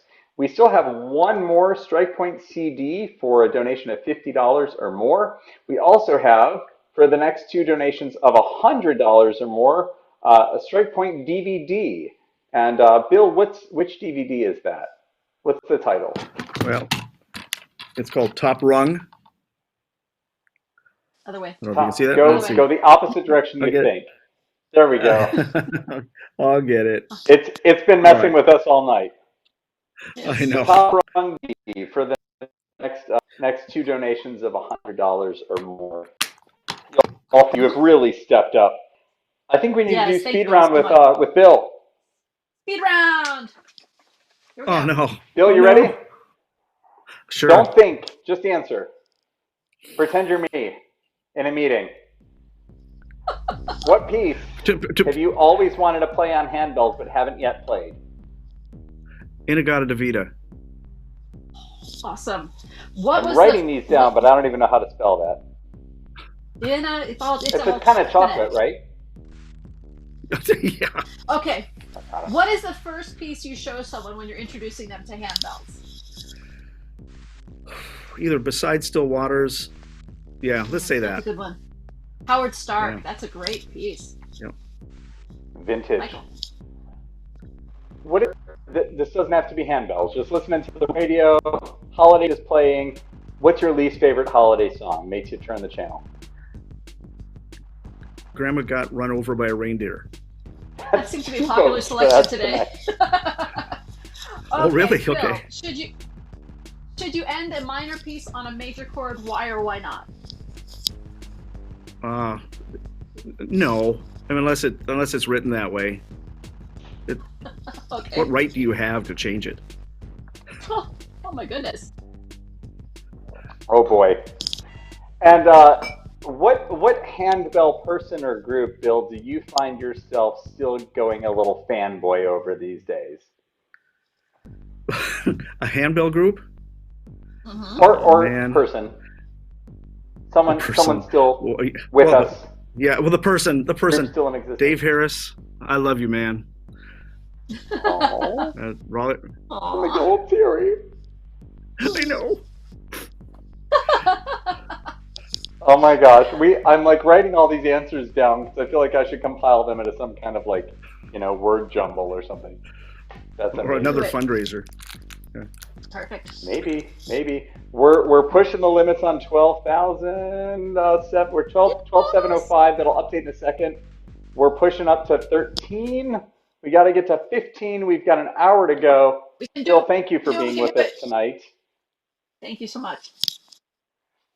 See you later. All right. Thanks, Bill.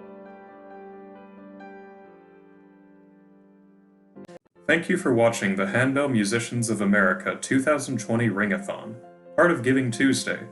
We are grateful that you have chosen to join us as we celebrate handbells, and we encourage you to make a donation in support of this amazing organization. Established in 1954, Handbell Musicians of America has been educating and promoting handbell and hand chime ringing for over 60 years. The organization encourages and sponsors handbell events across the United States, many organized by hardworking volunteers in one of the 12 areas Handbell Musicians of America is broken into. In addition, HMA provides resources to ringers and directors and grants to deserving organizations. As the world has adapted to this new digital universe, Handbell Musicians of America has moved its events online. After a successful virtual national seminar in July, the organization recently held the first ever online masterclass for composition and solo ringing. Your donation today helps Handbell Musicians of America continue their tradition of supporting handbell musicians, regardless of where they ring or what level they ring at. So sit back, enjoy the music and special interviews, and donate to a great organization.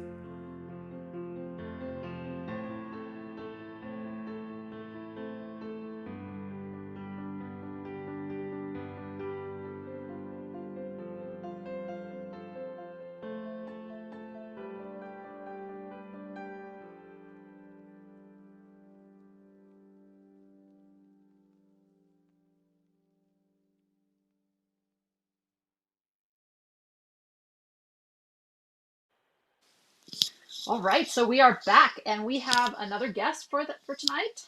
Do you have an update, though, Yes, Michael, we first? do. Do I have an update? Mm-hmm. I have an update, and I will share it in just a moment after I get my head on straight. Berg Speeds donated $100, so they received the Top Rung DVD from Strike Point. We still have sitting out there, if I'm not mistaken, we've got one more Strike Point CD for a donation of $50 or more, and we've got one more of the Top Rung DVDs for a donation of $100 or more. And there might be one other thing that we're cooking up with Strike Point, but I'm not going to muddy the waters just yet because we're going to introduce our next guest, Jason Wells. One of the first people I actually rang under. Oh, really? Indeed, 2005, I believe it was. Okay, so At a those of you Fumoir who event. may remember that Jason Wells was the founder director of Ring of Fire, which was based in the Pacific Northwest, founded in Hillsboro, Oregon in 1997. It was an independent, self-funded organization with 13 members, widely known for their fiery music, a unique, spirited style, and their ability to perform their entire repertoire from memory. They've been seen on national and international TV with multiple appearances on the Hour of Power, the Crystal Cathedral, the CBS Early Show in New York City, and on TBN Christmas Day 2004. And just breaking news, they played for Bush's second inauguration in 2005. Let's welcome Jason Wells. Jason! It's this way. No, this way. Okay, that here way. he is. That way. There he is. Hey, Jason. Good to see you. Hey, it's great to be on. I am so impressed with you guys putting this on. Well done. Well, Derek has been it's all Derek. all day with this. It's all Derek. I'm just sitting Hey, in come on. my This is house, like talking. What I do. first class production. I'm impressed. So Good to see you guys again. So Jason, Yes. I remember getting up very early in Las Vegas in 2000 for the very first Pinnacle event to see Ring of Fire. Yes, it was 7:30 in the morning, and everybody was was very like, kind of "Oh, you. no, I'm not going. I'm not going to a 7:30 a.m. concert to see a bunch of kids." But they missed out. It was incredible.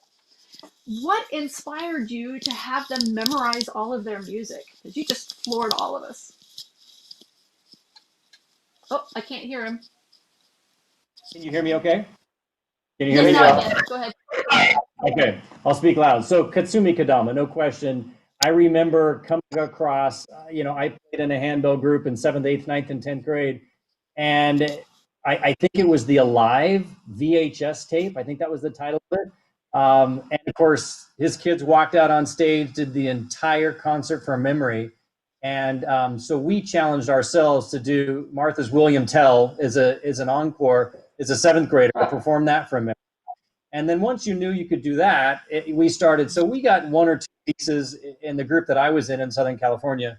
But once I started teaching in '96, started working with the principal at the school, got them to get a 5-octave set of bells. And that was the goal from day one, to walk out on stage with the music internalized. The music's coming from the kids' hearts. What it allowed us to do, those of you that perform from memory, is you can play with it in unbelievable ways. The musicality that you can bring out, every performance is different. And so I would keep the kids engaged by holding something a little longer, a little shorter. Just every performance was unique because no longer the little on the page dictating to us, it's just coming from within. And so loved it. And it was obviously our signature thing that we did for all 9 seasons. And so performing from heart was kind of what made it come alive. It was so impressive. You just knocked all of our socks off. It was great. So Had a lot of success early on. And staples of your concert rep throughout were Kevin McChesney's Tempest and Capriccio, which of course are fiery barn burners in their own right. And you guys elevated at such a brilliant level. And I think we've got a clip of Tempest here queued up that we're going to watch together, a little blast from the past. Let's do it. Oh. But, so Jason, tell us what's going on here. finale sound. concert. This is what we opened with, and so each one of those chords at the beginning of Tempest, we had that light flash there, and then as you know the piece so well, after these big chords, it comes into the top, kicking that off. But Allison and Jesse right at the top. The kids were 12 through 16. I had 6th through 10th graders. Our school just went to 10. And then kids would go on to 11 and 12 at local high school usually. But yeah, we had this whole concert professionally lit. But that's the Ring of Fire look there. We had no skirts, open tables, so you could see the movement with the kids. And really hard to have, the intent was natural movement, feel it, but you can see the open approach there. As opposed to the big barrier between the audience, it created this nice open effect. So yeah, that's the beginning of Tempest. No wall of black folders there to separate you from the No wall audience. of No black folders, skirts. no wall of black cloth. Just openness and kind of fun. If we could do it without tables, we would, but malleting is too much fun to miss out on that. True. We just discussed the great controversy that malleting bells is. Love it. I heard you doing that. I was watching on Facebook. That was fun. Awesome. And I did mention to Bill, so just to do some quick math, if you had a 16-year-old in your group in 1997, he or she is 39 now. So have you kept up with your sort of charter crop? Where are they? What are they doing? Are any of them doing music full time? Are they still in bells? Are there kids in bells? Oh my God, they have kids. It's fun. It is fun to see. So 41 different musicians were in Ring of Fire over the 9 years. And so, Ellen Cockerham was in one of my first. She's the first violinist of the Richmond Symphony in Richmond, Virginia. And she's been, through COVID, has been doing house concerts, masked, appropriate with distance, but she's taken the music on the road. And so Ellen's doing great work. We have people who are music teachers, ministers of music in different churches, but all across. A lot of people in tech. We have some physicians. We have some dentists. It's fun to see what the 41 kids have become. Thrilled to know that all 41 are still with us somewhere on this planet, doing various different things. But very, very proud of them. And it was a great adventure. It's something I wish my own 3 kids had the opportunity to do. And so, my kids are just getting to that age where I can start pushing them into ringing. Excellent. Reunion tour, rumors circulating. Rumors circulating about what? About a Ring of Fire reunion. Rekindling, I think. Rekindled is the Rekindled, there you go. We will absolutely do a reunion concert. So there are 25 of the 41 who will, arm wrestle it out to figure out who were the 13 and maybe, rotate some people in and out. But yeah, when we can all get back in person, we would love to do a reunion concert at a national seminar. And I can't say we're going to come in and do 13 pieces by memory, but we may come and open for, one of your awesome groups and do 4 or 5 and leave it at that. Awesome. Well, let's take a look at Capriccio, because we've got that with audio, I believe. Oh, sweet. No audio. No audio. No audio. Okay. Well, So this is amazing. Jason, show us this. One of the things the kids did to kind of blow me away was, they did this on their own. We'd finished a concert. I think we were in the choir room of the church we played at, and they were all around the piano playing their own individual notes. And so some of the kids, there's actually 13 people at this shot, even though you only see about 8. Several are under the piano with their hands coming up through there. But so this was a fun thing we do, right to kind of have a break in the middle of the concert. Literally we would play Capriccio with a cut, about it's about 1 minute and 40 of it, and a lot of fun. And they would nail it. I mean, it was clean, it was crisp, and this is, right about to the ending, but they would rock out their entire piece. And it was a great demonstration for someone, there you go, of someone who's not a handbell artist to understand the complexity of how to have a smooth run. This is when we played with the Boston Pops in 2004. having a conference with Keith Lockhart, and the trombone section was right on the side. And they were just so shocked that we could hit the runs in Farandole with the clarity that we did. And so, they realized that if they just had 2 notes of a 16-note run, how hard it would be for them to make it sound smooth. That's the athleticism and the musicality it takes to be a handbell musician. So anyway, that was a good way to demonstrate it, playing it off the piano. Yeah. Didn't you sort of put some of the trumpeters to that test? Was that with a different group? But I believe you had mentioned challenging some naysaying brass players to try to just play 2 notes. We have done that. It wasn't with the Boston Pops, but with other groups when we've soloed with symphonies, just to say, hey, give it a shot. And for us, it was the first violin section. I think the organ symphony of just, it is incredibly difficult to have the first violinist go. Yeah. So this is here on stage with the Boston Pops. That's Keith Lockhart conducting. This is McKechnie, Farandole, We Three Kings. And so that would probably be the highlight of our 9-year run, nationally televised with CBS for the Boston Pops Holiday Christmas. And it was unreal experience to have a 12-camera shoot, to have Keith Lockhart. It was the first time handbells have ever been on stage with the Boston Pops in Symphony Hall. And Armin out in the bass here. But I'll tell you, it was a great learning experience for us because, as you know, those of you that played with top symphony conductors, we're pretty used to, in the handbell world, the downbeat. And, you can watch his downbeat's the upbeat. And that took a lot for our kiddos to get used to, but they pulled it off. Hard. And so I'm like, yeah, the downbeat's not the downbeat. And,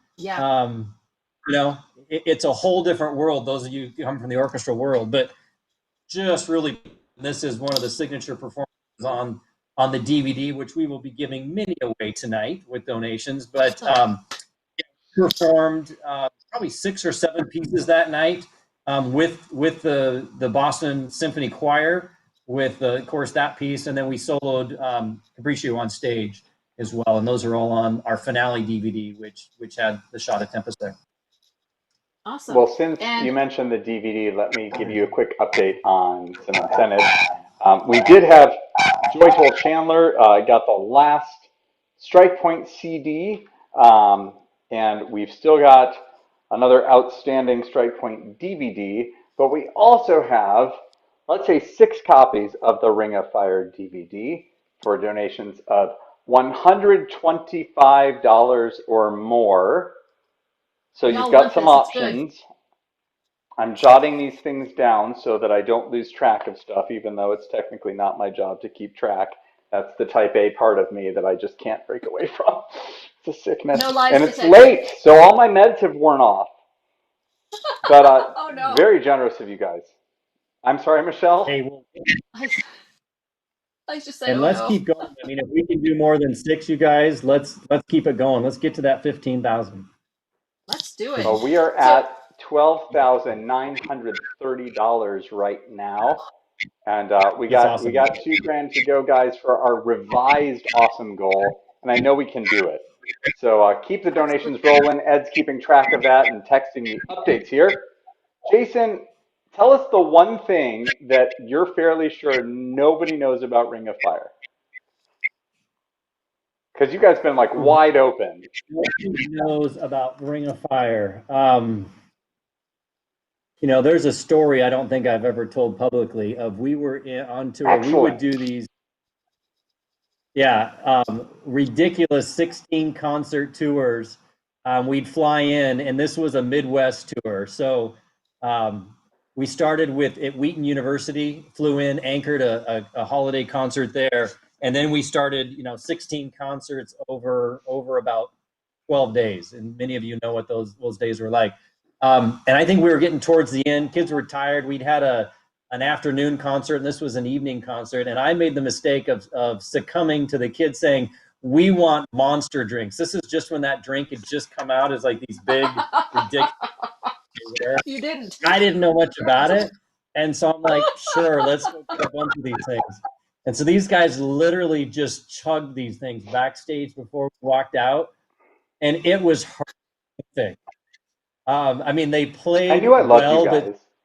we went back to the pinnacle days when we played way too fast. I mean, they were just, it was like reining horses in, and then giddiness. And, you know, there were, it was hard raining horses. to keep them serious and keep them engaged. And I will never allow monster drinks associated with the concert again. It was one of my greatest mistakes.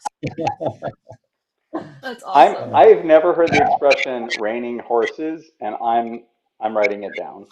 Well, I think it was Okay. REIN, reining the horses in, not raining horses like Yes. falling from the sky. No.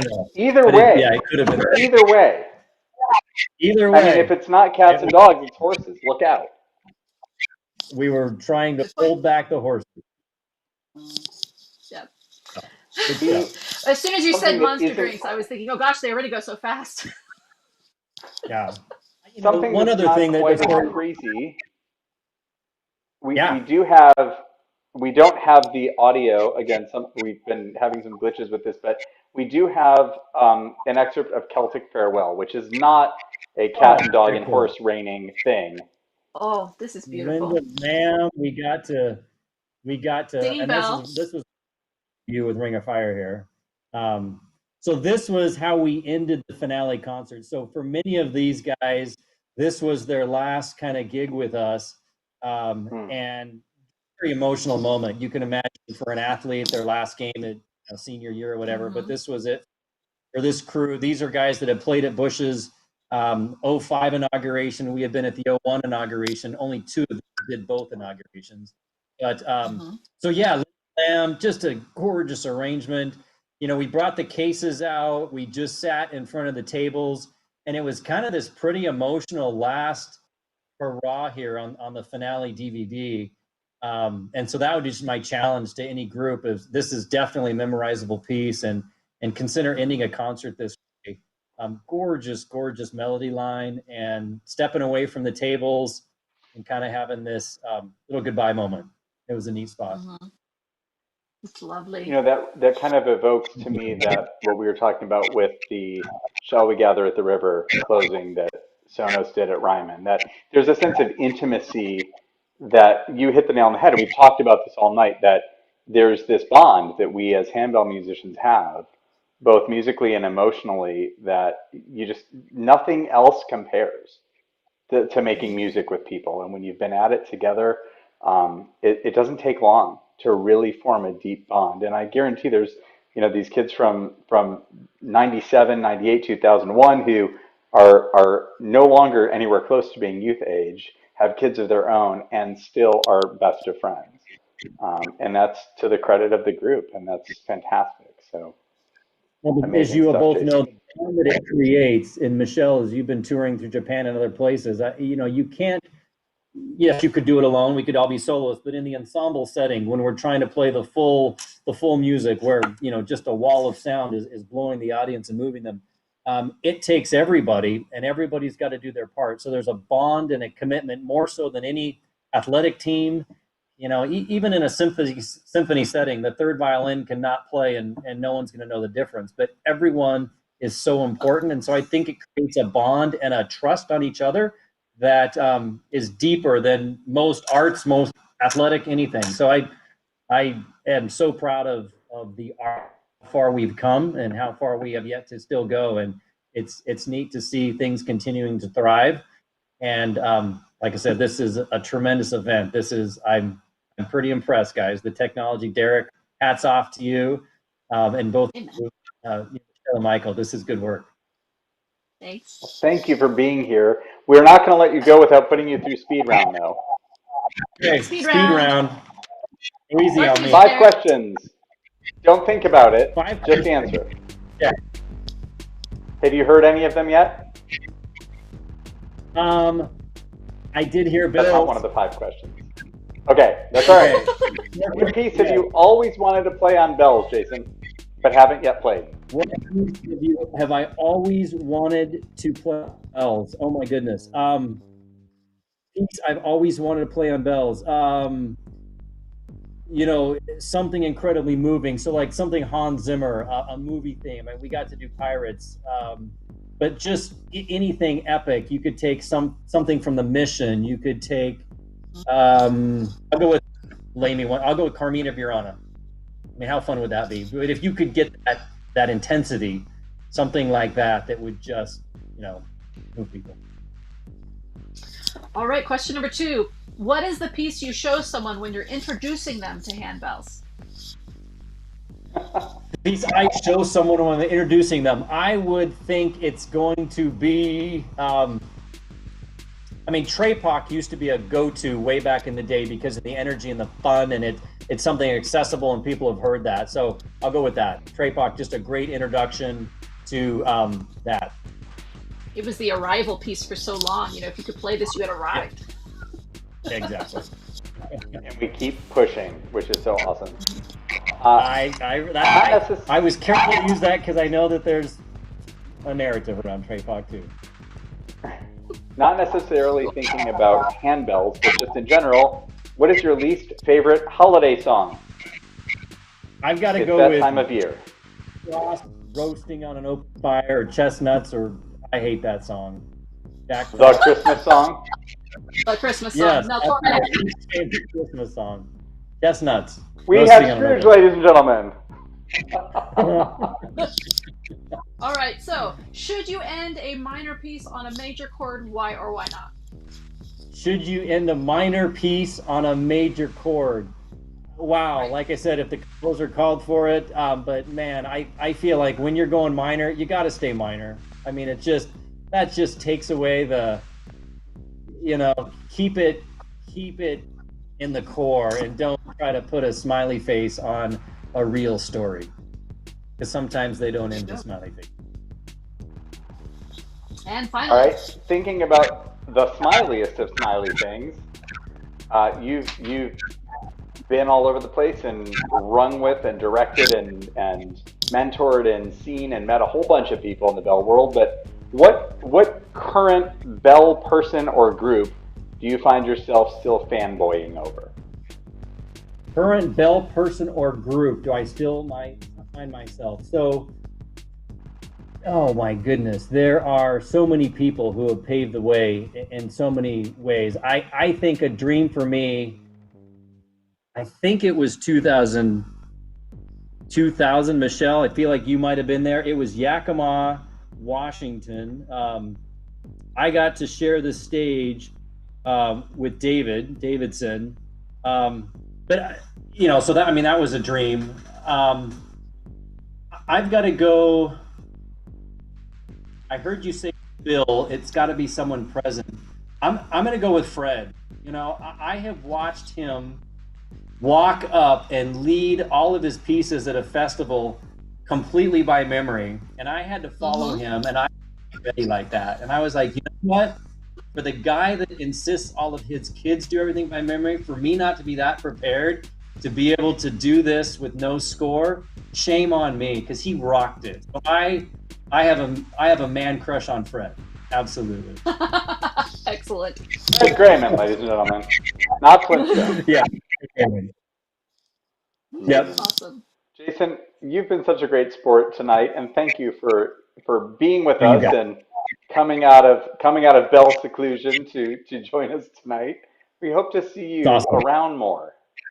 Yes. Oh, absolutely. I have been focusing on the corporate world, but I miss it, and so we will be back together again. Mark my words. Excellent. It's all good. Excellent. Thank you so much, Jason. Have a great one. Thanks for being with us. Awesome. All right. Hey, that was great, you guys. I think we have an update. Ooh, an update. I have an update. $13,475. It's coming. Yes. It's coming to your screen. We would like to thank, let's see, who do we have? We have Patricia Mangus and Brian Parrott and Charlton Pendry, who have all donated to receive the Ring of Fire DVDs. And Patricia, is it Dedert? Please let me know how it's pronounced, Patricia, because people mispronounce my last name all the time. It's Glasgow. Like, Michael, go away. That's how I tell most people to remember. So congrats and thank you to those individuals. We still have a few more Ring of Fire DVDs for gifts of $125 or more. And our next guest, I can't believe we put her at the end of the evening. I'm gonna have to have a snack or something. Get ready here. We have Like one of those Stevie monster drinks. Berryman. I have a monster drink and a crystal flute. That's doing me just fine. I just want to say, Stevie Nikki is Berryman. only the first one. Just an ordinary glass. She means the first glass. She's added to it when she's off camera. Subscribe to I Love You. Click. Congrats to all. Cheers to all of you. We're doing great. And if I know the goal was 10,000, and I don't want to sound ungrateful because we have blown that away, and that's fantastic. And in some cases, like, not fair. They changed it. They moved it to 15,000. But how much fun will it be to celebrate when in the next 25 minutes we make it there? I know that we can get there. So please keep the donations coming. Ring of Fire DVDs. We've got other things coming up. And Stevie Berryman is about to join us. So as much as I would dearly love to introduce my friend Stevie, I'm going to let Michèle do that because that's her job tonight. Go. That's right. Okay, so Stevie Berryman is shockingly good at the game Boggle.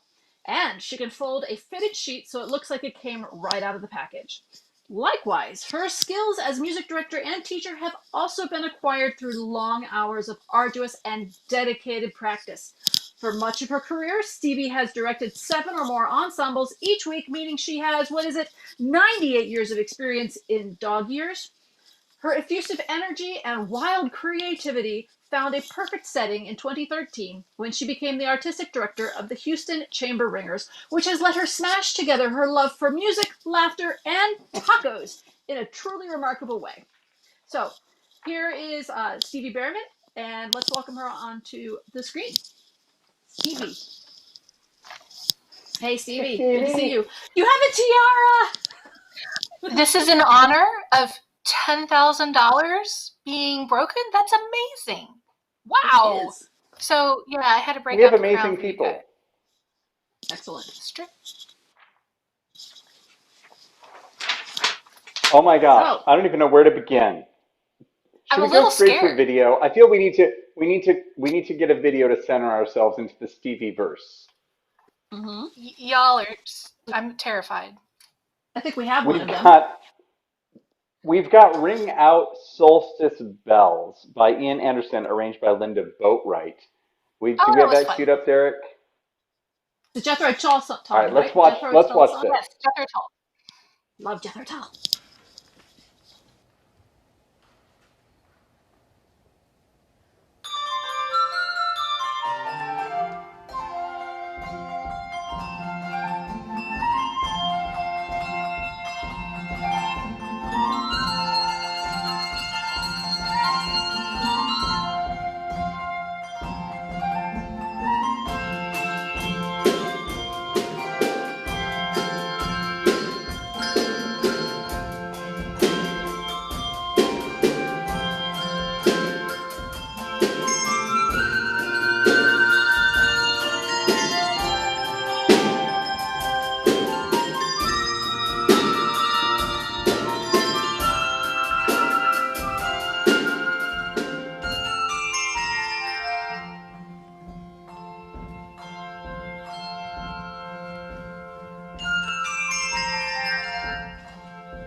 I have an That was update. great.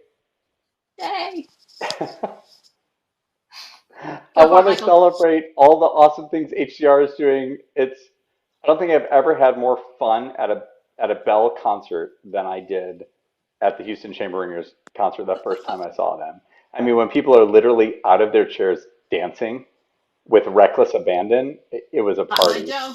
And That of was course, lightning in a bottle. That was an amazing night. the tuning, the concert master moment at the beginning, just, we'll have to talk about that in a minute. But let me give you a quick finance update and throw out some more incentives for you guys.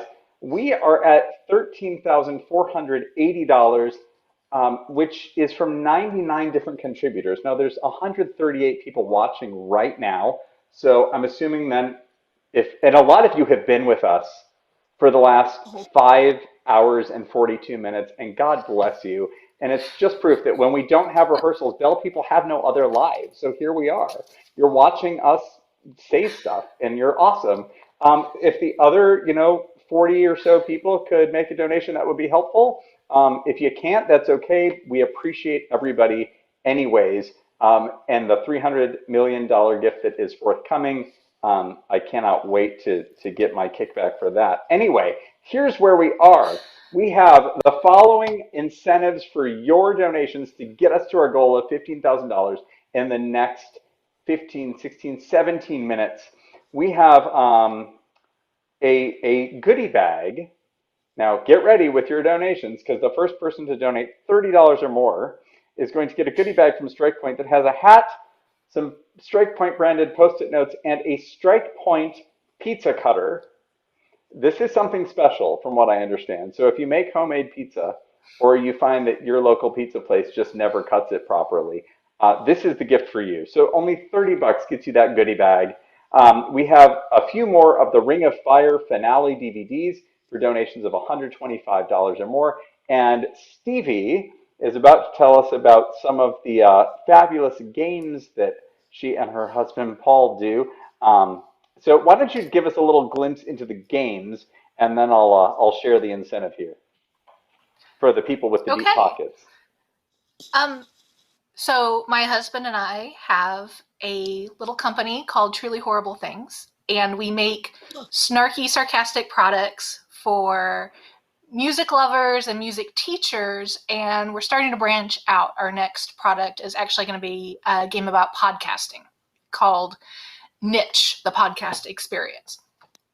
But the funny thing about this company is that it would not exist without HMA.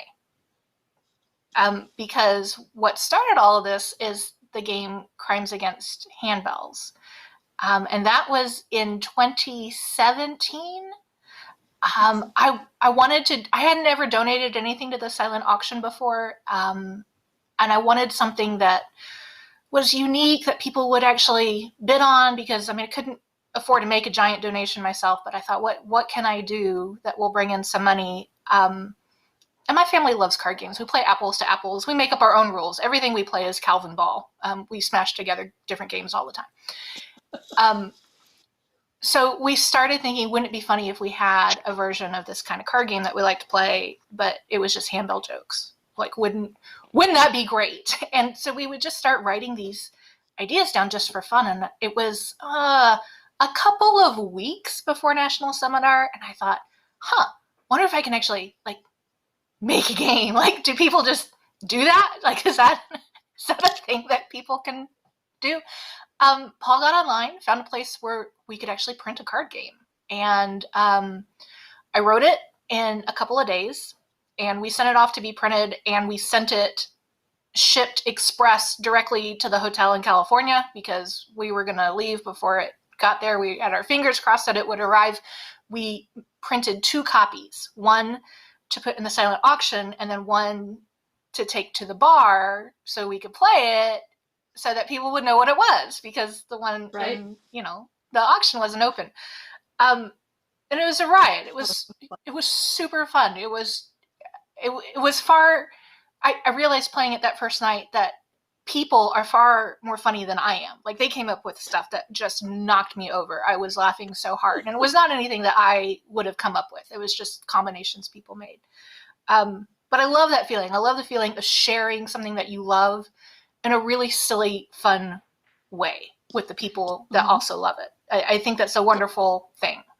So at the time, I was also the producer of a podcast for choir people. And I thought, well, if handbell people like this, choir people probably would like it too. And that started Choirs Are Horrible. We took that to TMEA to just kind of shop around and say, hey, we have this thing, and right now it's kind of just an idea. What do you think? And what we heard back was, you know what you need is marching band. So 1 year, like we were at the very next TMEA so like a few months, and we're walking around TMEA with it. And then 1 year later, we actually had a booth and had a company and had the band game, had the choir game, all professionally made. And so now we've added orchestra. Theater is, oh my gosh, if you're a theater kid, it is hysterical. It is like, theater is just a brutal, brutal place to be all by itself. So what the biggest revolution in that happened when everybody locked down 10 months ago, and all of a sudden you couldn't gather with a minimum of 4 players and pass cards across the table to each other. So we started figuring out how to play these games online. And that is something that we're going to donate tonight. We will do a virtual game night over Zoom for up to 8 players. You get to pick any of our games that you want to play. It can be handbell related, but it doesn't have to be.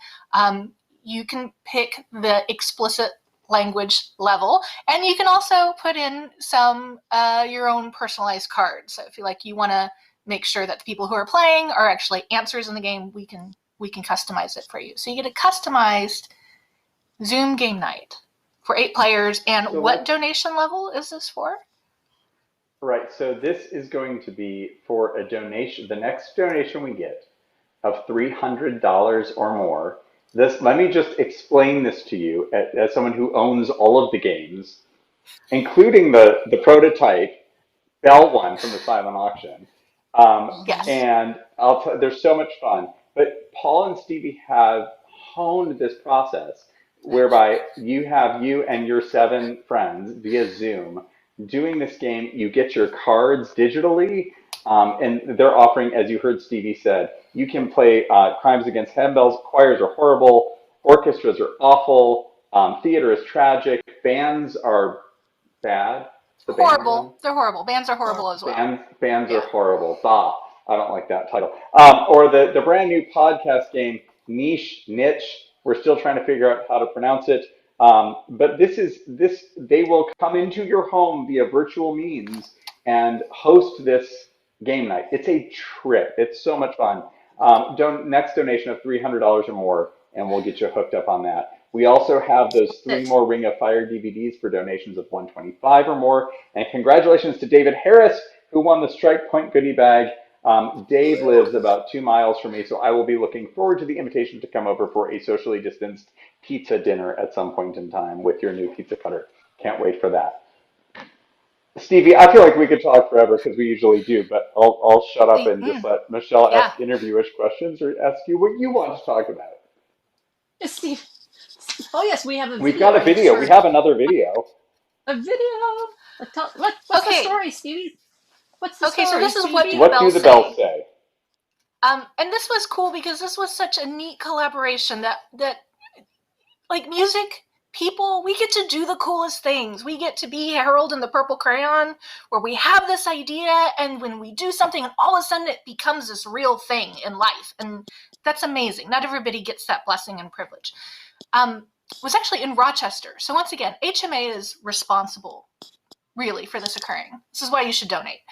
After HMA in Rochester, I have a brother who lives in that area. So at the end of the convention, I took a train over to Saratoga Springs to go hang out with my brother for a few days. And the first thing he did is he took me to this little used bookstore, which I love bookstores, used bookstores in particular. And this one was like, was like a 100-year-old bank, and it had all these hallways and vaults, and it was like walking through the library of Hogwarts. It was awesome. There were bookshelves far higher than you could reach, and they were crammed on both sides of the hallways. And Awesome. And as much as I like bookstores, I really didn't want to carry anything else back on the train.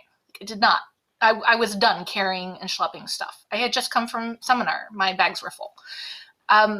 So we were there for like an hour, and I was so proud because I didn't get anything. And I was waiting for my brother to check out, and I picked up this book because it was thin. It was so thin. It just had this floral fabric cover, clearly old, but the pages were gilded on the edges. And I thought, well, that's, a little rustic cover, but gilded pages. I wonder what this is because there's no title. And it was this book of nature poems. So sweet. About 100 years old.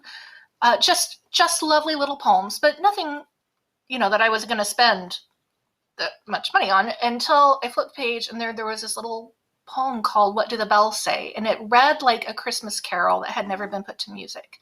It was just so sweet. And I thought, nobody is ever going to see this poem, ever, unless I buy this book. So I did. So I bought the book. Wasn't sure what to do with it until we ended up working with Turtle Creek Chorale, which is a men's chorus in Dallas. Phenomenal group of singers, about 200 of them. And their director, Sean, and I worked for about 2 years to get a concert series together where we could go to Dallas and perform on their Christmas concert series, 5 shows over a weekend. And Sean suggested that we needed something maybe commissioned for this concert, a joint collaboration, something new. And I was like, oh, I have something. I actually have a text. And I sent it to him, and this is the result. We didn't get to play it with them until the day of our first performance. That was the first time we had ever all put everything together. But this is the opening night performance. This is the debut. The composer is in the audience to hear it. It was a really special night.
Wow, that was incredible. It was just gorgeous. Just I'm Beautiful melty piece of inside. music. Tell us the composer, Stevie. His name is James Deignan, I believe is how you pronounce it. I'm not sure. Deignan. He's a young composer, new composer, but amazingly gifted.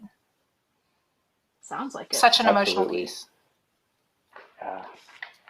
Well, I'm going to give a quick update, and then we're going to do our speed round, which you've probably been preparing for now that everyone else has been through the ringer. For 6 hours. Major props to I Dave have heard Harris, the who question. was our first victim.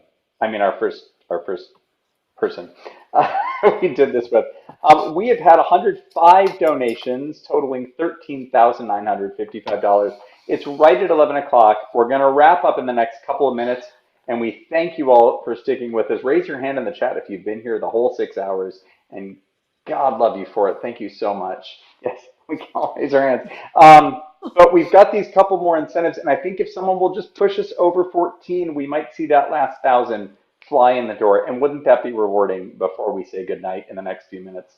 Linnea Berg is taking home one of those Ring of Fire DVDs. We do have 2 more of those for donations of $125 or more.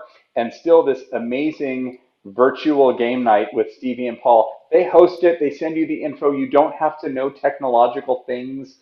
It's very, very user-friendly for you and 7 friends. This is hosted via Zoom, so they do all the work. You just tell them what game you want to play. Handbell, choirs, orchestras, bands, theater. No, they don't have to be together at all. You can be all over the world.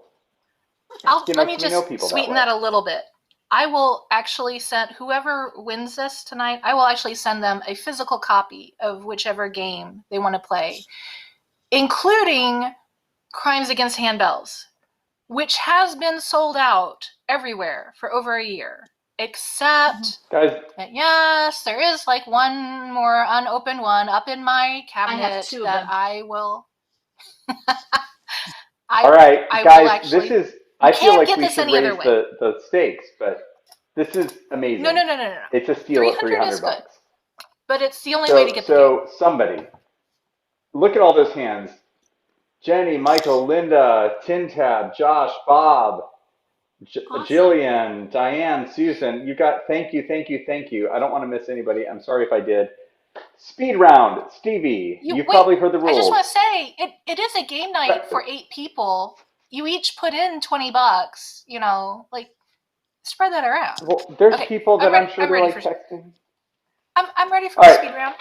I've been preparing for 6 hours. Answer the question without thinking about it. Just give us the first thing that pops in your head. What piece have you always wanted to play on handbells but have not yet played? Queen of the Night, the Mozart aria, because we were supposed to play it this last spring at our Yas Queen concert, and it got canceled, and it's amazing. A very special commission from a very special composer, Michael Glasgow, for the Houston Chamber Ringers. It's a phenomenal piece. It was so much fun. We're going to play it this spring. Can't wait to hear it. Yay. And the concert is called Yas Queen. Yas Queen. Everything has a sort of Queen vibe. Yes, every song is either about queens or by Queen. Or there is there's a Beyonce in there because we have to have Queen Bee. And, they're all Queen-ish. Queen related or Queen adjacent.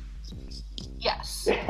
One of the other commissions we had for this concert is Sandra Tucker did Under Pressure for us, which is my personal favorite Queen song. And I love that one. It is so good. It is so good. So, so many great music. Such a good anthem for 2020, too. You guys have such fun program ideas. Like, your concert programming is such a good time. And that commission was a blast. Thank you for that. I can't wait to hear it. Michèle. Okay, we're ready for question 2. What is the first piece you show someone when introducing them to handbells? If this is like, you direct handbells, what does that mean? That kind of introduction to it? HCR brings a piece called No Time for Caution. That was another commission this time from Nick Hansen. It's a Hans Zimmer piece from the movie Interstellar. It is amazing. And it really shows off the bells. So I have that one queued up on my phone. This is what my go-to piece. Excellent, excellent. Alrighty. Michael. Oh, it just got word. Jennifer Van Golen has won the game night with Stevie, and we are up to $14,255. Friends, Yes! we are less than $800 to go. Please push us over the edge. That's Still got those 2 Ring of Fire DVDs and everlasting love from all of us, even if you don't win some swag. Fabulous. We have this question for you, Stevie, because I know you are a person of many opinions. What is your least favorite holiday song? Christmas Shoes, or whatever that terrible song is.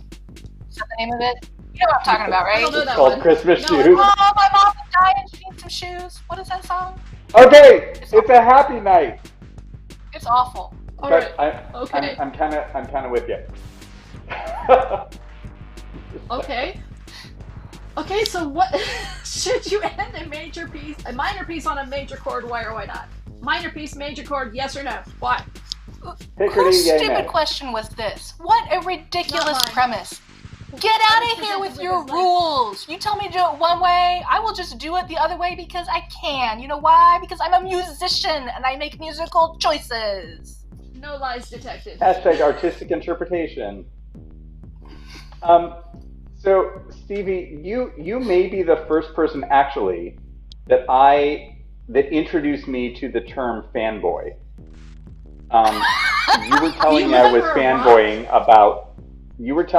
fanboying about someone, and I thought you meant like, whatever. So plausible. No grapes and palm leaves.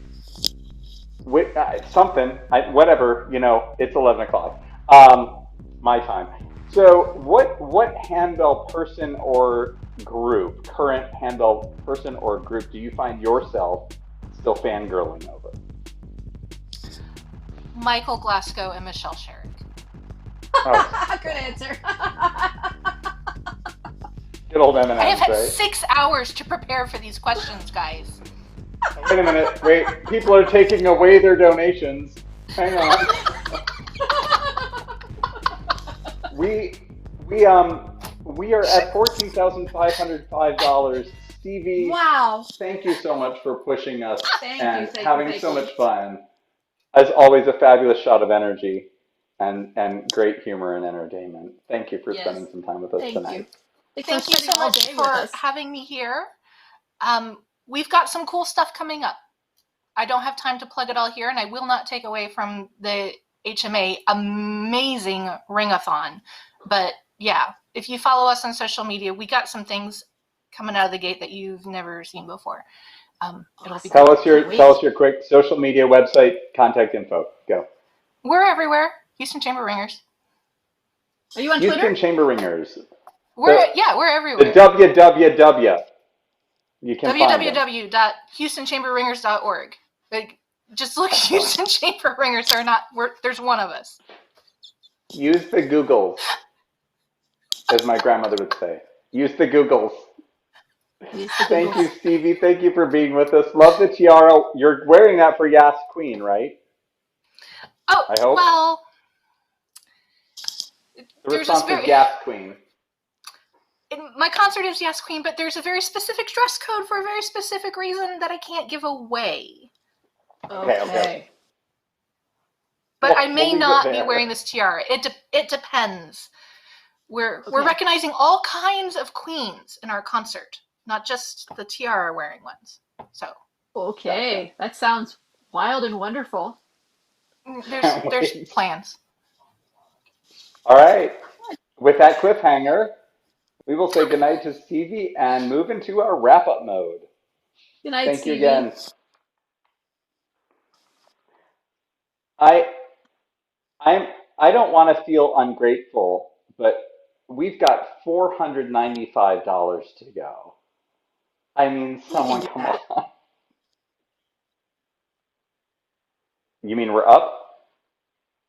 Can we wait? Let's go ahead.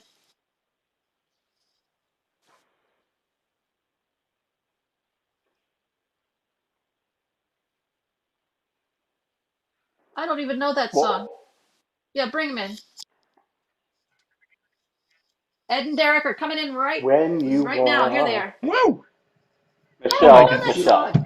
When you Hold your walk head through a up storm, and don't be and afraid of the dark. don't be afraid of the dark. At the At the end of end of the the Ring-a-Thon, is a there's golden. $500 more. Is this what 6 hours of happy There's a internet does to you? lark, and the lark sings. It's been a while Right. since I broke out my opera albums, JR, but I Now, promise I will get back on it. I have Don't to ever walk escape for alone. just a second. I got to Oh. find out how Oh. we got a few more gifts. So hold on, right? Hold on. Don't go All right, anywhere. we'll see if Talk any of those among, with those last couple I'm gonna give Ring-a-Thon it. DVDs. While y'all are doing that, I'm gonna give a shout out to Michael Blanton, who has been my behind the scenes guy. Every time you see a thank you Michael. in the chat, that's been him all night long. He's been fantastic. So thank you so much, Michael. And everyone has thought those were automated. Thank you, Michael. That's awesome. That is awesome. So let's see. Did any of our recent donations here, Ed, hit the 125 mark for the Ring of Fire DVDs following Linnea Bird's? yes, they did. Josh Fitzgerald. Yay, Josh! Hey, Josh. Yay. Thank you, Josh. And I don't know if our rendition of You'll Never Walk Alone will get 100, but if it doesn't, right now we're at $14,630. And what an achievement. What a marvelous night. We'll find somebody to donate the final $370 and we will hit $370. we will hit 15. I can sing Mana. I think if you did Phenomena, Phenomena. It's a phenomenon, I know. I could do some impersonations. Phenomena. Let me thank very, very sincerely Derek Nance for his work pulling this together and doing all kinds of stuff. He is freaking amazing, folks. And then sticking with it for 6 hours, Michael and Michèle, you guys were just a lot of fun, and you helped us get to that big mark we got to. So thank you so much. And to the 108 donors, thank you for playing along. The Handbell Musicians of America appreciate you, and then all those who that gave their time to perform and to get online and interview. Wasn't that terrific? And all I've heard over and over is let's do it again. So maybe not tomorrow, and maybe not all night, maybe not all night like Jillian would like to do, but maybe down the road here we'll have some more fun. So on behalf of the Handbell Musicians of America, go ahead. I was just going to Go interject ahead. there, Ed. And people can respond in the YouTube chat. You know, like I said, so many of these folks have been with us the entire time, all 6+ hours. And for me, this has just whetted my appetite and made me realize how very deeply I miss physically being with my bell friends. And obviously we can't do that now for obvious reasons, but you know, National Seminar this year, it was great being all online. It was an amazing achievement, but I think we all were just clamoring for some more personal interaction with our bell friends. And tonight, even though it wasn't in person, I feel like that's what we had. We were all, you know, 100 and some people just hanging out tonight, visiting and watching stuff together and just being bell geeks like we love to do. And nobody gets it but bell people. Nobody gets bell people other than bell people. So go evangelize and get other people into our art, send them to the guild, and have them join because their contributions will be helpful as well, both financially as well as, you know, all the gifts and musical talents that they will inevitably bring, and spread the word about this amazing instrument that does not have enough recognition in the world, in my opinion. Right. And it does have it appears only $270 more to raise tonight. It appears, however, that our version of Never Walk Alone was good enough to get another $100. So we're at $14,730, and again, someone will donate the final bit, and we'll hit 15. So thanks to all. 270. And Yeah, it's amazing. Well, so that's more than I ever thought we would do at this event. So thank you all so how much about for that? participating. It was insane. Yeah, Thank you, everybody, for coming. just terrific. I hate to say goodnight, but I think it's that time. I think it's time. So, Good night, yeah. sweetheart. So Well, it's thank you to you time to all. go. Blessings. Michèle singing. Wait, this is worth $270. Go ahead, sing us out, Michèle. Sing us out while I fade out. Good night, sweetheart. Well, it's Bye. time to Love you guys. go. Bye. Doot, doot, doot.